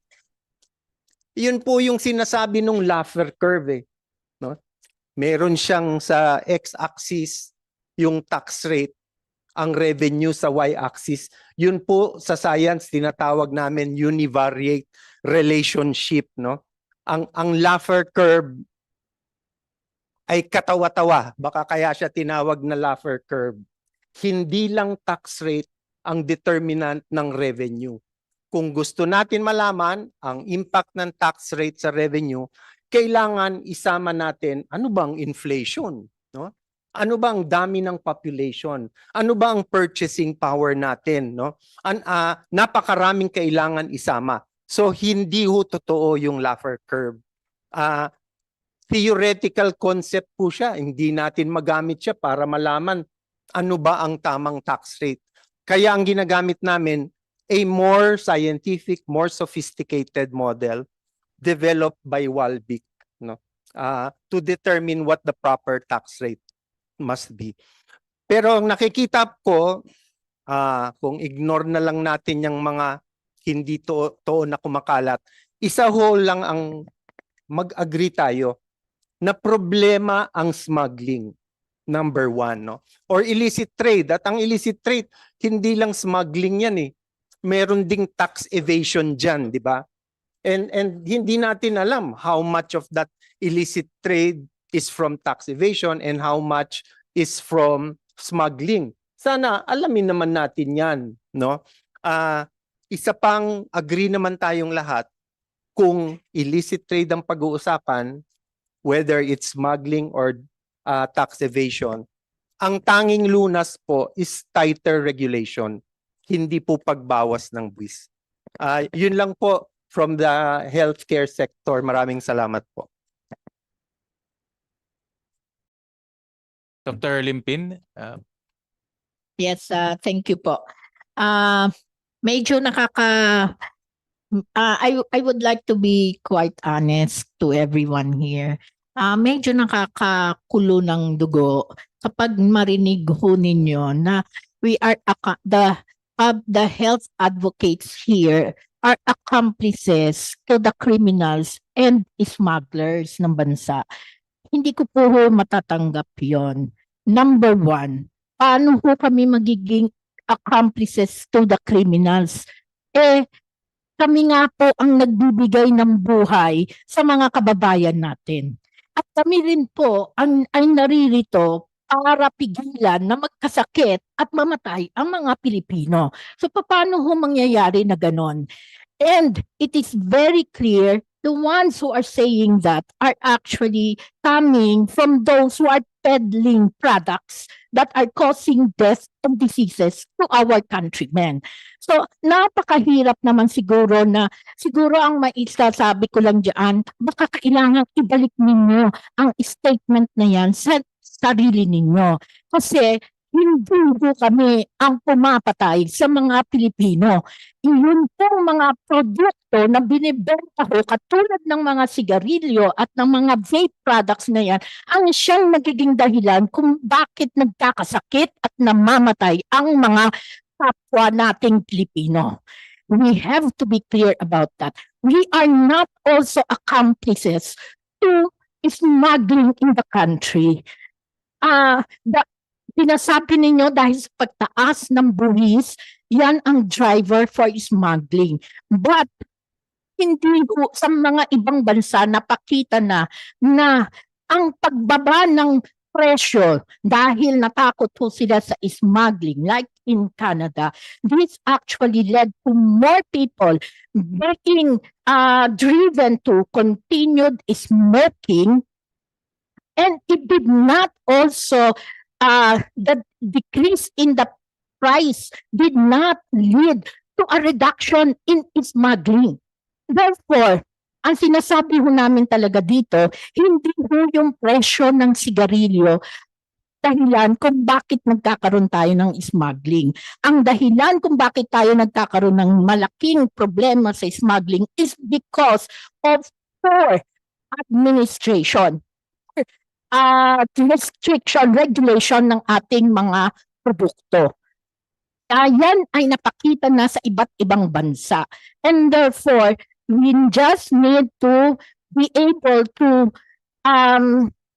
impose stricter regulations and tax administration pagdating ho sa tobacco and vape products.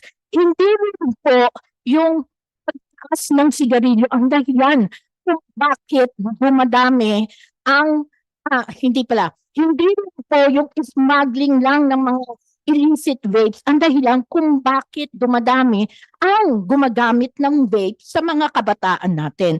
Let us admit what is real in the country. Hindi naman dahil sa smuggling lang eh.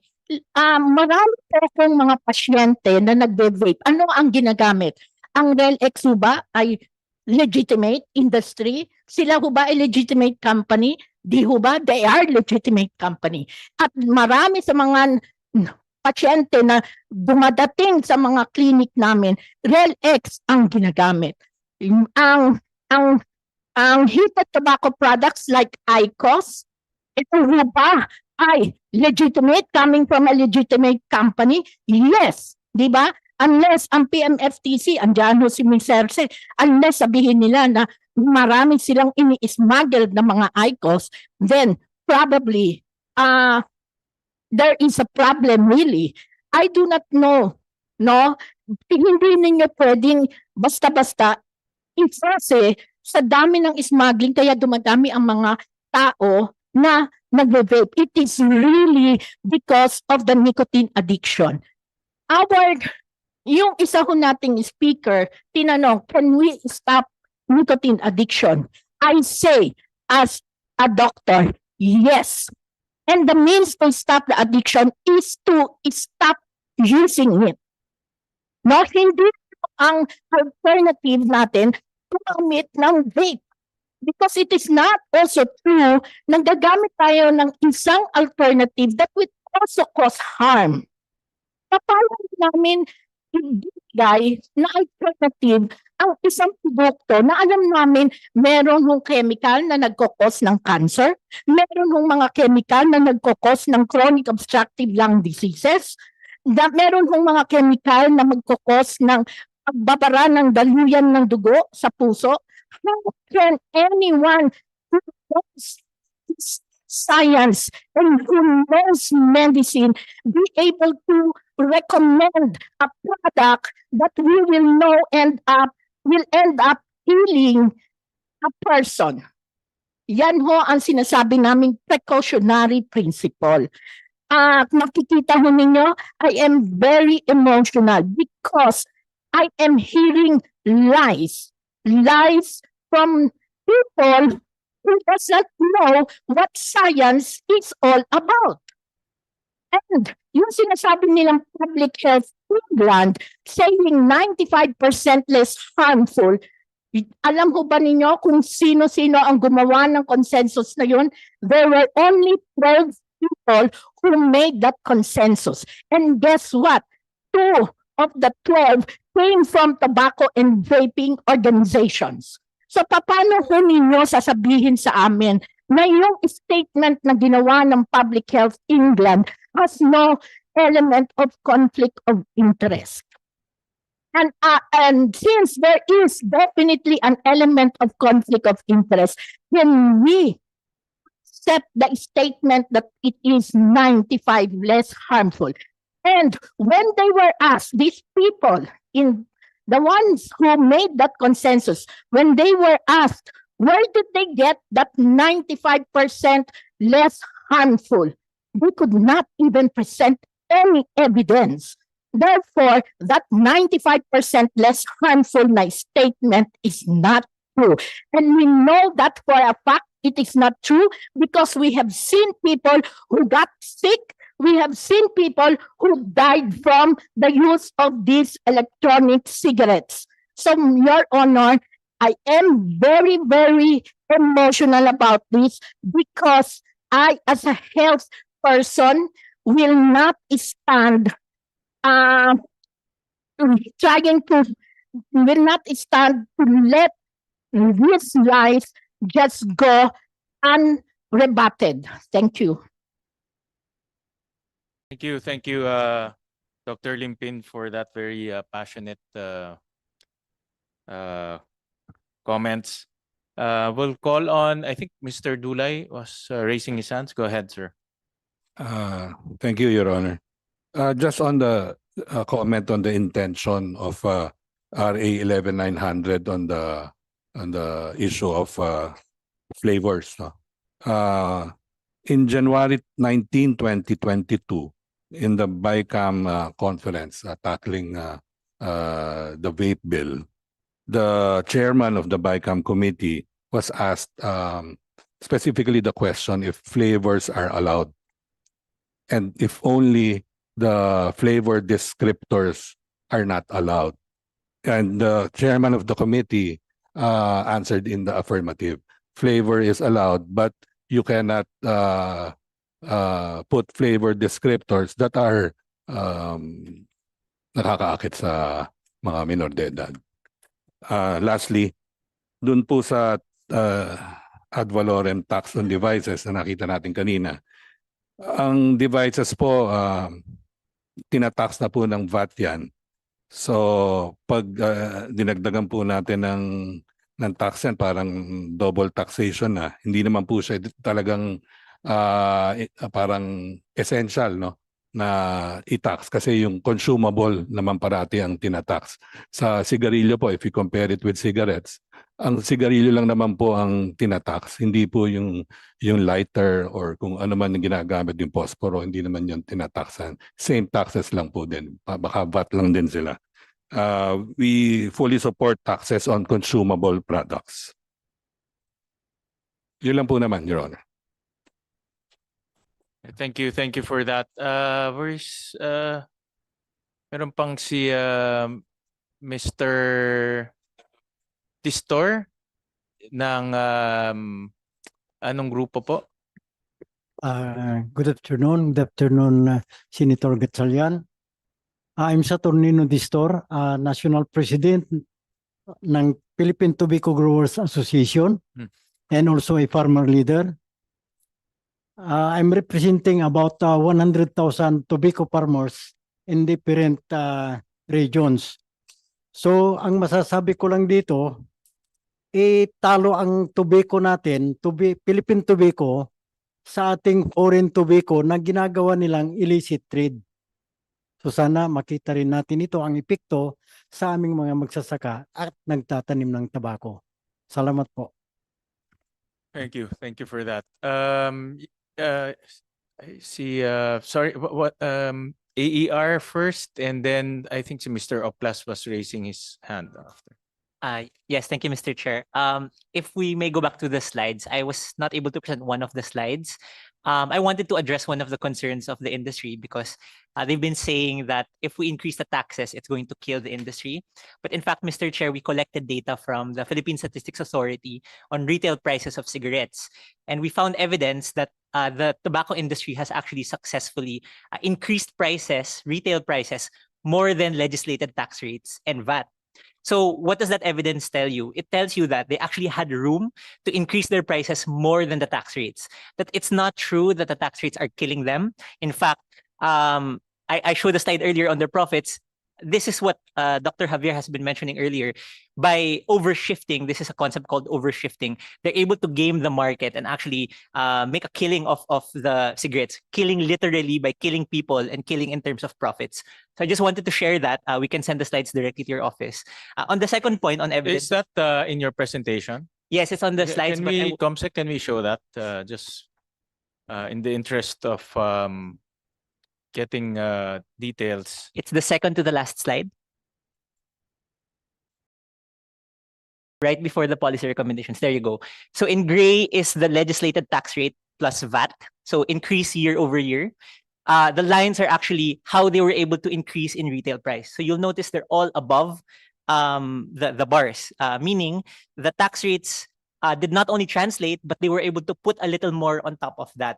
In fact, I'd call your attention to a specific brand that I'll censor as brand MR.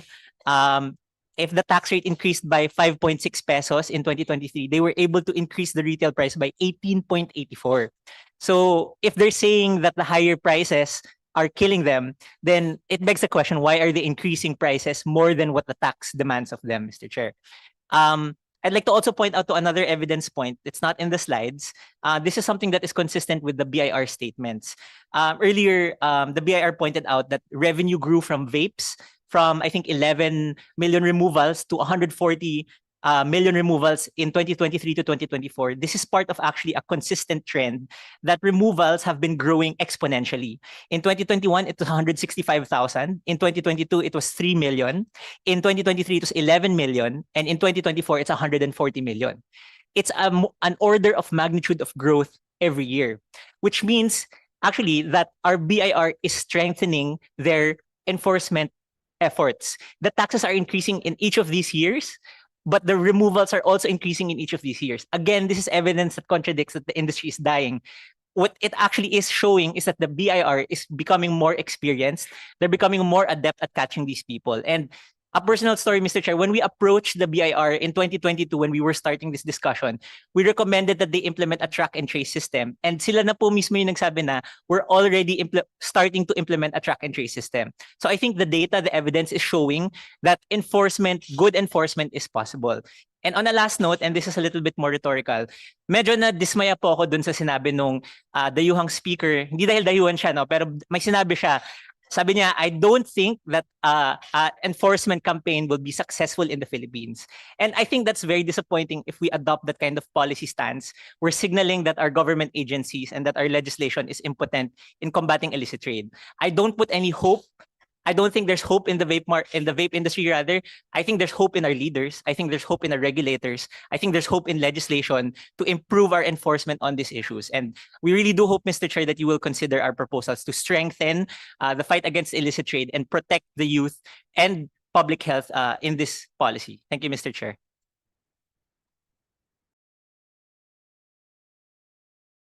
Mr. Oplas first, and then si Mr.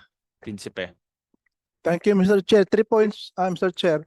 First, yung sinabi ni Dr. Danson na katawa tayo Laffer curve. I think it's economic ignorance to say that, no? The Laffer curve was developed by Arthur Laffer sometime in 1980s, okay? The U.S. income tax at that time was about 50-60%, and Reagan wanted to cut it. And Arthur Laffer was, I think, the chairman of the Council of Economic Advisors, and said that if you do that, 50% is not optimizing revenues for the government. So that's why Reagan brought it down to 35%, and U.S. revenues have have generally increased, no? So the Laffer curve is also an explanation why there is no income country in the world, even socially country, which have 100% income tax. Because after some time, if you impose an income tax of 80% 100%, people will stop working. Okay? Ba't ka magkatrabaho? Kukunin lahat ng gobyerno, papakainin ka lang naman, di ba? So the Laffer curve, the main application Laffer curve is income tax. Secondary na lang application. So it is ignorance, economic ignorance to this katawa-tawa. Point number 1. Point number 2, Dr. Limpin, I'm sorry that I triggered you, but I'm sorry. Sa akin ang galingan. But if you read carefully, I said unintentional, not intentional, okay? Unintentional. No, it's not the same. It's not the same. And third, I think that we are going to a society na yung maraming bawal. Lang lockdown, lockdown, dictatorship was at negative 9.5% contraction. It was the worst contraction in the whole of Asia. And it was the worst Philippine economic contraction since World War II. And a lot of the dictatorship and lockdown was triggered by medical tyranny. Okay? Bawal umalis ng walang bawal walang mask, bawal walang vaccination card, bawal walang ang daming bawal. Sabi nga ng Eraserhead, ang daming bawal sa mundo, sinasakal nila tayo. Pati dito, bawal, maraming bawal. I think that in a free society, in an unfree society, everything is not allowed unless government tolerates it. No, in a free society, everything is allowed except for a few exceptional. No, bawal pumatay, bawal mag-rape. Kunti lang yung bawal. Ngayon dumadami yung bawal eh. So I think that kung kasi sabi ko kay Dr. dito kung ang issue dito karamihan hindi ways and means eh. Dapat health, dapat hindi taxation ng argument ninyo. Zero dapat. Zero. You're not talking about whether tax rate is 30 pesos or 50 pesos. It should be zero smoking, zero vaping. Dapat ganun ang argument ninyo. And I think that this committee is not good. It's not for your concern. It should be a committee on health, not ways and means, because ways and means you're talking about money. Billions, no? It's not about bawal. Thank you. Thank you. Mr. Principe? Okay. Tama ba? Sir, I would just like to comment on the effect of taxation for e-cigarettes. I think it would be unfair to put it in the same basket as cigarettes in terms of taxation for vapes. Simply because the barrier of entry would be is higher in vapes rather than cigarettes. Because if in the Philippines, a lot of the consumers for cigarettes based on tingi sila eh. So nakakabili sila ng tig. Hindi ko alam kung magkano na ang isang piraso ng stick ngayon. In comparison with vapes, wala po kaming tingi. Meaning you have to buy the whole system, which is an all-in-one system na kumbaga the barrier of entry is very, very high. At this point already, the barrier of entry is high. And if we make it ultra high for people, it's tantamount to saying that it's de facto banned. Na wag na kayong, kumbaga, hindi na sila makakagamit ng vape talaga. And another thing that I would like to comment on is the advertisement. Since the start of regulation, which is RA 11900, a lot of the legitimate, well, even before, as a core member of Philippine E-Cigarette Association, we do not promote vaping as something that is shown kanina sa mga sinasabi nila na ina-advertise namin. A lot of the content in the internet, especially in social media, are user-generated. So the people who are using it are, kumbaga, they find it cool and they post it on their social media, but that's not perpetuated, or that's not sponsored by the vape companies. It's not like us telling them, uy, gawa ka ng video. It's not like that. At the start, siguro noon, when back in 2013, I would admit yes, because it was it was a it was a small community back then na it's more of parang oh cool mag-vape ganyan. Pero nung dumating na sa point na there were companies that are responsible and there was PSIA, we took it upon ourselves na we don't promote to kids and we will never promote to kids. And a lot of the products that we are selling does not it the slides that were shown earlier does not even remotely look like what we are selling right now because we adhere to the standards of the DTI. That's all. Thank you. Thank you for that. May I know from the DOF what's their official position on House Bill number 11360? Is there an official position? Mr. Chair, we do not yet have an official position on House Bill 11360 in particular, although we did submit an official position paper on its precursor bills. But officially, you support the unitary tax system. Yes, Mr. Chair. Okay. I'll show a slide. No, this is again from FNRI, and this is the primary reason why we conducted this hearing, because when we were reviewing the data from FNRI here, no, this was shown during the last hearing, and if you see this is only for adolescents, so aged 10 to 19. So if you see the ones for manufactured cigarettes, masaya tayo, bumababa siya. No, the smoking prevalence for among adolescents using manufactured cigarettes, bumababa siya.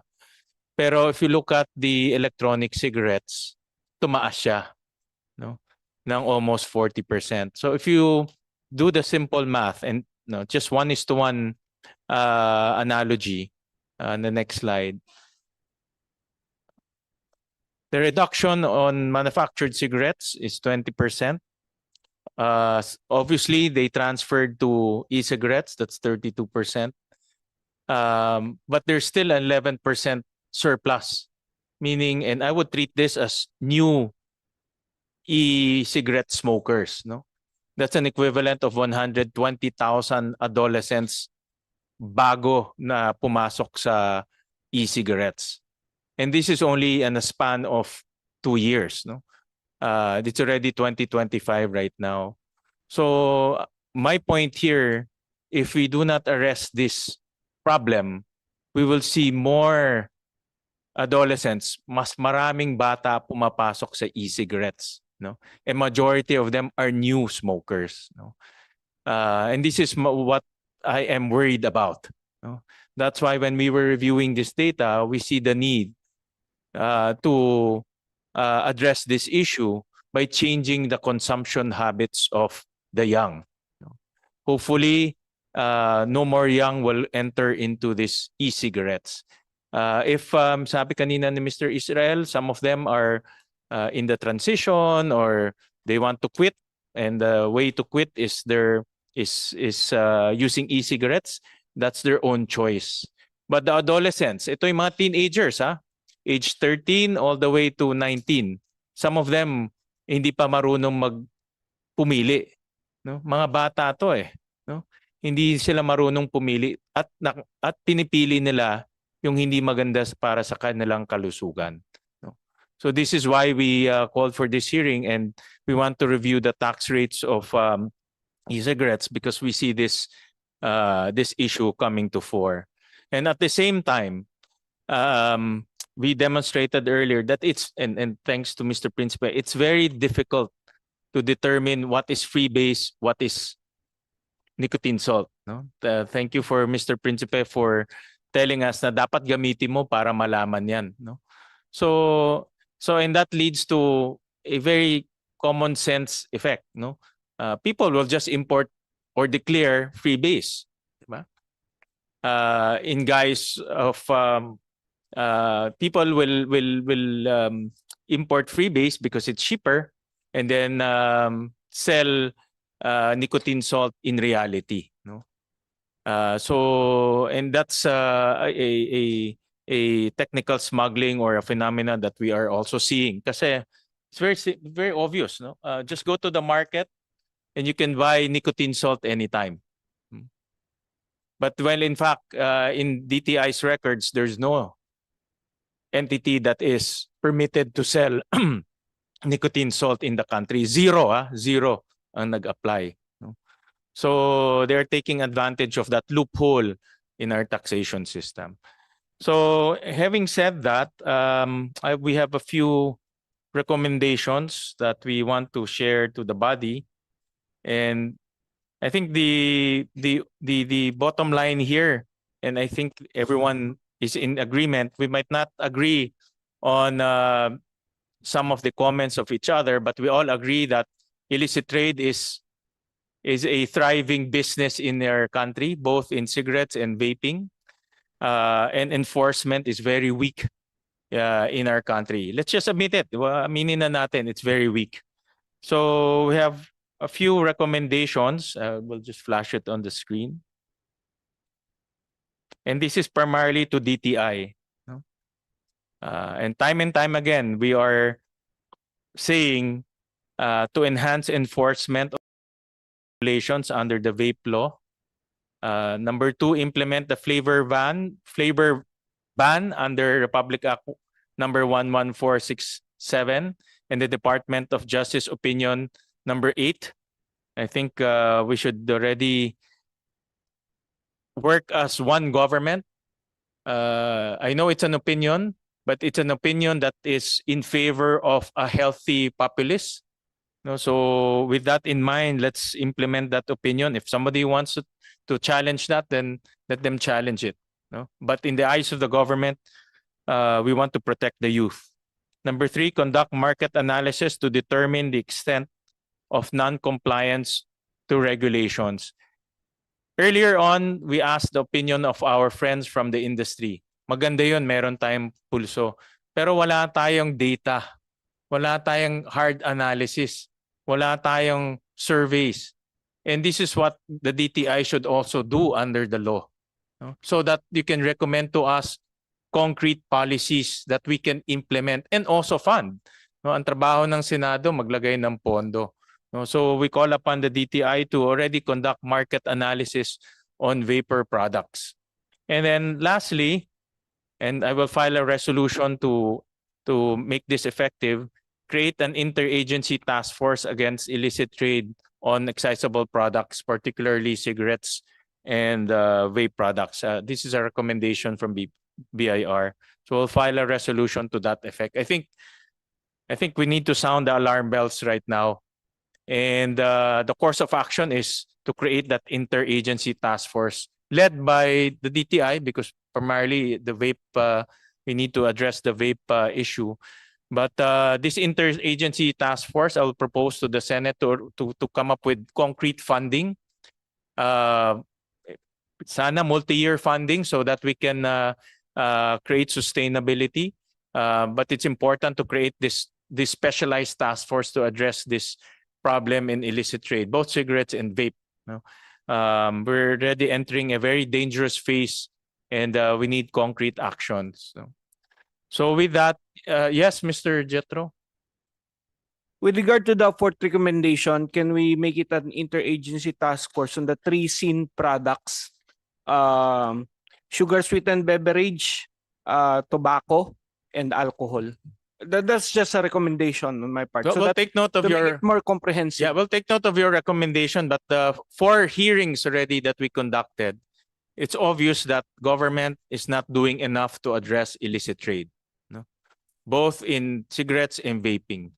But right now, because of the uptick in the youth, we're going to address through taxation the increase in vaping prevalence among the youth, because we want to change the behavior of the youth in insofar as vaping is concerned, especially that 120,000 new.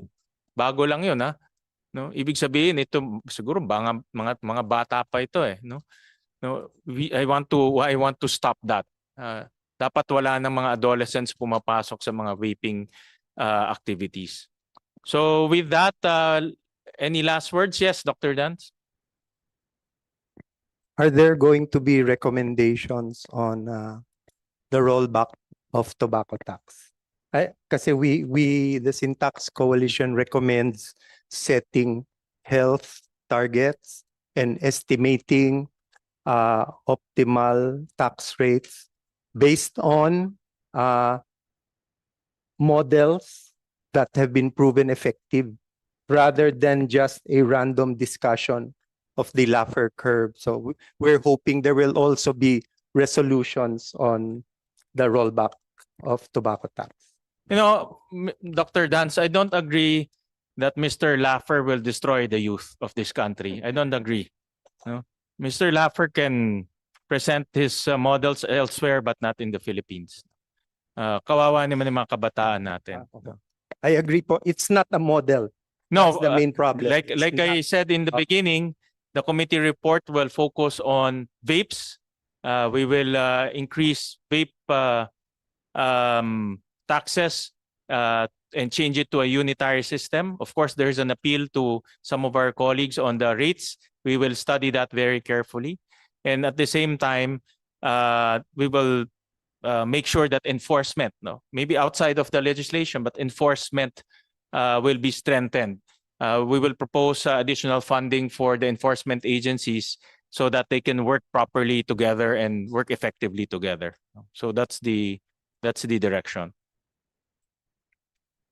Mr. Chair, there are provisions in 11360 on the rollback of tobacco tax, and that is a major concern for the healthcare professional organizations, because if this is subjected to a bicameral committee hearing, then that provision can be used to actually implement a rollbacks of tax.